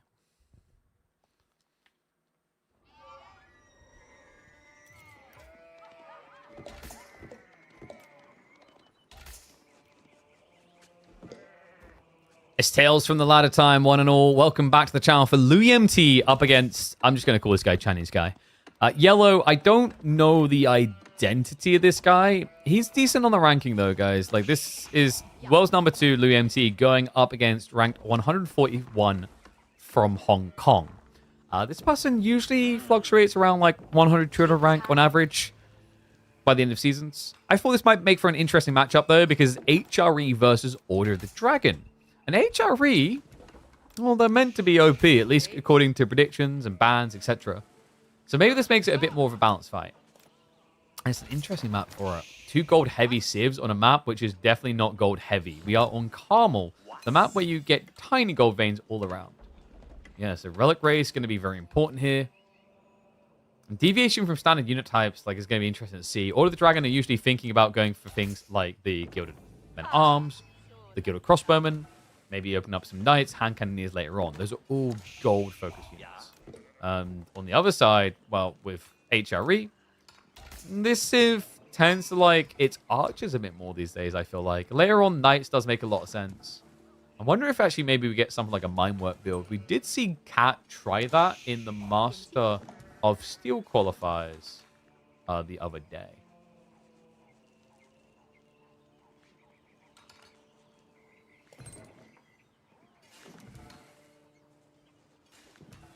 You've got to do essential work. I'm pretty sure your essential work is to watch this channel. Good job to all of you that are doing your essential work. Yeah, so after this one, though, we should, like I said, hopefully have the Gully versus Cat series. I'm curious about that one. We've hyped up Gully in the past. I think, you know, the kid's got some potential. He just needs more time in the oven. We'll get him there. Louis. What is he going to be going to Feudal Age with? Probably an Archon? Yeah. Just the standard. And are we getting the norm on the other side? We are indeed, especially with that tree line, actually. What? That right there is the dream. Yeah, especially with them close by D, you can just shove them underneath the TC anyway. I wonder, like, is it actually worth going for a long-range deer shove over here? Is there a possibility of us... Wait, what? He changed? Why did he change? Wait, is this going to be 2 TC? I don't think so. I'm a little bit surprised, because I think Yellow, if he really wanted the gold, he could have placed it, like, here. Buff both tree lines, clip the gold, and you would have been fine. Well, then again, like, the mining camp placement would have frustrated and complicated things. But yeah, doesn't care that much about the wood. A little bit surprised by that. I guess maybe the risk for Yellow is that Arkham was on the front side of his base. So maybe he wants, like, the buff gathering rate somewhere a little bit safe. A little bit further away. Curious. Cat series perma delayed. Don't start. Do not. I found Saturday so tiring because of the fact that 2 players didn't schedule that series in a reasonable time. And it kept getting delayed. We got there in the end. But my god, it took ages.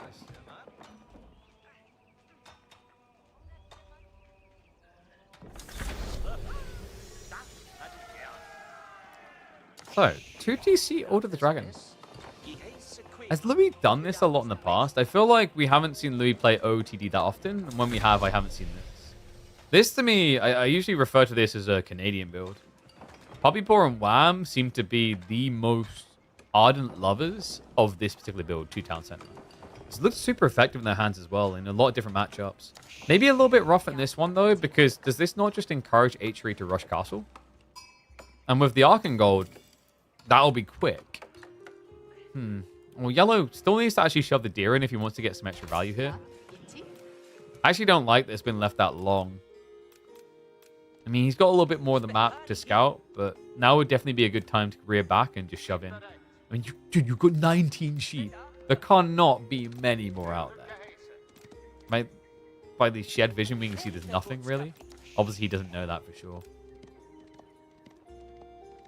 I love this 2TC idea. Straight into the corner, right? Oh, that's a biggie. Okay, yeah, and you don't even need to really lane the deer. You could actually just naturally shove them towards the corner. I guess he wants the boar, though? So 2TC on the boar, then the deer is a backup option before. That's kind of cool. This spawn reminds me of that micro map we had that Merlin created a long time ago, where there was just like triple or double deer stack in a tiny corner. It's the same thing here.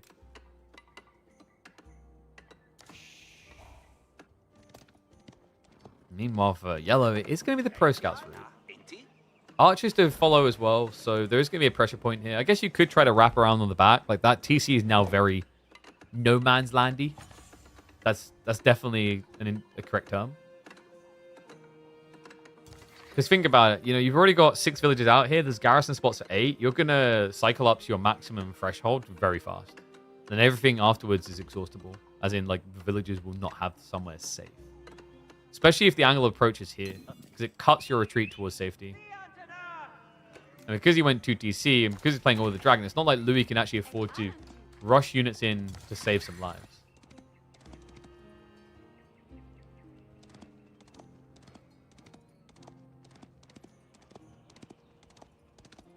We don't see Mr. Mullen anymore. That's because he gave up. Like, he went to college to train to be a chef, I think it was, and was unable to dedicate the necessary time to both that and content creation at the same time. I do think things like when he done some tournaments, people casting the games didn't help. So I do remember that being like a big sticking point in the early days, as he had that Nomad tournament, which was meant to be exclusive casting for him on the final weekend. And I think like Beastie cast it live, and then Drongo accidentally uploaded them to YouTube. And like that didn't help, was my understanding, on getting the guy who was sponsoring to come back. So that probably put a dampener. And then I think I talked about this, like me and Mr. Merlin were going to originally partner up. I was going to have him handle all the back end stuff, like YouTube, optimization, thumbnail, and then I was going to be the on-camera executor. But yeah, real life got in the way for him. So it just didn't come to bear fruit. He occasionally pops his head in on different channels. He's become a bit of a rarer sight. So, Louis into the Horseman makes a lot of sense. His opponent was already trying to go archers. Is going to keep him pinned to the base. We are getting the castle build up. Now, the cool thing about Horsemen is they're a decent answer into the Relic Gathering as well. Speaking of Relic Gathering, we already see additional prelates being added in by yellow. Might be difficult to get out now, though. Decent decision to focus on study? Yes and no. Like, if he was seeing really good growth to potentially go, like, full-time, it's fine. Like, you know, we talked with Valdemar about this, that if you can see a route to profitability and you actually have a sensible plan, then commit. But yeah, if you aren't of the mood that you can be asked to commit or whatever, then you shouldn't do it. I think education just for the sake of education is silly sometimes, but the problem is most people don't understand, especially at a younger age, life any other way. So it just makes sense for them to go to education. But if Mr. Mullen had like a clear way of applying himself fully, I think it could have been worth him taking like a gap year to see how that progresses. Some people are going to disagree with that, but like, I mean, to be really blunt about it, it comes down to whether you're a sheep or not, right? In life, whether we like to admit or not, most people are... Well, I can't even point to any sheep because they're all dead already. All right, like sheep. If Age of Empires maps had as many sheep as as sheep exist in real life in terms of people, you'd be seeing more white than green and brown. But if you understand how to not follow the standard process, there are ways you can actually become very successful. But 2 degrees you don't use, time and money wasted. Exactly, because like the thing is, by getting a degree, if you don't have a direction or idea, it could still be a waste. But you've got more recovery arc of like you're learning skills that can be applied somewhere. The biggest problem is young people just don't know what to do. If you put them in charge of their own destiny, they have no autonomy. They have no self-sufficiency. That's not every person. That's the majority of young people. Think back to when you were a kid. At least by getting a degree, the idea is like you're guided on a route. And usually university teaches you a bit more independence on how you learn. So you kind of sink or swim on your own devices. Whereas when it comes to just high school and then leaving, high school isn't designed to teach you to be independent at all. If anything, it turns you into more of a sheep.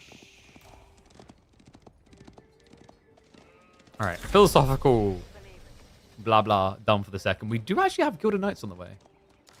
With the tech up complete, relics can now start being picked up. Yellow's in good position to yoink one of them. But the wide flanks ones are being guarded. I like this from Louis. Like the expectation is your opponent would play wide to minimize the risk because he's got more areas he can sneak by in. I love that Yellow was a bit crafty and beat the Spearman to getting here. So 1 relic already on the way home. Louis himself did go up with the Burgrave, by the way. He's rushing into Monks, but he just didn't see it as a win condition to secure the relics. It's more about denial. So his prelates can deny, but he's also going to get infantry to deny things.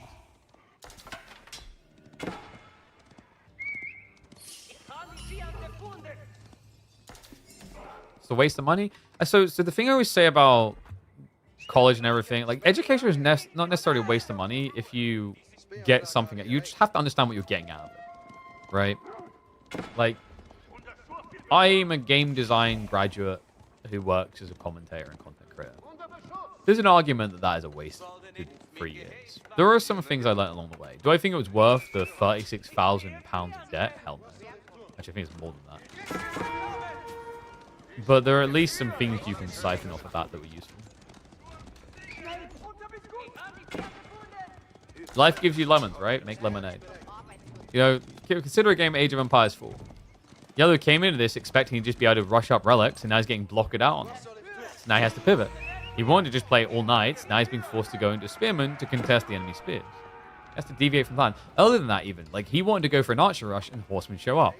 Life gave him lemons, squeezed the citrus in his eyes, made him scream, and made him reassess life. Life does not feel very good right now for Yellow. Louis is building quite the villager lead. Also the relic lead. The first relic still hasn't actually been banked for Yellow?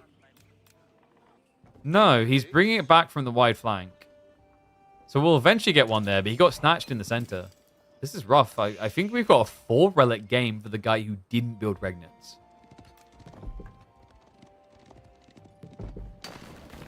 Who's the HRE guy? He's a guy. Here, look, I'll make his name clear. It's very, like, cause it's very confusing when the names are in Chinese. So I want to help you guys out. So what we'll do... Have we not got, like, the name tags in this scene? No, we don't. Let me copy them across this scene. Yeah, I'll add in the name tags, and then it's very clear who they are. Okay? I'm such a nice guy. Just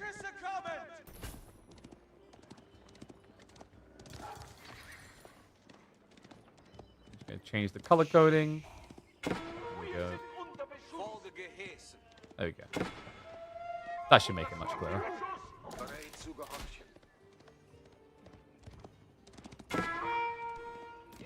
Okay, Landsknecht now from Louis. I mean, against Spears, definitely a solid choice. Problem is you're going to get kited quite well. The value of HRE when it gets to infantry is the marching drills. Is that clear now, guys? Yeah. Oh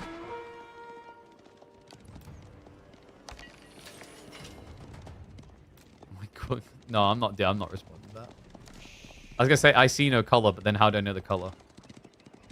I sense that Louis is a pig. Louis... What?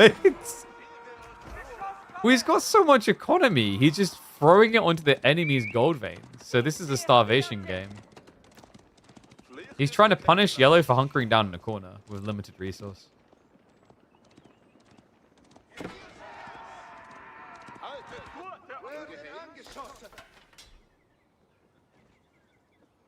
It's called Red China? Yeah, clearly you guys forgot about the Yellow Turban Rebellion.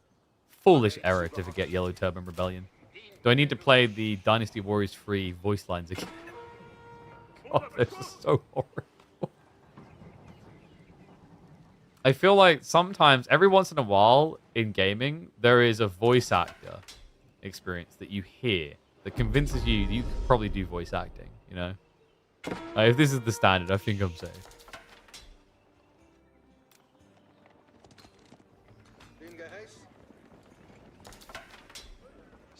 No. Shogun 2 was good voice acting.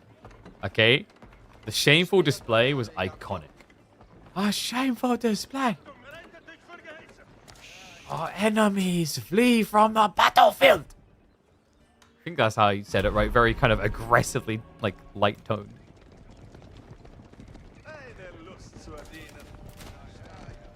What happened? Why does Louis have 2 TC and 4 relics? Because he's the GOAT. If you need more info, consult the VODs. Anyone retort was shameful voice acting? Some of them were okay. I think Arcantos' voice actor was definitely worse. And probably Athena's too.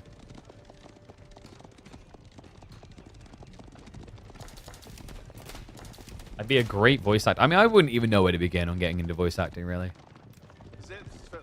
Problem is, you don't just want to be stuck doing the volunteer stuff, so you have to find a way to actually, like, push in. I think I could do it. I know I could do it. The thing is, actually, voice acting is more challenging than, like, standard acting, is what I've heard multiple times, and I agree with. Because if you're a standard actor, you get to use your full body, full range of emotion, and motions to express emotions. A voice actor has to convince you of things with just their voice.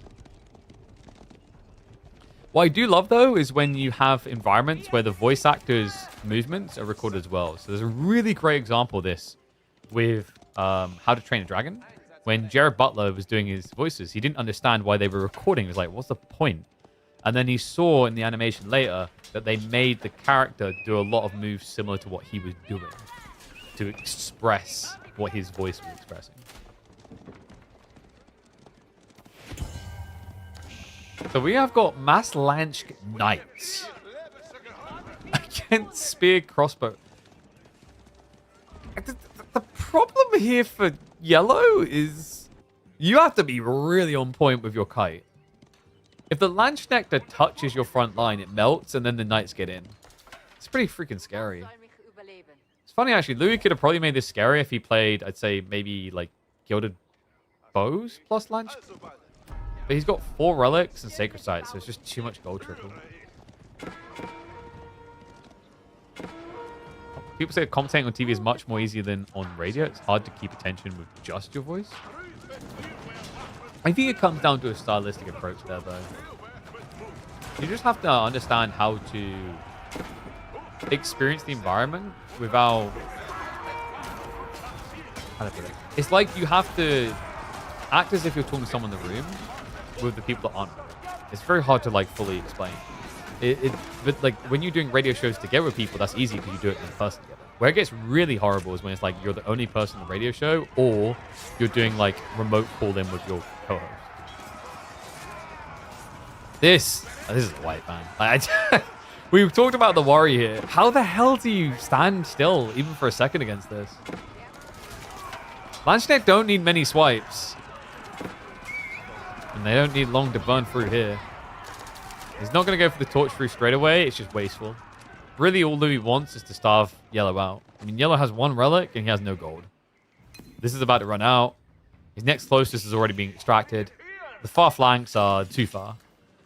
There's not really anywhere for him to go. Archers is definitely going to be a good call here, by the way. Like, Archers is actually a better counter to this Lanch plan than Crossbows. And Archers is really the only thing you can afford with the wood.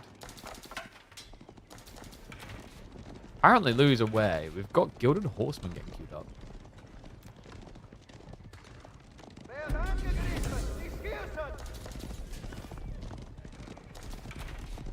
Am I the only one who always looks at Gilded Knights and just immediately thinks of RuneScape? I can't be alone with this, right? This is like one of those once you see it, you can't unsee it things. Like, hey, bro, how much to get my armor trimmed? How about getting some wings clipped? Bad timing for yellow to try and run onto the gold. And what am I seeing? There is no wheelbarrow? I can't believe that. We're at 20 minutes into the game, and it's a wheelbarrow-less HRE. That hurts. And also, what hurts more is you can't now punish this gold extraction. Louis done with it. This is the crazy thing about the 4Ks versus the 1600. Your opponent, if you don't catch them doing this early, it's just gone before you can react. It's like double Sacred Site now to be locked in. So Louis is just saying, come out and play. Warrior. No, I'm not going to do that one. The thing is, I've never watched the Warriors movie fully. I just know that scene. Because it was an iconic improv scene. If you guys haven't seen it, look up Warriors Come Out to Play. It is, like many things in the 80s, insanely random. So yellow at this stage is just punting for something. If he's going to invest in all in, he might as well go for the biggest gold vein. The problem is Louis is already aware of it. He's unguard. And for good reason. Like, look at the vision on these towers. You just can't hide a thing from H3/Order the Dragon. Once things get kind of entrenched, they are the best civs at revealing what's actually happening. The only one exceeding would probably be China with Imperial Palace vision reveal. March into the abyss here. Louis, it's not just the knights, the lance, the spears. It's also now going to be the inspiration. Fire's Warriors buff pretty damn strong for the Dragon. Stronger than it is for HRE because of the efficiency of buffing. Lance, all they need is a lick, a taste. A tickle. Didn't mean to do that.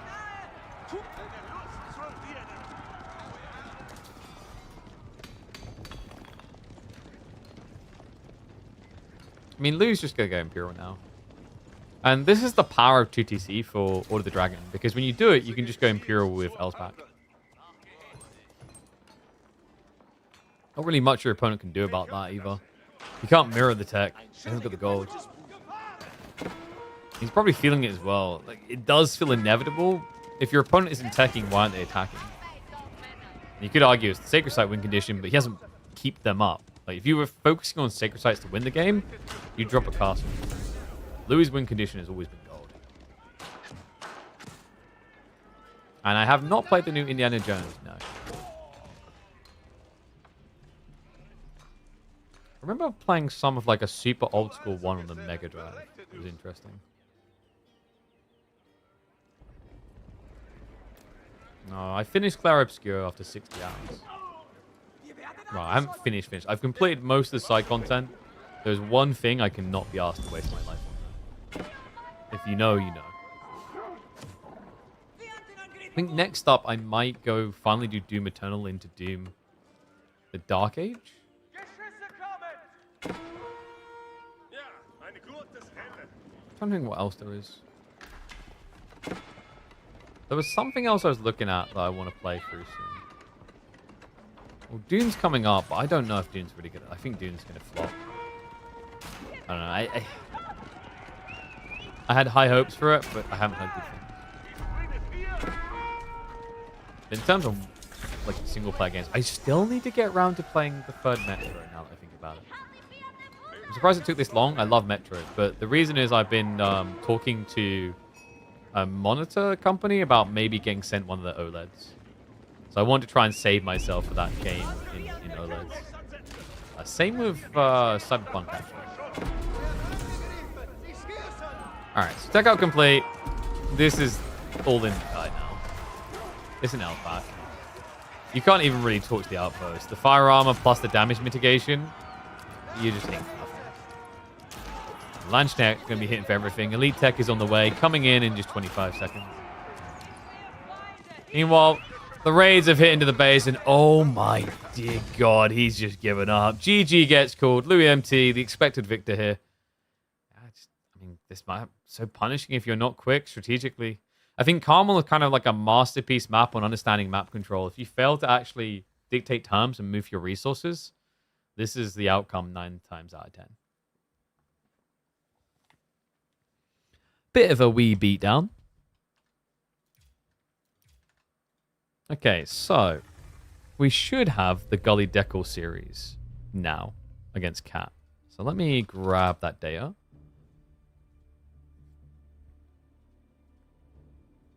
Fantastico.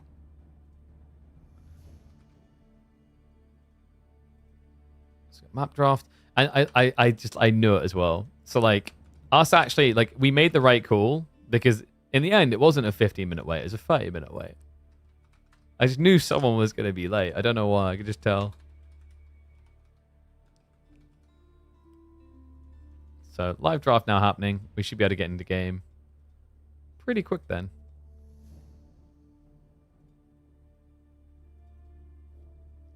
What res do you prefer, 4K or 1440p? I'm more of a 1440p fan. Like, some games are getting more efficient to the point where I think 4K will be relevant in like another year or two. For the time being, 1440p is good enough. It's also like monitor size. Like the problem is historically, I think like 4K res hasn't looked that good on 27-inch monitors or smaller. And like if you're gaming at a PC setup, you don't really want bigger than a 27-inch monitor. 1440p is like this perfect size, but I think times are maybe changing a bit.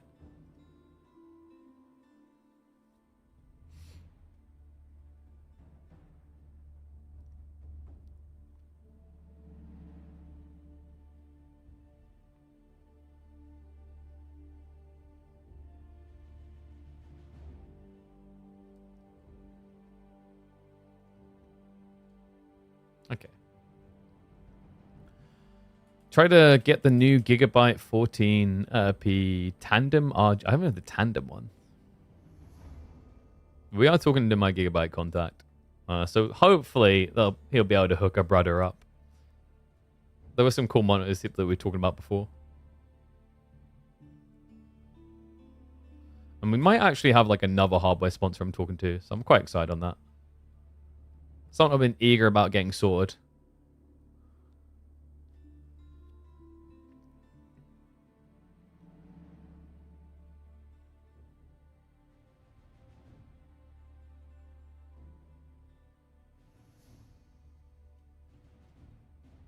Oh, nice. Actually got the deets through. I'll review that later. Hell yeah.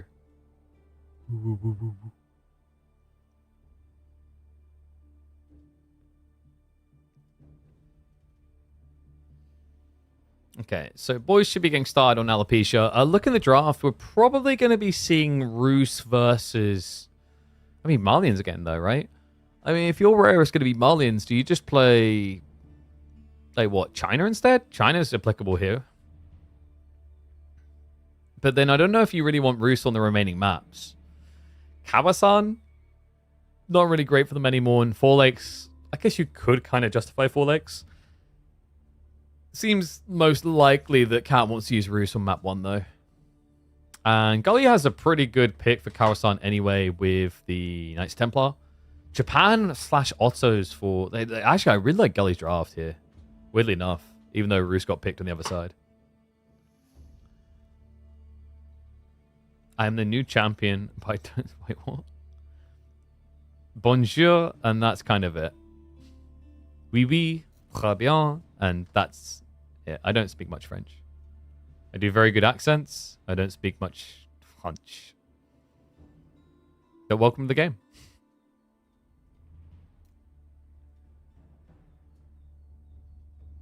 Your 4060 struggles at ray tracing. So I have a 1440p monitor, but mine's like really old. And I did not struggle to do ray tracing in Cyberpunk. So when we done the video talking about AMD build, we actually recorded some Cyberpunk footage. So we were recording and watching. And playing rubber. And it worked beautifully. Like my 7900 XTX was banger.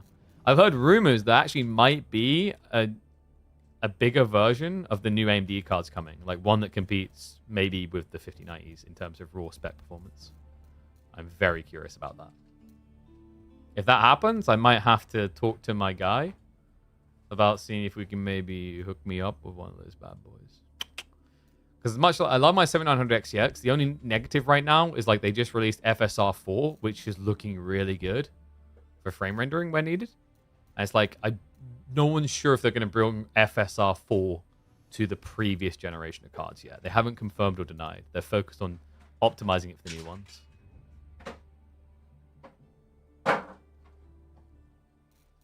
Alright, so the boys are just setting up lobby now. We should be getting a game in a sec.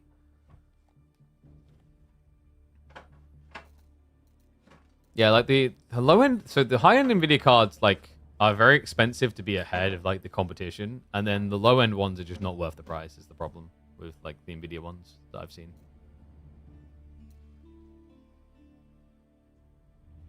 Who won the bet? Oh yeah, we need to go. Wait, Chinese guy got 50% of the votes. That's crazy. Lou MT won the bet. We're now getting ready for Cat versus Gully, which I think they just loaded into.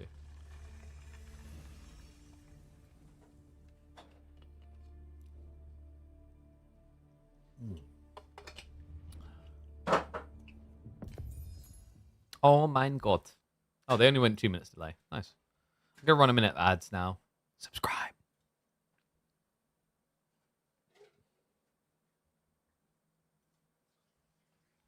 Oh, thank you, man. Appreciate the support. Glad people enjoy what we do. Only can hope that we can keep growing and growing it bigger and bigger. My goal I set out for myself this year, maybe it's over ambitious. I don't know. I think we said 750 for the end of KPMM. We didn't hit that. But like with the pivots and adjustments, my goal is like by the end of the year, if we want to really keep pounding at this, to be like a 1K CCV streamer. Some people could call that ambitious, but like, what's the point in setting yourself goals if they're ridiculously easy to achieve? Set yourself goals that are like challenging, and when you reach them, you really feel good about it. You feel a lot better overall in life that way.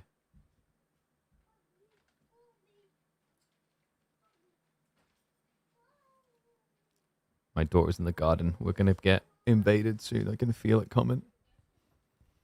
She's legit going to invade us. I can sense it. Could it be overambitious? It's like, it's not even about realizing it. It's about understanding the path towards it. If you're just saying you want to be a millionaire, but you have no clue how to be a millionaire, then yeah, that's just silly, right? But like, I can realistically see the way we get 1K CCV. The challenge is whether that's going to be off of Age of Empires content alone, or if there's something else that needs to be catalyst to that.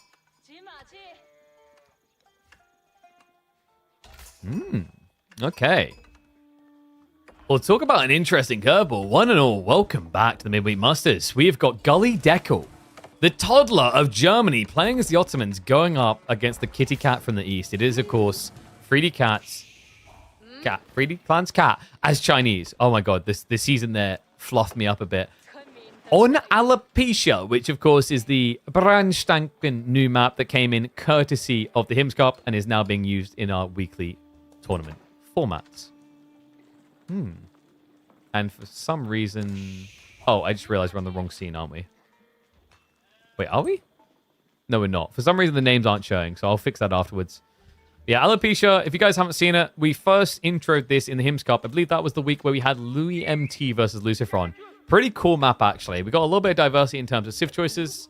We have found that normally civs like French, Malians, Chinese, Shushi feel really good. But in my opinion, that's just generic statements. Those civs always feel good when a new map gets introduced because no one's quite sure what the best civ is yet. Ottomans from Gully is an interesting choice for that reason. I'm curious what he's been concocting and what he sees as the high value here. Because this is going to be a Dark Age Rax play to deny the deer of the Chinese. Yeah, so he's going to start by going after the gold, presumably. And what? Cat. He goes for the funnel. Walls himself in. That's crafty, man. Yeah, because this is very early. I think Cat wasn't expecting it like this. You can tell by the amount of gold he gathered. Because he had a long way to go until he was ready. So Inches likes himself nicely, but now we see the backup plan. Gully's going to start pushing the deer away. Curious to see how far he can take this, because we have to remember, Ottomans don't usually go pro scouts. They could, but you are using an inferior civ for that strategy against one of the superior civs. Question is whether Cat realizes what's happened here. Because he didn't even scout the deer on the north. No. He's only just seen the southern ones. By the time he realizes what's happened here, these deer could be like all the way back here. And he's doing the double deer shove. Okay, this is brilliant. It dilutes the risk a little. Because if you all in on just shoving one deer stack back and your opponent comes in and pokes you there, But here, you can get 2 deer stacks almost to your base by the time your opponent realizes, potentially. Now, the weakness, the trade-off for doing this, is if the scout does find you, it's much harder to stop him laming the deer with only 2 spears. If you have 4 spears, you can just chase him around with 2 and push with 2. And Cat is taking a long time to reveal this, though. And Gully already done a phenomenal job on sheep. He's up to 14 sheep compared to just 9. Imperial Academy is going to be on the way. Gully's timing slightly worse. To be expected. Madrissa could be a possibility if he thinks he can get the deer home, or if he wants to play pro scouts. Sultani Trade Network makes more sense, because the whole idea is the gold gen gradually gets you towards pro scouts. But our lad is focused on aggression. It is going to be the Madrissa.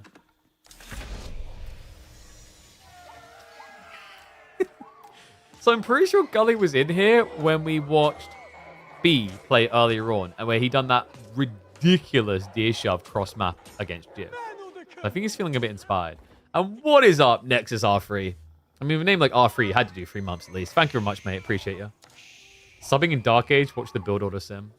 I mean, yeah, I'm curious, like, how many people watch Age of Empires 4 to learn build orders versus entertainment? One's if you watch for the build orders, 2's if you watch for the entertainment.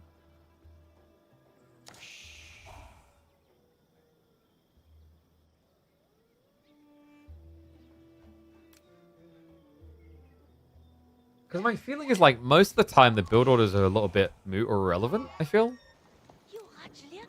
Because like each game is somewhat unique, if that makes sense. And I feel like if people really want build orders, you kind of like, you just check a website where it's written down versus a recording. That's my personal take anyway. But I've always been that way. Like, I'll occasionally highlight, oh, he's got this many people in gold or whatever to tell you what they're up to. But I never feel like I'm at least consciously saying, oh yeah, 4 on gold at like 5 minutes sort of thing. It's relevant when you're gold? I think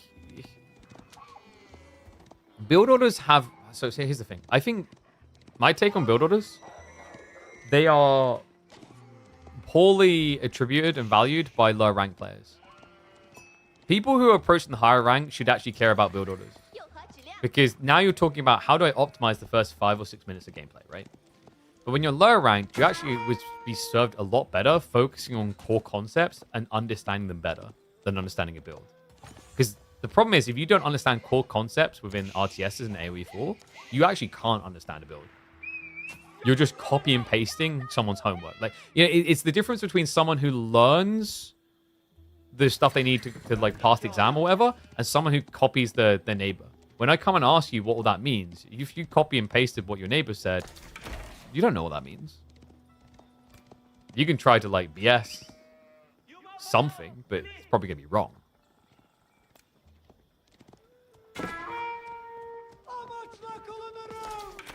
Interesting new strategies. Me too.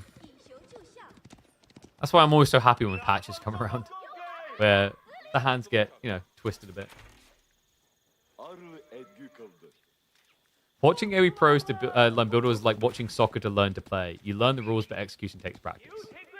Yeah, but like the point, the point is there's a very big difference between watching like soccer in that situation. Oh god, I can't believe you just made me say that terrible word. Football in that situation, and watching AoE 4. Like, the build order can very cleanly and clearly be written down on a piece of paper to be absorbed. The funny thing is, like, if you were to view a football game through heat mapping from top level, it would be more confusing than watching full visuals. Whereas actually taking the in-game stuff away to look at like a build order can almost dilute it to its purity if you need the build order. As I said, once again, like, if you don't understand why people do those things, it's worthless to you. This is all just a roundabout way of pointing out why you guys should always be watching the content. so we can explain what they do these things for. So archer reaction coming in from Cat is kind of interesting against Sipahi. He's reacting to the Spearman first detail because it's been blocking his Pro Scouts, but it has set him up to build into the thing that just gets countered super hardcore by Ottomans. I think for Gully, the next step, yep, going to be archers, because you're expecting it now to be archer spear from China. I don't think this is easy for Gully, though. China is just one of those insane blob civs. They bulk up quicker than most. Can we shove the ball? Be prepared for him to shove you back. Most people who are playing the game are probably not looking to get conk. Yeah, and that's why I think, like, I always say to those type of people, you know, if you don't want to improve, don't. You don't need to. Just have fun. That's why when people are like, is this meta or is this build order, like, optimal? And I'm just like, do you really care? Are you going to try to compete at Red Bull World Law? And if the answer is no, then who cares? The more important question for you should be, is this fun? This ain't fun for Gully. Military school's only now getting set up. He's going to get dove. That's going to be a villager that could easily get sniped and doesn't pull away in time. No, chooses to commit to complete the build. It'll be a -1. And this is all pressure now pinning Gully in his base. And this is very important because remember, Cat is playing Pro Scouts. This is exactly how you want to play it against a Civ that's trying to be overly aggressive when you are invested in Pro Scouts. Flip the script. Make them react to you. With that full military school, he's also going to punish him for this. So heavy investment by Gully, immediately a waste. Remember, these things aren't cheap. 250 resources for a military school at this point is high. If you look at his raw income, that's about a quarter. 50.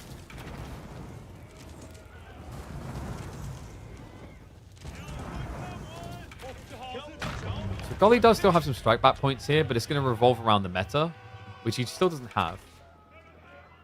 He has got Vizier points on the way, so there is potential for the Imam, but Imam usually kind of sucks against as many archers. Yeah, Frey, we'll have dinner in a bit. Hello, Frey. Do you want to say hi to stream?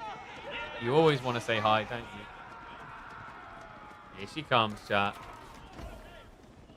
Go on. Say hi, stream. Hi, stream. Say bye, stream. I'm going to go play. Bye, bye, I don't want to play. But, stream, make sure you subscribe at Twitch Killer Pigeon. Yeah. Say subscribe now. Slide picture. Love you. Bye, Frey. Ask mommy about that.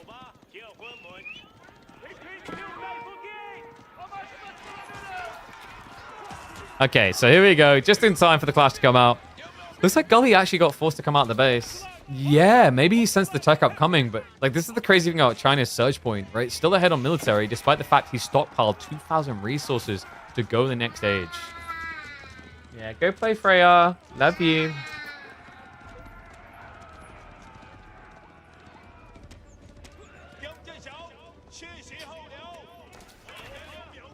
I'm a bit worried for Gully, man. Like, the fact he's being pushed back into his base while his opponent's attacking.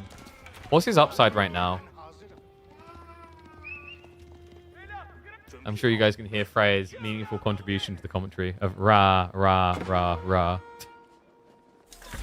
Bye, Frey. Love you. I had to call in the other parent for support there. Okay. So now with the tech up, normally you're thinking Lancers. I think he has the window for that. He's already at the stables.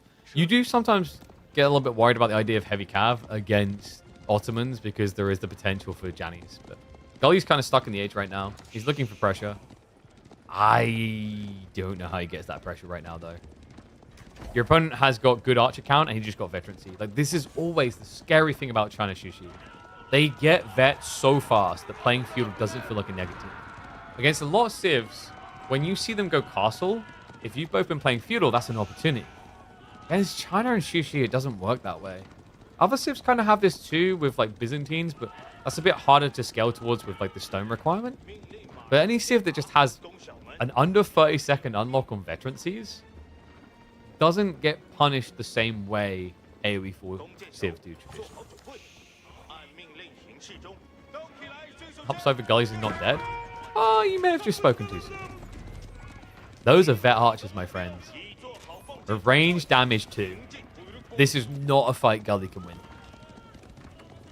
He's trying to get into Sapahi, but we've already got knights being queued up as well, so Cat doesn't really need that many spinmen to hold this back right now, considering the Sapahi count is so low. Gold now at risk. No easy backup gold. You'd have to come pretty far out to the south side of his base. Cat. He's going to start diving in. Workers not moving away quick enough, so that's going to be a double kill, if not more. Looks like to start a step down the Sipahi. The Spibin can engage to force a retreat here. You're really seeing how quickly these Sipahi die to this. That, by the way, is with like this extension of the meta aura. The problem right now is Gully trying to keep it alive, is keeping it so far away. The Sipahi are getting no benefit at all, and he sees no way out of this. GG calls. Easy execution for Kitty Cat on Chinese. Or as I like to call him, Mr. Meow. Chairman Meow. Because he's a cat and he's playing China. Why do I need to explain these things? Do you think the Herod dominance will damage the AoE2 esports scene? If people are coming close to beating him, which is kind of the case, right? It can be fine. It can be like interesting because then it's like, oh my god, it's finally, is it going to finally happen? It feels like it's finally happening. So like it can be okay. I think outside of like his dominance, in general, in 1v1 esports, I feel like there's a lot of examples like where you get these very long treks of someone being dominant.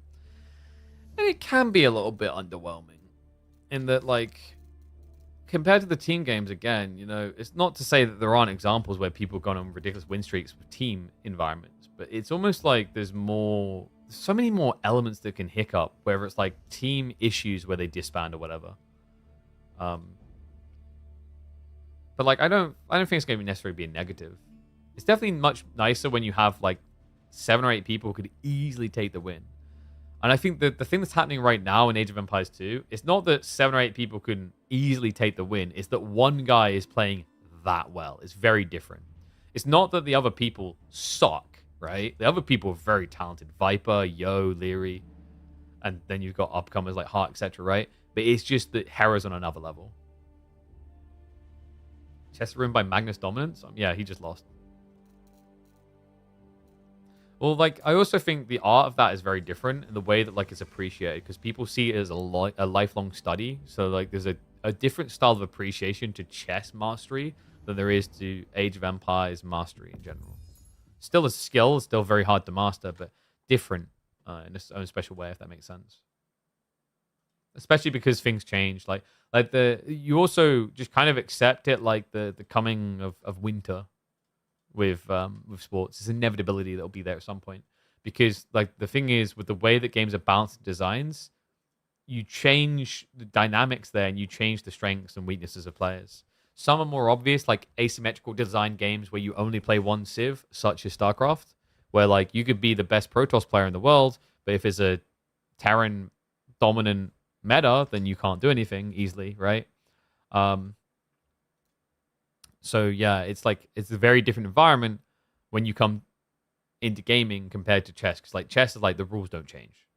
They maybe create a slightly different mode, like maybe a different form of speed chess, but at its core, the rules don't change. But tomorrow, you know, knights could be flying freaking ponies in AoE 4. It's very unlikely, but it's a possibility that that change gets made.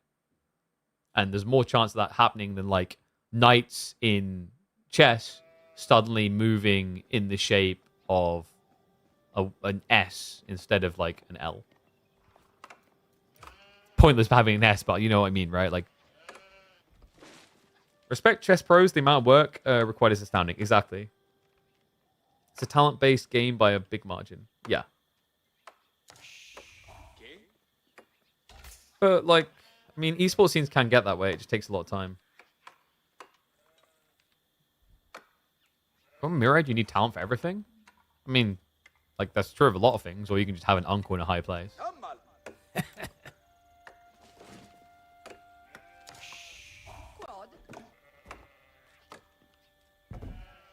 But yeah, I think RTS. So, all right, we'll start the recording. Honestly, I think RTS scenes are at their best and flourishing when between 6 and 8 people could be the top dog. That's what you want. Bare minimum 3 to 4 need to be viable. But really, what we're aiming for, what I'm waiting for Age of Empires 4, is the day where you literally look at a top 16 tournament playoff stage, and half of them you go, that guy could very easily take the title. That's when you really know you're in a golden age with an RTS. Let's see if we get there. Cat was definitely a player on the rise in the early days, and Gully, I mean, he actually may be that guy. Like, if Age of Empires 4 exists 15 years from now, and Marine Lord is in a retirement home with early onset memory loss, and Beastie is like, I don't know, staring out of a window at the meadows day in, day out, this could be his realm. He is the kiddo. But he's got a long way to go. Yeah, I genuinely believe the cycle of RTS is you'll always have in the early years these situations where 3 or 4 people will just take a dump on everyone else. Sometimes less than that, because they just understand the game in such a valuable way that everyone's playing catch up. Mr. was a pristine example of this. Mr. just always like felt like he was coming in and he understood something ahead of everyone else, and people had to play catch up. Mr.'s weakness, of course, is he didn't have as much time to get as efficient with some of those builds. But the thing with Age of Empires 4, like the challenge really is for the game to scale big enough by the time we get those 7 or 8 people. Because if it doesn't, then it doesn't matter. That's the biggest challenge you run into with these games that are like 1v1 centric or whatever.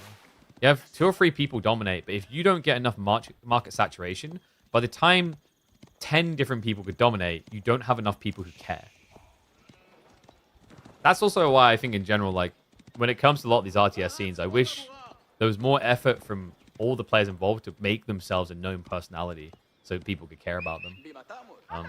Sadly, like historically, a lot of those esports scenes actually rely more on the big broadcast and LANs, etc., to do that for them. And in theory, a cool idea, but usually not that sustainable. This is interesting, though. We've got advancement wing out of Cat, guys. We've been seeing actually a lot of industry wing out of Ibids on this map on Kawasan, but he takes it a different route. And Gully is going to be reacting with the double dock, so I like that. He's just spreading out his fishing so he can gather between the archership harassing. And the logic here is simply Cat, to be aged up at this time, must have sacrificed and gone advancement.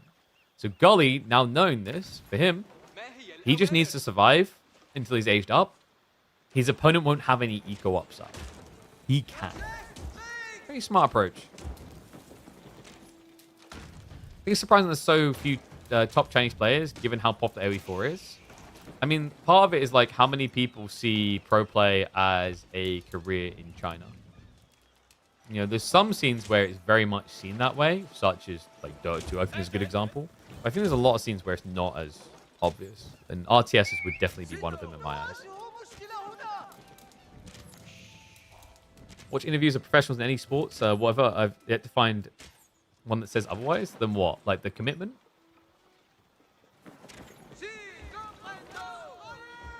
People have the work ethic but still can't get good at things. I mean, it takes both, right? Like, if you want to be the tippity top, there is an element of, like, innate talent required, a take to what you're doing. But a lot of those people actually, like, you'd be surprised how many people have innate talent but are lazy. It's kind of like the idea we're talking about with my kid, where with Freya, I'm not going to just give her the easy wins in games. I'm going to make her earn them over me. Maybe I'll go a little bit softer at times, but she'll have to work to get her wins. Because if she doesn't appreciate it. You know, if you're given things in life, you don't care for them as much. See, all the time. And that can happen when you have innate skills. It's, oh yeah, I'm just assumed to be good. And you know, just cruise. I had this, like, when I was in high school, where I was predicted A's across the board, and I just didn't study. And I struggled, and no one realized. I couldn't, like, even really fathom it. I didn't expect to get all A's, but, like, I ended up with all C's, which is still decent. But it's because there was this expectation that, oh, because you succeed, whatever. And this happens in a lot of things, you know, like, there are plenty of people who will just pick up a new FPS and do well, right? But they won't necessarily be great. I see plenty of examples with FPSs where the pros are the ones who actually sucked at the start of the scene, but they worked through it. Their grind was unrivaled. Tell me I've got some pressure play coming in, by the way. Gully's pinned pretty hard. Yep. Double demo. What? And now the counter demo plays come through, but damn, did he lose a lot. Cat able to completely outplay him there, even though he spended a lot on the demos. Yeah, also, within that, by the way, I don't want people to misunderstand if you grind, life will give you what you need. That's complete BS. Never trust that. That type of thing is a fallacy. Just because you work really, really hard doesn't mean you'll just get something, right? You can work hard or work smart. Putting yourself in a position to get opportunities more often will lead to more opportunities to be successful, for sure. But there's plenty of examples where people just keep doing something monotonously and not changing. Those who get ahead are those who can identify what's going wrong and try to adjust. How's Gully going to adjust to this? He's gone for the secondary dock, but he's been mirrored. And on top of that, wait, is that villager going to die to a scout? He is if he doesn't start running soon. And I don't think Gully's clocking it, because right now, yeah, he is getting pinged about it. He's too distracted, though. The fight on the water side. We should emphasize that this is Cat's domain, by the way. Like, Cat loves water. I am not exaggerating. He's obsessed with it. If it was up to Cat, half the maps in a tournament format would be water. So Gully has chosen to challenge him in an area where he is very, truly content. Love the repair crew here. And we already got the aggro coming in from the other side. So Archership follow up. Sprint reaction away from Gully, but I imagine Cat's already going to be prepping a screwed of his own. Yeah, crazy how much Cat is doing with, like, no fishing, right? Wait. Oh, you're freaking a wolf.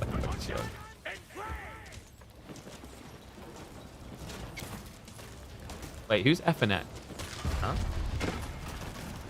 Innate talent but lazy is better than hard worker but no talent. Yes. But some talent and hard worker will be innate talent lazy. Do you see how it scales there? It's not just a complete linear path. Sadly, like, some of these people want to be the best so badly that they lose sight of the opportunities along the way. And what I mean by that is, like, you know, there are some people out there that I've seen in esports in all my years, because I've been doing this in 2018, that would be incredible entertainers and were never really going to make it to champion level as a pro. But they didn't want to do it because they really, really wanted to be column A when they were column D. I've got a second dot coming up. Cully, not going to be able to get the return kill like Cat was able to with his scout. We do have the archer ship camping now just to protect the dock. Boats are going to be coming in. But Gully's at risk here, guys. He's lost his dock over here. He's got a secondary which can now get pinned. He's already feeling pretty pinned here. Like, Cat could easily be just 3 or 4 minutes away from a victory with the way this is trending. Gully needs to get a big win in the fight.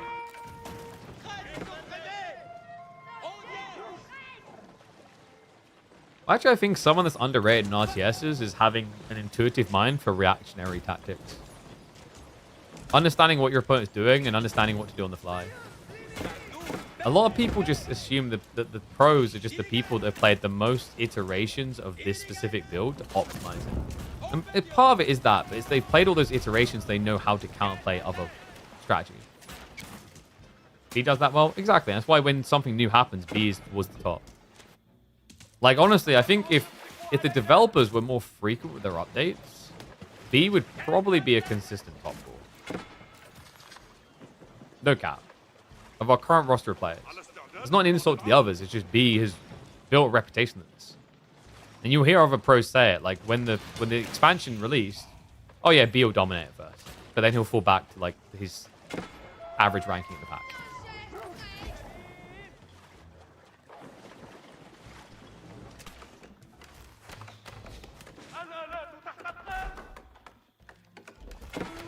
So, we have got Chevalier on the way from Gully now. I like that he's getting some land aggroing because he's just losing water. Or drawing it at least here, but losing elsewhere. Now, he did get 2 docks on this pond, but that's now being mirrored. And like this from Cat, he just keeps using the village to repair. However, he's going to cost him a -2 situation. Demo trying to go in, but he actually body blocks himself there. Mistakes made. Archer ship will at least get sniped out in return, but second dock wasn't complete. Cat. What?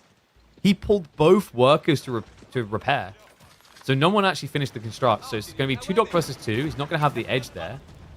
But there's a lot of injury here onto the hulks. Good target fire there. Does protect him while pinned in the corner. The fishing can now begin over here. Cat has got a full pond to himself. Friendly fire demo still a thing? No, it's been fixed, sadly. I liked it. I thought they'd at least keep it at half damage or something, you know?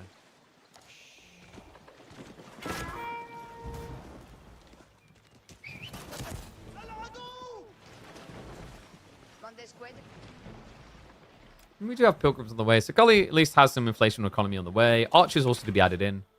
Cat has not moved across the land yet. Oh my god, it's going to be camels. Okay, so cool against Chevalier. They'll actually just mincemeat Chevalier. Because, you know, you guys, have you ever watched a Desert Raider versus a Keshik? It's pretty depressing. Chevalier is just as bad, actually worse. At least the Keshik heals itself. But you have 14 damage. You mitigate 2.8, so they're down to about, like, 11 damage. And then there's 5 armor. So you're doing, like, less than half your potential damage of what you're meant to do. Interesting choice of the villagers from Cat, though. He can't kill all of... Okay, that's a pretty sharp sword, actually. He might be able to. First Desert Raider out. The pain there for Cat is obviously the delayed production of these. What aside, things now getting a little bit awkward as he has to react on land and at sea. Gully's done a great job of consolidating power in this pond now. Demo, yeah, I think Cat, maybe arrow slits might be a necessity here.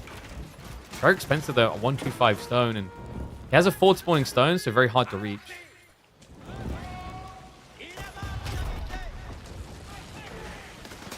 It's a big ass fleet, 5 sprints.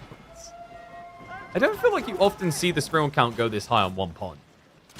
And I don't know if Cat really wants to contest it anymore. He could try to catch his opponent when he's not looking, but just straight up producing units is not working for him. Cat, I mean, it's come at a cost doing this, right? He never blobbed fishing. This is pretty nutty, though. Third dock now coming in because he wants to have that accelerant timing. More docks equal fishing boats faster. You've definitely got the economy to support it. The biggest limitation we often see with people is, like, if you only have 1 dock and you're trying to blob fishing now, it's going to take minutes. If you go up to 3, you're there in, like, 2.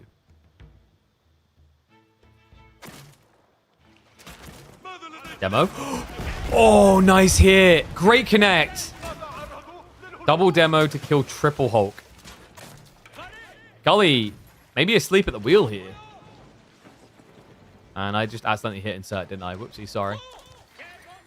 Okay, that's actually enough of a reset that if Cat wants to play water, it's feasible now.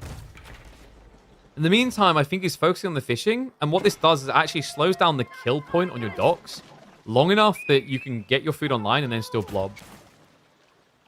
So what we talked about, though, like that central dock, at first Gully was watching, he was waiting for a demo play. But then he went chill, he calmed down. There was no pressure. And this may actually hurt him again. Cat.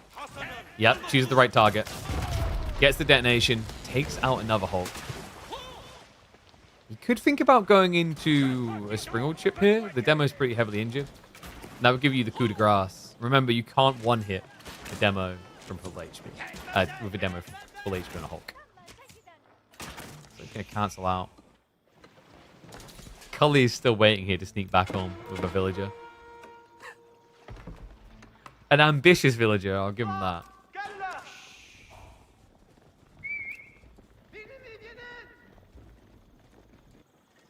By the way, Kilyadi, where you been, buddy?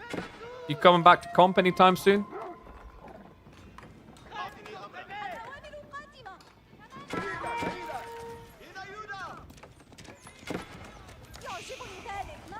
We miss our old man. On holiday in Greece. Oh, okay. That sounds cool.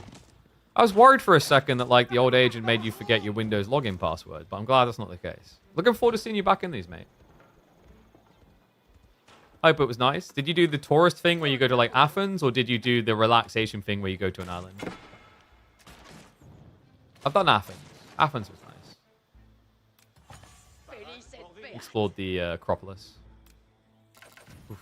I'll tell you guys, more workout than gamers used to. I got no energy. Ah, roads. Interesting. Yeah, I remember when I was like doing some Apex Legends work, there's someone I know in that scene he was obsessed with the idea of at the end of like the season, getting a bunch of people to fly out to like his uncle's villa or something on one of the islands. Like, damn. That's some fancy stuff. This looks like a fanciful game. How is Gully ahead like this? I guess it's because Cat is just stuck with this weird Civ, with this weird unit for this map. Desert Raider spam. It's just so slow to produce.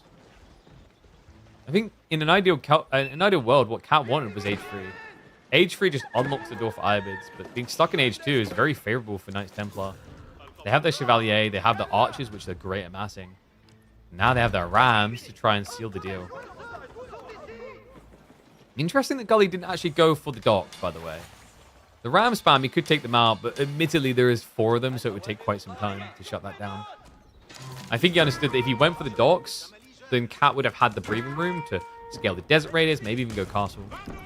And Desert Raider scaling is scary, by the way. Like, yes, it's 21 Archers versus 5 Desert Raiders now, but let's say it goes 21 Archers versus 10 Desert Raiders. These guys are nuts at just getting in and getting snipes. More fortification from Cat. He's not going to give this up easily. Yeah, that double arrow fire is problematic for the Archer mass as well. Desert Raiders are going to move in for the strike.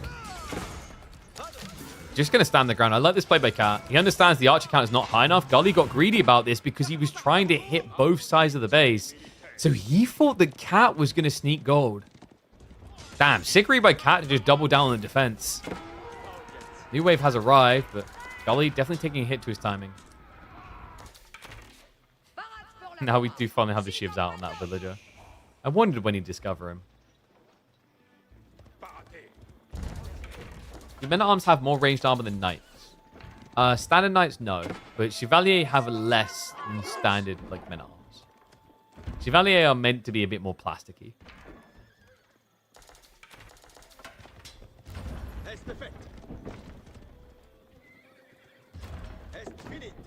Wait, so does that mean that the final qualifier for the Copenhagen LAN is about to get extra scary?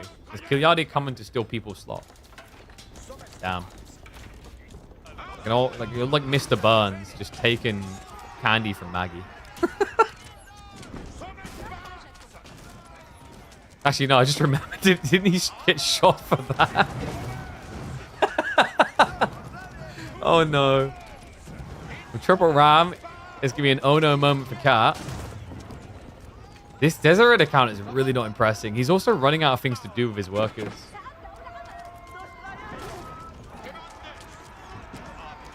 Speaking of those workers, oh god, Cat, this is desperation mode.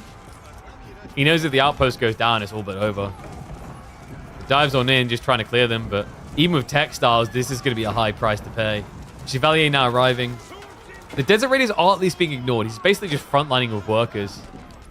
The Rams, I love that he just pulled them back. Like, we can just come in on a delay. The pathing is just horrendous here. Yeah, just a few spearmen are forcing a wide rotation. Now with a double down on Archers, I have to feel like this is it. Gully, he's about ready to tech up. Cat's economy is in shambles. Desert Raiders, man, they just don't feel great when you have to scale on a delay like this. Great read by Gully to just not take the greed. I think if he chose tech, it would have increased Cat's chances of winning this game. The fact that he was also able to outplay him on water the way he did is impressive.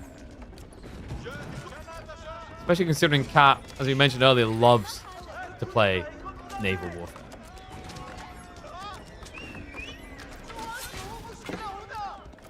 Cat seems to not be convinced the game is over yet.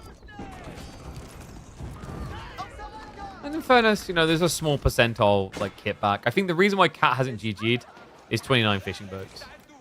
And it's 29 compared to 15. That really tells you just how big the land difference is. 57 workers compared to 34. KT is just broken on water. That game is kind of useless. I don't know if I'd say it was useless. He almost secured the pond. Also, KT is not like a default win on Kawasan. Things like Shushi can contest. And yeah, I've been seeing more of this like 20 to 30 fishing boats on one pond. The idea is you're definitely going to over-exploit the deep water, but it gives you this surge timing. I think that's why players have been doing it.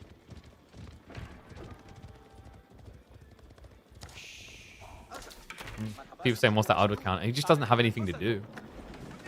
This is the only thing he can access. Like, if you try to walk out here, you're going to get jumped as well.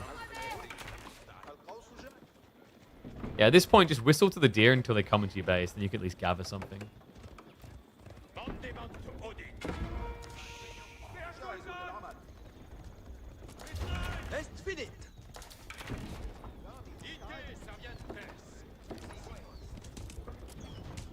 Golly. The John Van Ram. This time with the archer count as it is. Last time he held on by the skin of his teeth due to the textiles. This time it's way too much. Especially when you have to just aggro them like this. He drags him away. And I think we're going to be getting dragged into a game 3 here, folks. Props to the kid. Able to pull one out impressively up against Cat. And I agree, like that first few minutes of gameplay from Cat looked super solid. The Ibis strat made a lot of sense in his head. He got a clear edge to shut down eco scaling. He was mirroring the moves on the ponds. I think Gully, like the ability to just get up to 5 streams was impressive to me. It's not easy to justify that type of problem. And understanding that like Ibis, when they have to delay the play, aren't that great as a land raiding civ on these type of maps because of how long those desert raids take to produce was a solid read. Finally, he is going to throw in the towel. So a deciding game between these two to see who will book themselves a date up against Dimmu.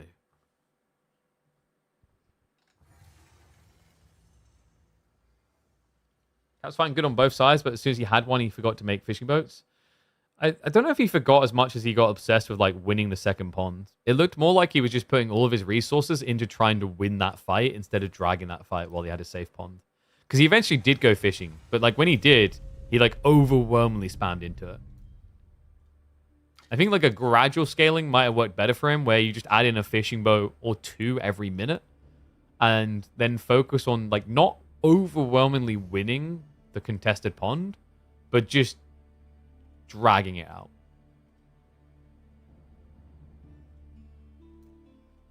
Okay, boyos are going to need a deciding game though, so let's have a look and see what we've got in mind here. So we had left side win, right side win.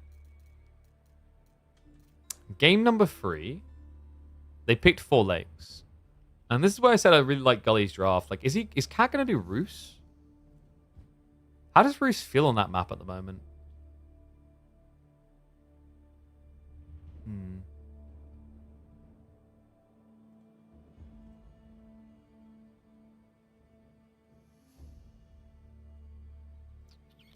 No, he's going to do French. So we've got French versus Japan. Ooh.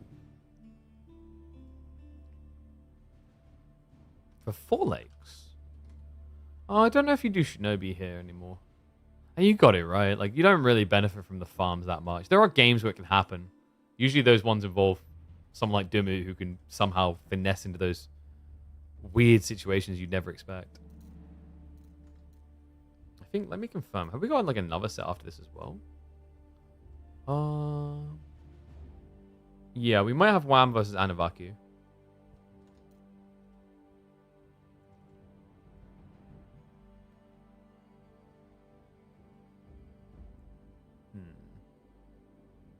I'm wondering if we like lunch in after this one and then come back or something. We'll figure it out. So I'm getting a little bit peckish, as I haven't eaten in like several hours. But we'll definitely bare minimum round this series out. Well, I'm curious about like if we don't have any quarterfinals, I probably won't come back. Like I'll just go and eat and stay offline. But if there is, then yeah, we'll be like, oh, I'm gonna go eat, and then we'll come back for them. So we'll check after this series. We're a minute and a half out from in-game. And I need to open a window because it's now getting hot as hell in here. Ooh. Chat, I can open the door. Yes!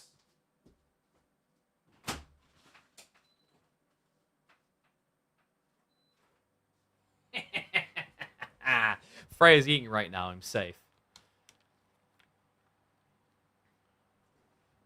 Checking Saturday's VOD. The last match to qualify was Cat versus Starflark. No, so the qualification games were on Sunday. We didn't do Sunday because I'm not a big fan of like double casts. I hate it because it's like someone else is already doing that content sort of thing, right? I guess it could be interesting if we done it in like a watch party fashion. I don't know. Like I say I hate that kind of content. We might end up, I don't know. We might end up like just freaking casting from home with the Steel Series line anyway. So, yeah. Maybe I'll just have to get used to doing that.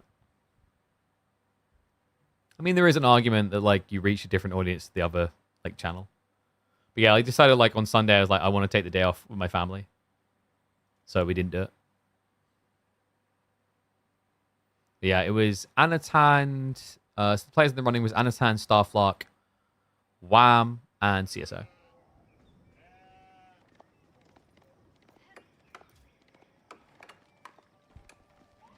All right, I'll get predictions up. Oh, I forgot to do them. I need to get more mods, for sure. Have you guys do it instead. Hot.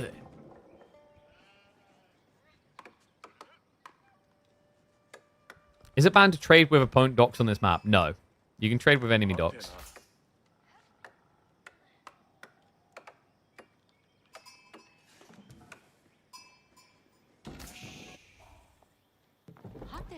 I mean, I'll be curious to see, like, who is working the Copenhagen LAN.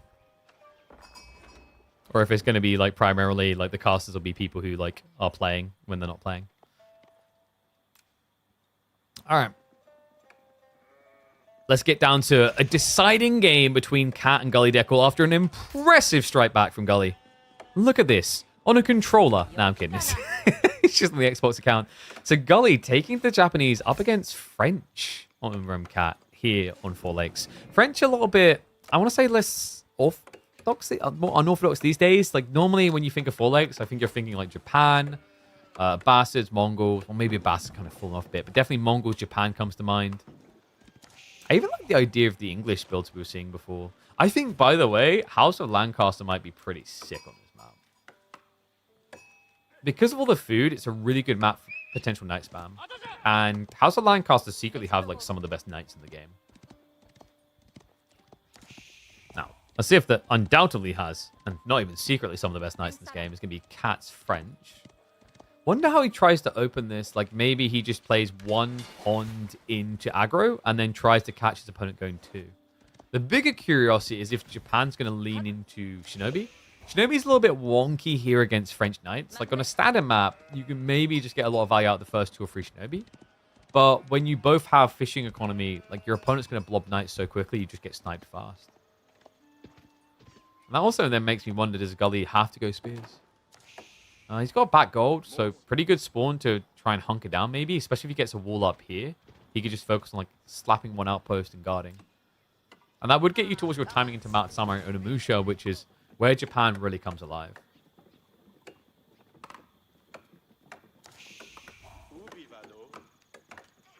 Miro needs to clear his throat sometimes. I think that's just the husky deep voice.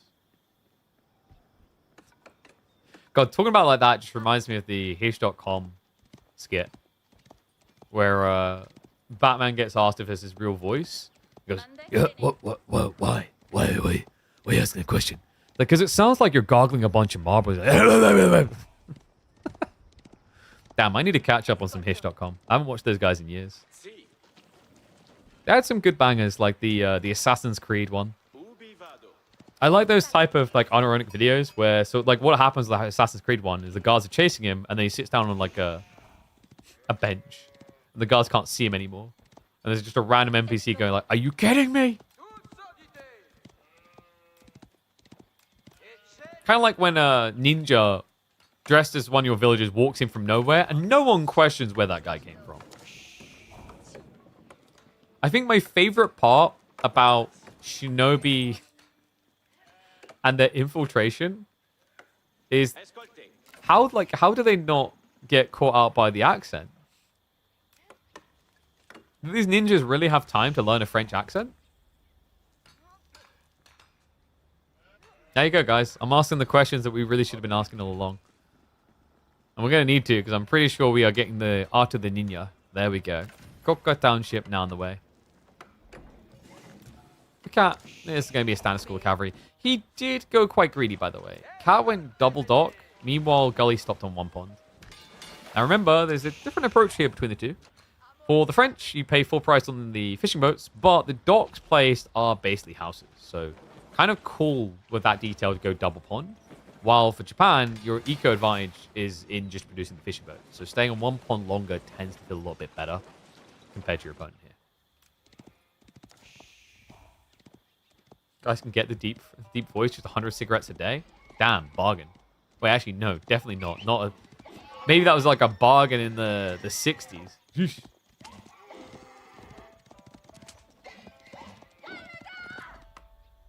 Everything is so pricey these days, guys. Yo, have you guys heard there is something expensive coming to Twitch? Apparently they're adding in a rewind feature. Yeah, seriously. But, outrageously, apparently it's going to be hidden behind, I think, subscribing in Turbo. I mean, well, not entirely outrageously. You should already be subscribed. Wink, wink. I think it's something to do with the ad system because they play ads on live content. To allow people to rewind, they can't have ads, maybe. And what is up, Spice? He's not going to have any ads. Smart lad right there. Appreciate the resub. Remember, guys, start of the month. So if you've got Prime subs, get them in. Best place to spend those Prime subs if you like supporting the AOE4 ecosystem scene tournaments. All right. Ninja's now coming out. It's only the 3v. Yeah, I don't think Gully wants to add in more. It would just be nice if he could sneak around to sabo the dock. It's funny how different Four Lakes is these days. Four Lakes used to be constant dock aggro to take control of your opponent's ponds. But nowadays, I feel like I don't know, I think Four Lakes has just maybe taken a bit of a more boring turn, personally. Don't know if anyone else has felt this, but I feel like most of the time you don't see dock sneaks. You just see both players go castle. And then maybe then you get a dock sneak. Whereas in the early days of Four Lakes, they were going full ham. At like 7 minutes, they were trying to walk over and sneak a dock.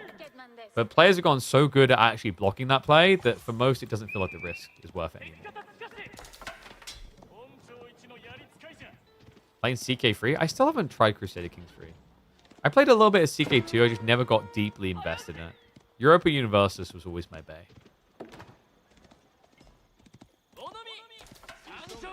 Okay, so Gully is going to be prepping some spears. Understandable. He only went single outpost, got 8 villages in the gold, so it's a risk point. Cat should be following an age up. Guildhall probably makes sense here. I mean, do you really need it with fishing is the only concern. The thing is, like, you could argue you don't need it for fishing, but it's nice variability to have, especially for gold later on.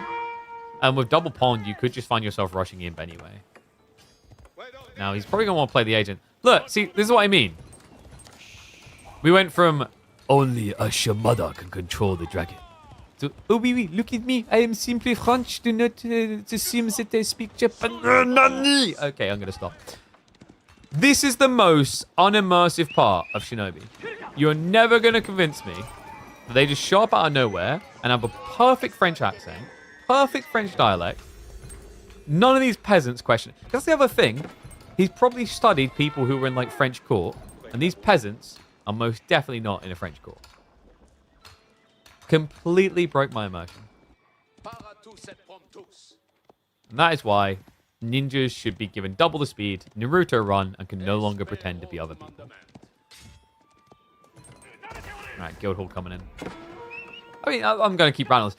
At least if they pretended to be, like, nuns or something, like a vow of, you know, silence would be believable. Like 40 people with villages. Exactly. At that time, yeah, everyone knew everyone. This isn't a vibrant city. They all know each other's first and middle names. I'm kidding. Peasants can't afford middle names. Guildhall coming in. So it looks like Kat agrees with what we said about, like, the ramp potential. If it's going to rush towards Imperial, then the Royal Institute feels wasted. I'm trying to, like, blob up the troops quick enough here. It just doesn't really align. I think for French, you're probably thinking more along the lines of arbitrary, potentially. He's going to add in knights for raiding, but long-term Mount Samurai are going to feel a lot better. Koko's a waste for only one shinobi. I think the assumption is he won't need the farms. But yeah, it can be quite nice. I think I was convinced of the viability of Kuro when I watched Dumu do it on this map, which is rare. Not many people actually tend to go for Kuro. on Four Lakes. He's the only player I can think of that done it in a tournament game. And it was pretty damn impressive. Gave him a rubber band effect in the late game that wouldn't have been there otherwise. So Mount Samurai and Spearman arriving. And Cat, he's going straight into the arbitrary as expected. I mean, it is the ideal unit comp here. Because now for Cat, you can just kind of hunker down and play for the later phase. With Guildhall, you have a scale point towards Imperial. The trade-off is Gully now gets all relics. That's the ugly part of this. And you have to remember, gold is the heavy limiter on this map. You don't have a lot safely in your base. Guildhall can definitely be more valuable than those relics, by the way. It's just a case of the macro balance of late game. Like, if you're in a situation where you're not hemorrhaging a lot of units and you're sitting around for a long time, then yes, Guildhall will be better. But if you're in a situation where you're regularly having to pull the Guildhall, the relics is the preference. Spears also from Gully. Interesting into Arbitrary. Yeah, not the greatest because of the Gambason's potential. But Gamba isn't there just yet. That's how I'm going to start clubbing in. We have actually got a monastery drop, which has already been scouted by Gully. Get some key info on that. A lot of idle time actually achieved here. Yeah, I think that was worth it. He clears the Horseman, loses the Mount Samurai, gets double worker kill. I think he lost like one Mount Samurai in the spears. So Gully going to be content with that. And he's also now setting up the secondary docks. So double pond coming. This is all one pond versus two, by the way, which is what is making it impressive from Gully. I love this switch. He's noticed his opponent's gone very early into arbitrary, so unlikely that he can afford both things. So instead, he's now going to be switching Horsemen. Fight Melama, French crossbows are every Japanese player's worst enemy. I mean, why wait for Imperial Age? Remember, crossbow strips, the attack speed tech is the one from Imperial. You can actually get Gambasons, the plus armor, in Castle, which feels even more damning for Japanese players. Normally, the reason you don't notice as often here is because at this stage, it tends to be mass-mounted Samurai, which just don't care. Their base damage is so high. The Uma Bannerman alone offsets Gambasons. And it looks like Cat, walking out of the base, may have proved to be a big mistake here. Gully, now able to punish him. Could even start rippling onto the tree line if he chooses. Actually chooses to show respect, despite the fact the Cat doesn't have much firepower to defend with. Yeah, I think he's just trying to rope him out again. Cool thing is, as Gully keeps scaling, he's going to get an ability to deny the docks as well. I think he hasn't revealed the Horseman just yet, so that's hidden information. Damn, Gully's impressing, man. First on Kawasan, now on Four Lakes, and we hyped up Cat's love of water, but maybe he should have reared on the side of caution, like real-life Cats do. Should have realized he hates water, because right now, Gully just seems to have him where he wants him. Now, you do have to respect the scaling of French with their 2TC, but a Yorishiro drop is already there by Gully, smartly done, to make sure that gradually on the work account, he's now going to catch up. Cat at 45. Meanwhile, Gully's already at 43. The difference here is raw in the fishing boats. So raw in the sushi case. I couldn't resist.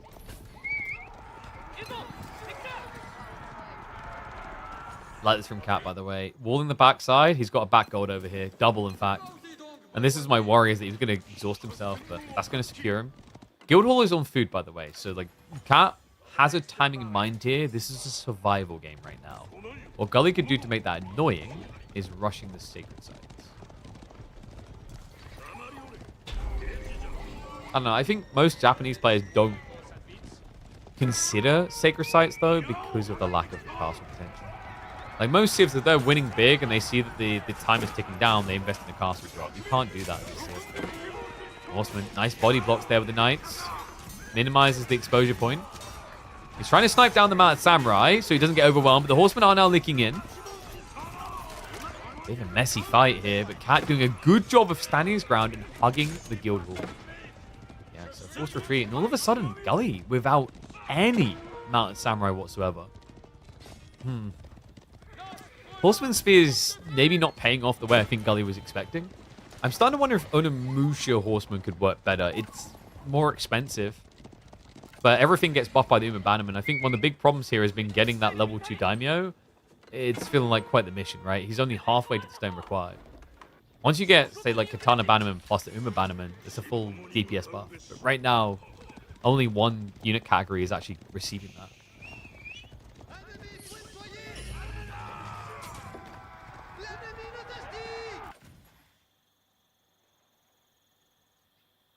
But we are getting targeting Sacred Sites now. Should be Sacred Sites plus 4 relics locked in. This one doesn't seem like it should be grabbable. Oh my god, I don't think the sheep saw that. Yeah, the sheep has some really cursed vision, guys. Sees all the way here. Is to the side of the tree, cannot see beyond it. Are you drunk? I still think Shinobi should be able to disguise as sheep, by the way. That would be the true disguise. Don't question it. Just admit it would be a bang. Hell of a load of rats, by the way. Golly, he's going full macro. Yeah, because he's realizing the timing. He hasn't been able to break his opponent and his guild hall. Which means TikTok goes the clock. Food is accruing.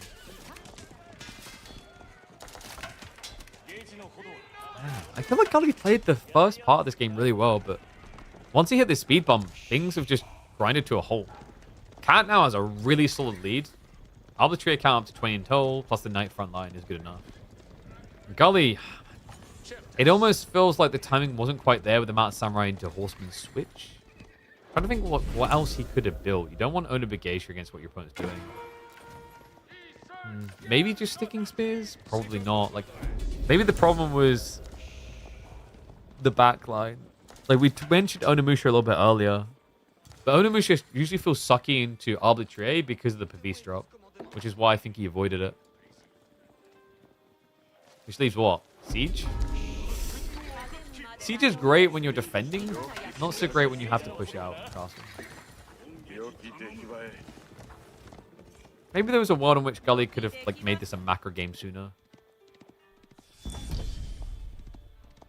But I definitely understand the desire. I think his attack point makes more sense probably in a game where his opponent doesn't have back gold. Because we have seen a lot of full X spawns like that, where you can just starve your opponent out with his primary gold. Anything but starve now. Especially once he pulls that guild hall. It's up to 2,000 food now. Golly, he needs time actually, because of this choice to go 2TC. Again, defender's advantage is one hell of a pump. Alright, what do you think, guys? 1, if you think Gully's now going to win this. 2, if you think Cat's got to unlock.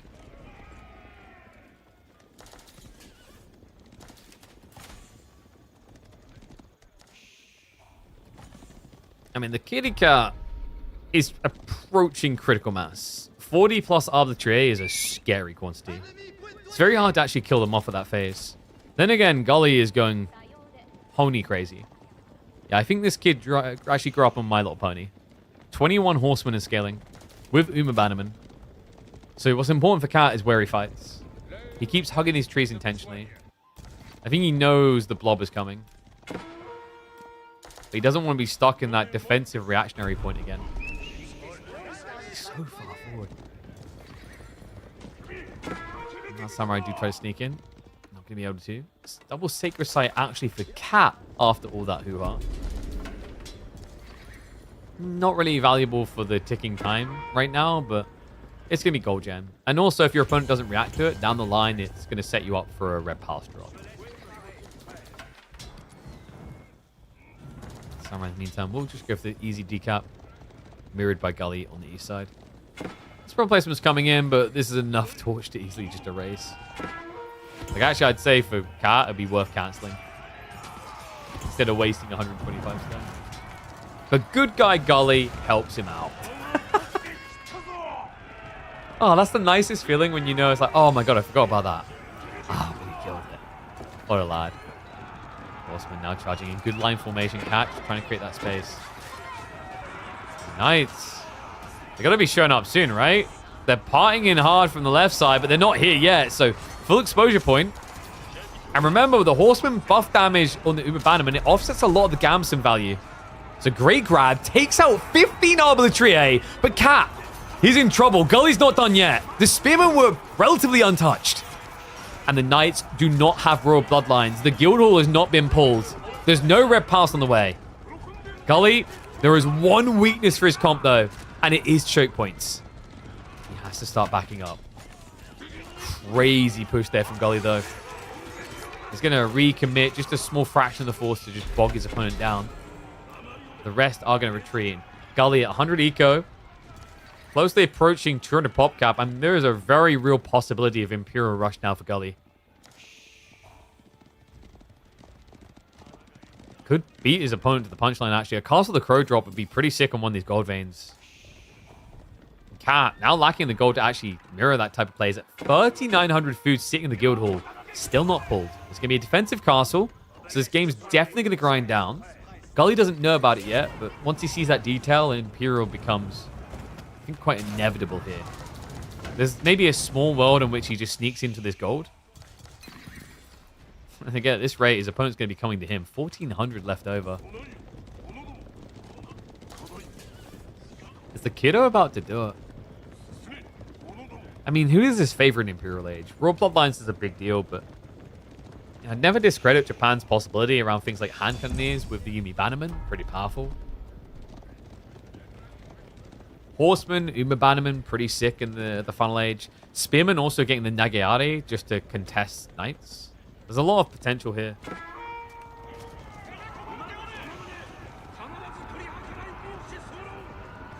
I wonder if he even feels pressure to do Castle of the Crow. His army's mirroring size, so he could choose to be greedy with the option to get the Revolta Queen.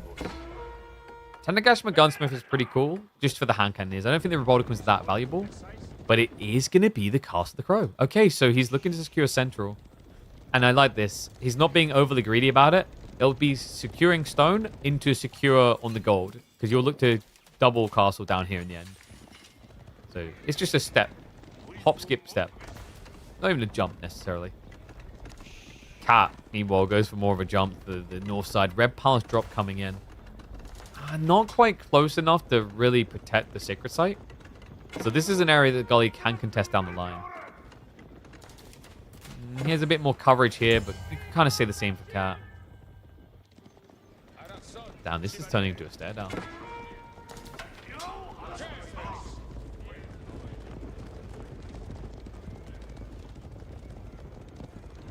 So what's the plan now? I guess Cat is just going to be rushing crossbow stirrups plus incendiary. Does Gully stick to his comp? We did mention the idea of just like hand cannoneers being pretty good here. But I think you focus on clearing what's ahead of you right now with what you've got. So yeah, there's the horseman upgrade. We are getting the spears as well as the Nagiari that we talked about. It's really nice for the increased weapon range generically, but then the bonus tag into the Royal Knights is going to... These guys feel like Royal Bloodlines doesn't exist. What we're keeping an eye out for in this game, guys, is the University Challenge. That is king. Whoever has the lead there has a ridiculous edge. It's like Gully pretty much threw them to the winds to get some vision. It's a lot of horsemen to have actually sacked, especially considering that you went elite there. We do have to keep drop now. Red Palace already being sieged. Damn, Gully's timing here. I mean, he just threw away a lot of horsemen, but economically affordable. He has more fishing boats. He has substantially more workers. But now the Knights are going to dive into punish. Needs to run past deeper, faster. The textiles is there, so it looks like the castle should be going up, but it's going to be uncomfortably close for Gully. He just about gets it complete. 2 workers left standing. Sacred Site decap now underway, but the rocket launcher let loose. Cat willing to stand his ground because Gully greedily threw away a horseman that would have been fabulous for the defense here. Unbelievable. I can't believe it. I mean, Gully, you got to question whether the risk was necessary, that dive. Like, what was he looking for with the horseman? I guess maybe he was expecting to find workers still on the gold. He does get the castle drop on the south side as well, so secures his own 8k vein. And also the stone nearby can just start to lock his opponent in with keep drops. We do now have the cannon on the way. Remember, also, Gully has additional economy via the Castle of Crow caravans. Yeah, and these poor Royal Knights are going to experience a raw pain. Damn. Rocket Launcher just feels so good against Heavy Cav. It's a 2-hitter to kill, but totally worth it. It especially feels good because quite often, like, other units you'll overkill between the arrow fire and the rocket. Looks like Gully is rather planting his flag. He's fully committed to this now. He did lose the trebuchet, and he didn't go back for more. So the red palace is no longer being pressured. Cat is looking to take the siege lead. We've got cannons. Meanwhile, Gully wants to keep the worker lead here. And his instincts were right. Times it as the raid comes in, but didn't have it up for the early vision. Cat looked away, and he doesn't know. Gully catches him on the tree line and fully pins him in. Sick strike there. Calls about 10 to 15 workers. Cannon is now arriving to try and deal with the sacred site.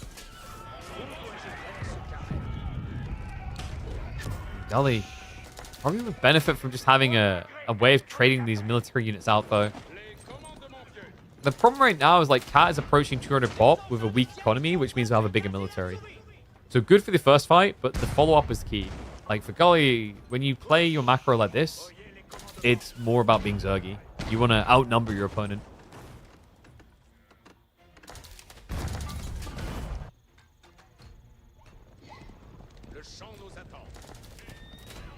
Now, one thing that would go a long way is the university techs. We're seeing them coming in for Cat, but if I'm not mistaken, Gully still doesn't actually have a university. No. Has he forgotten? Guy's sitting on 4,000 gold right now. There's no way you've forgotten. With his comp as well. I mean, he's got the gold to spend, and there we go. Unit just got dropped, so biology's coming in. But he built the Union in an interesting position. Literally where he's being attacked. Arsenal has crumbled. Siege going to start pushing in. I mean, if I see this uni, this is a prime target. Especially with the cannons. Gully. This means that Cat's going to have a very big edge to leverage. Incineroar is coming in just 30 seconds. I don't really see how Cat doesn't take this out unless the Rohirrim Riders! Horsemen jump in just in the nick of time. Cannon gets denied. Both of them, in fact. An expensive fight for Gully, but a critical one if he wants to get that tech. Biology now just 40 seconds away and looking like a realistic goal for the kid. Still a decent number of knights, though, and the arbitrary counts tells no lie. We've got an Oda Vigacia switch coming in from Gully. Oda Tactics is still a mile off. And although he may have saved himself from the cannons, make no mistake about it, the knights could be just as good at taking this out. I imagine Cat has to be taking stock of the fact that his opponent doesn't have techs on these units by now. Or not, I guess? He's attacking the stables instead. What? He doesn't realize. Which is just wild. I mean, you're looking at these things, clicking on them. None of them have upgrades. Maybe he doesn't think that Gully has the money. But we can see Gully's got more than enough of the goodies. He's sitting on almost 4,000 gold. Well, we said about Japanese potential in the Imperial, but it seems we're always going to be reminded of the same thing. Crossbows. Something you just can't do. Onimusha just don't really hold a candle to Arbitrary. Yeah, in some ways, Onimusha are like the worst crossbowmen in the game. Crosswoman, I guess. Crossbow woman? Wait, what? What's that treasure time? What? No, he didn't. He done himself dirty. Guys, I can't believe that got through. He didn't build a gate. Well, that's tragic. I don't even know how he got through with that. Just a casual mascot caravan coming through. 375 HP, pretty good, I guess.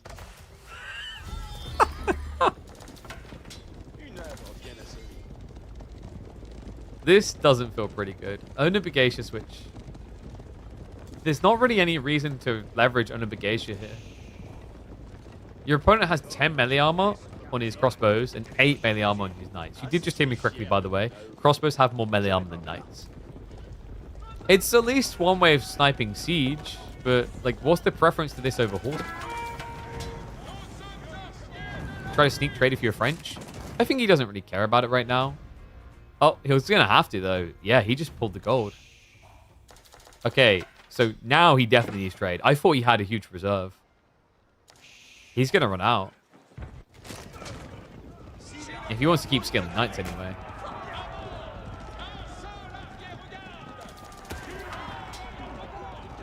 More cannons come in the meantime, so rocket launch castle's next target. For Gully, you got a little bit of gold to play with yourself. It's not just the free relics, it's also the fact that you can Yoro switch from these houses now. This is, at this stage, wasteful, I think. Like, for Gully, it makes a lot more sense to get these into forges. Oh, normally, I mean, in a game where you're spending your gold, but that's not the case here. It's about to change, though. Look at what he's queuing. We've got a mango switch. Gully playing the long game here? I know, and I'm getting really hungry. Not for a fight or anything, literally just hungry. Oh dear, oh dear.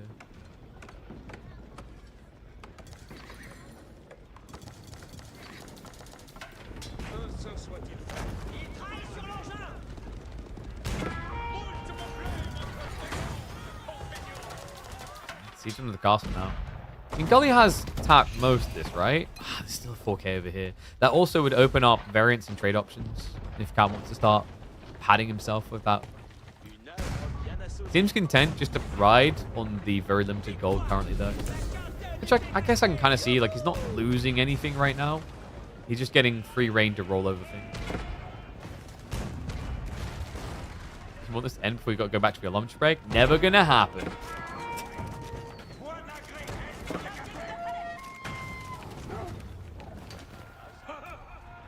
Villagers. Good find. Cat. Realized Gully was going to try to pad more castles. Surprised that it's kind of a priority when you've got the cannon spam already in your face. Yeah, that's another thing about this mango switch by Gully. Like, how do you not just die to cannons? I've got Horseman diving in. No boiling oil, by the way. Mango hits! Big from the tree line. Cannons immediately scare them away. But a good smushing there. Takes out about 10 arbitrary. Heavily injures others. That was disgusting. Gully, you are vile, man. The problem is he just doesn't have that ambush effect. Cat just has so much vision due to the outpost in the castle. A cool idea, just not ideal timing. Sacred Sight timer continues to tick as it's just been recapped again.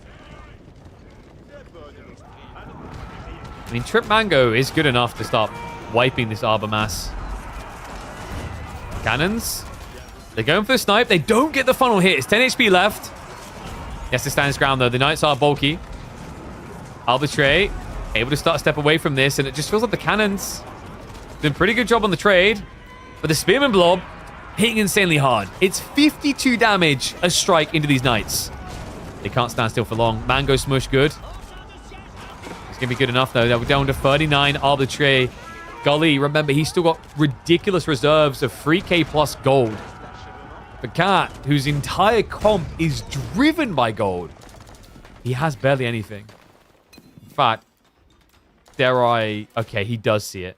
So he knows he's got the 4k here. I was a bit worried for a second there. Now, Sacred Sight plus 2 relics isn't too bad. The Guildhall is also starting to stockpile again, so up to 780. And Cat, with an interesting switch, he's going men... Wait, what? It definitely makes sense against Japanese spears, but it feels weird. I can't think of any other way to describe it but that. You don't often see French transition to men-at-arms in late game. That is a very rare breed of Frenchman. Goodness gracious. Golly. Still feeling the sting on his food. Got initial farms coming in, so getting up to about 35 to 40 farms in total. And Gully now bringing in his own cannons.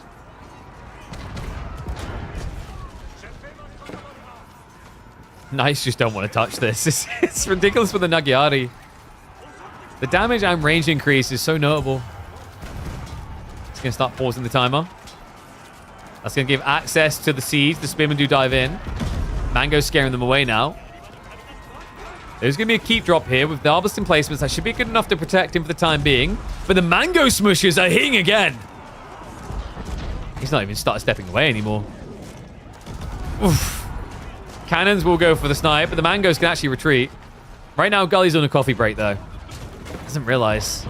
Yeah, definitely haphazard there, losing the mango that way. Cannons are going to look to blitz through the center keep. The Sacred Site did not get decapped, by the way. And Gully, his military count is starting to not impress me here. He's got mass spearmen up against men-at-arms, and he's the one outnumbered. Yeah, and he just got the bad news about the MAA. Gully, he could think about switching into something, but like, what's your answer now to men-at-arms? You can't play crossbows yourself. They're worse than arbitrary. You can't play into your Adachi Tech Samurai because you're against arbitrary. We're getting that same disgusting experience of late-game Japan versus French. French arbitrary destroy all. The only thing you can trust in is mangoes. Mangoes that you may not actually be able to protect long enough. Castle does stay alive. Cat will keep this strong point defense and the discount going. Elite Army Tactics just around the corner. And just around the corner is a mission of defeat. Gully unable to crack him in the end. He felt like it was futile. And I guess the outcome that most expected, but also just a reminder of how tough this matchup is in the late game. Cat, leaning on his arbitrary, like many French boys do, will get him a best-of-5 matchup up against Dimu. Yeah. Japanese life is just sad, man. Always with arbitrary. It just feels like when you play Japan, you're kind of on the clock, right? Like TikTok, make a move soon or die. Okay, so let me check our scheduling. I don't know if we have any other sets right now. So let's have a look here. I'll just match up from French side too, but try to play super aggressive. Yeah, I think like we were talking about it. You had a really good timing, and I think maybe the problem was like you tried to double down the aggro into his base, right? And I'm wondering if maybe if you'd gone greed instead at that point. Because you were in a really good position at that stage.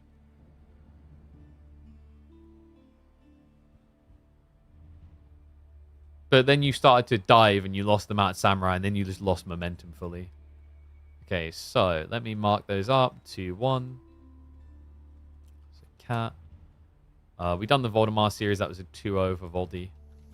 So let me update that as well.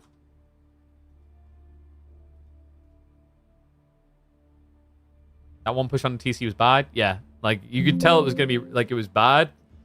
You could tell it had backfired the moment he stood his ground with Arbitrary next to the guild hall. You're like, uh-oh.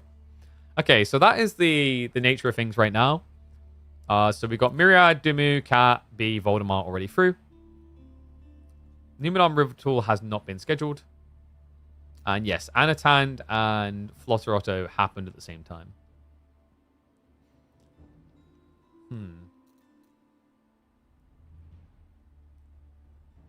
You played last night? I don't think I saw the draft get posted. Am I blind? Oh no, it did get posted. My bad. Yeah, you're right.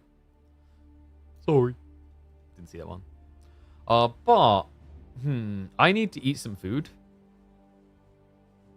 Yeah, he did. I just didn't see it. You're all good. I'm not sure what would have to come back to that would be interesting. Not worth watching? Oof. That's rough. Yeah, I imagine like the remaining series might be quite one-sided. Maybe Wham and Avaku would be the one that could be interesting.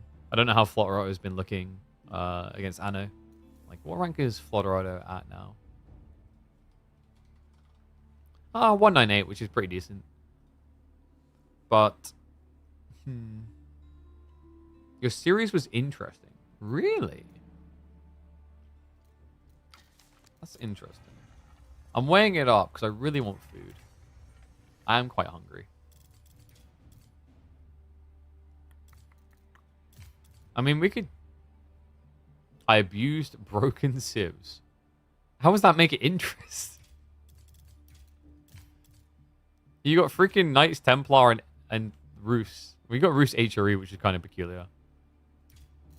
Alright. I think maybe we kick the day off of that tomorrow. If we stream. What is possible? Got you. Because, like, I don't know when the quarterfinals are going to be scheduled tomorrow. Because I don't think we've got any QFs today. Like, no one's communicated any on, like, on the thingy. So I guess those will be happening tomorrow. So a little bit of insight about tomorrow's scheduling. I would aim to be live by 1 p.m. However, there is a caveat of I've got to go have a procedure. So I'm going to have an operation. And I don't know how I'm going to feel afterwards. So if I feel good, if I feel okay, we'll go live tomorrow. But I don't want to, like, promise we're going to be live and then I feel like crap and I lay down all day. Okay? So just going to warn you of that now. If you guys like, what the hell, scam by KP, he didn't go live, that'll be the reason why. There is a good reason behind it.